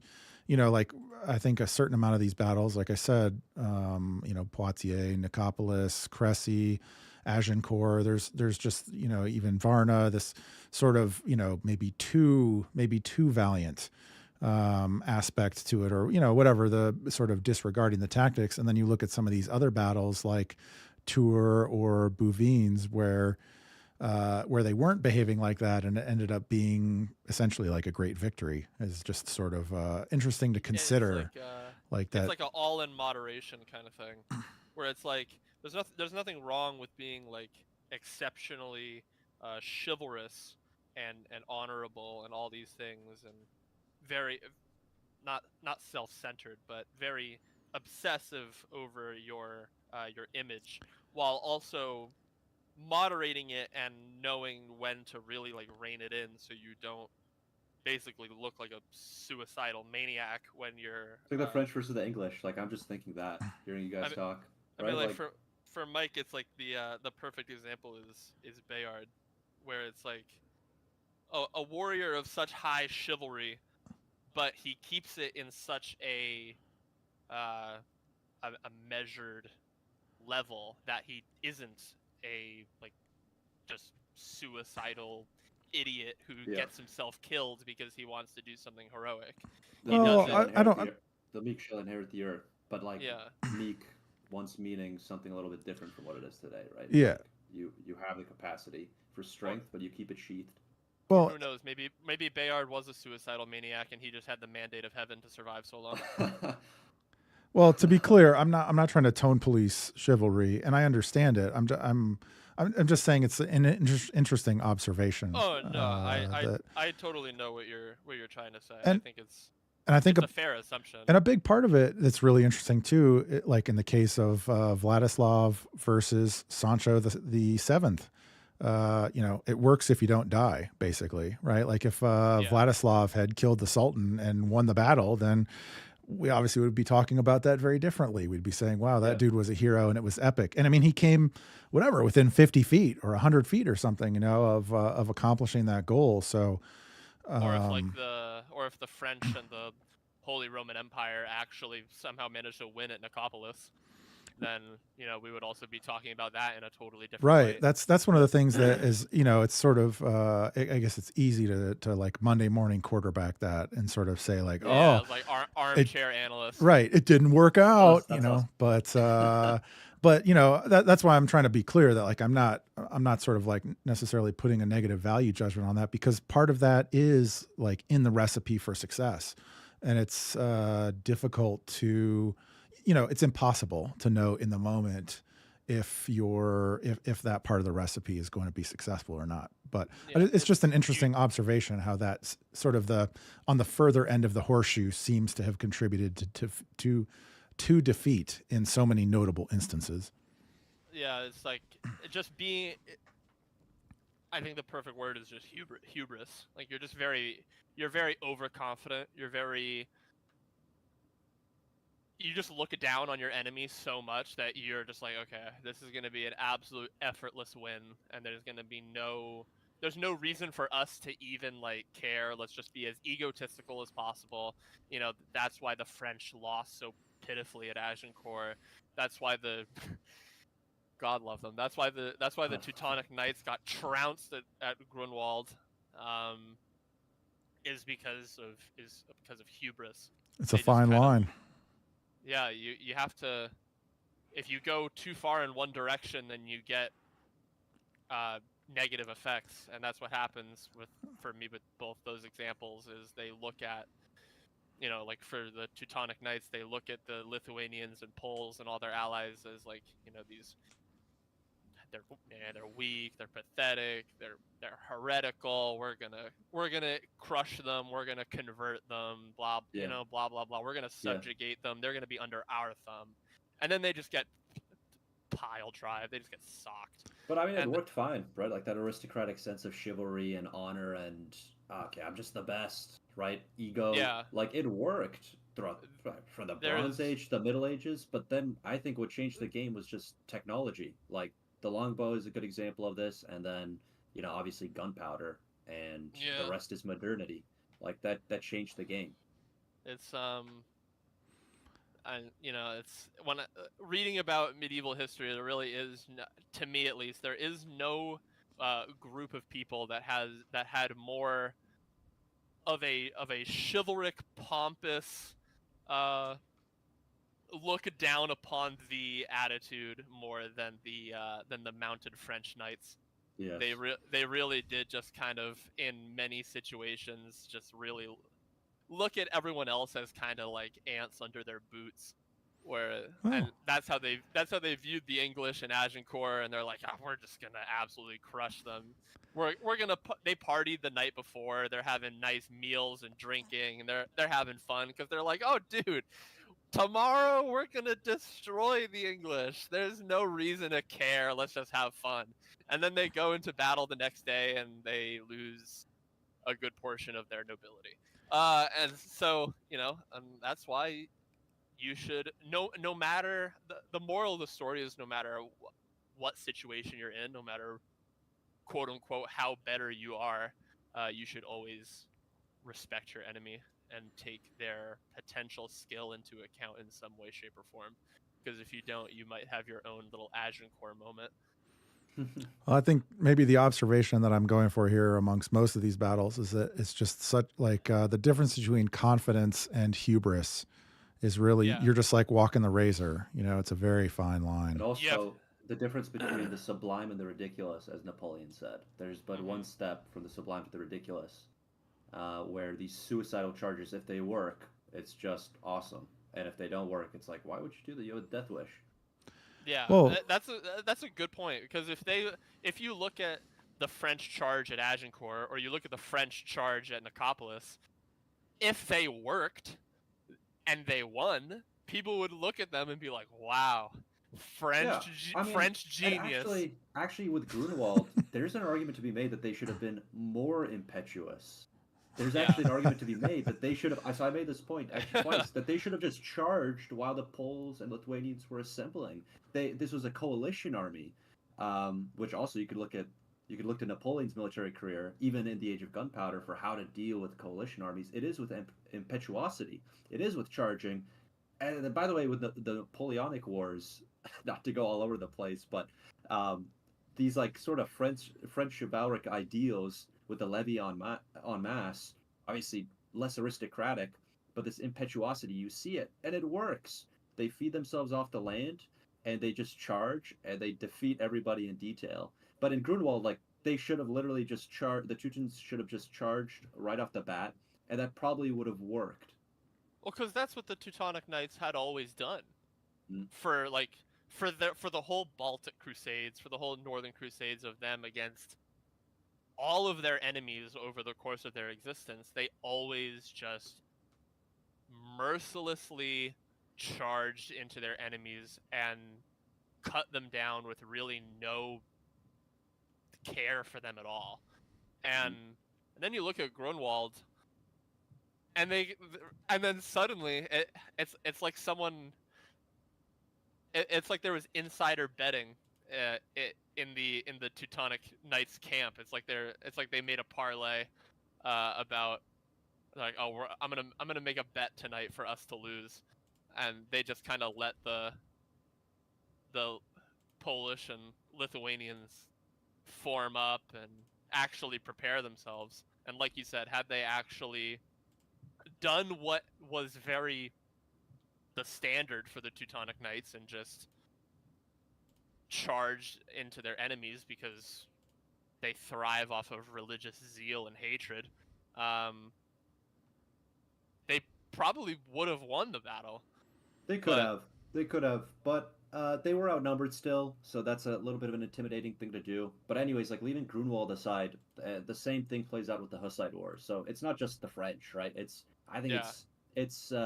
the French had a very well developed. They were a sophisticated medieval kingdom with a very well developed aristocracy. Yeah, that's why they won the 100 Years' Wars, because they're the goats.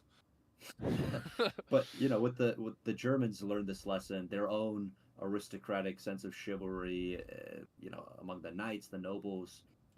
They were also humbled by, farmers, Czech farmers in their wagon forts with scythes and flails and crossbows and some very primitive just firearms. very, very. I'm blanking on the word, but very, like, I guess in comparison to like the knights of the Holy Roman Empire, just very primitive weapons. Yeah, definitely, literally like farmers' weapons at first, and then gradually the Czech nobility actually join in on the farmer side. But yeah, I think that's a story for another time. Like, my takeaway would be from this discussion would be like the technology completely changed the game, right? Which maybe is trite, but it's true. Yep. I wanted to say real quick, I while we were talking about it, we could talk about it over the next few days and flesh it out, but I have an idea for another either episode or a stream or whatever. I think that each of us can pick one. Either it can be a kingdom, it can be an empire, it can be a duchy, it could be whatever. That's like our favorite, and then just talk about it. Basically, like say war game it out. All right, yeah, we'll have to workshop this one a little bit, I think. Like talk about its history, talk about like maybe its best rulers, its best battles. Yeah, but people want to have competition. People want to rank stuff, Yeah, we need. Oh well, if that's the case, then I'll just pick France, and I'll just beat all you guys. All right. Well, thanks for joining me, fellas. It's been a pleasure. We'll definitely have another one, maybe in about maybe about a month, maybe middle of January. We'll do the next one. And thank you, everyone, for watching. Appreciate all of your comments in the chat. Appreciate all of your support. Again, you can check David out, Empire Builders, on YouTube, and at Empires Pod on X. And you can catch the Medieval Scholar at Medieval Scholar. Thank you for watching. It's been a pleasure. Have a good evening, fellas.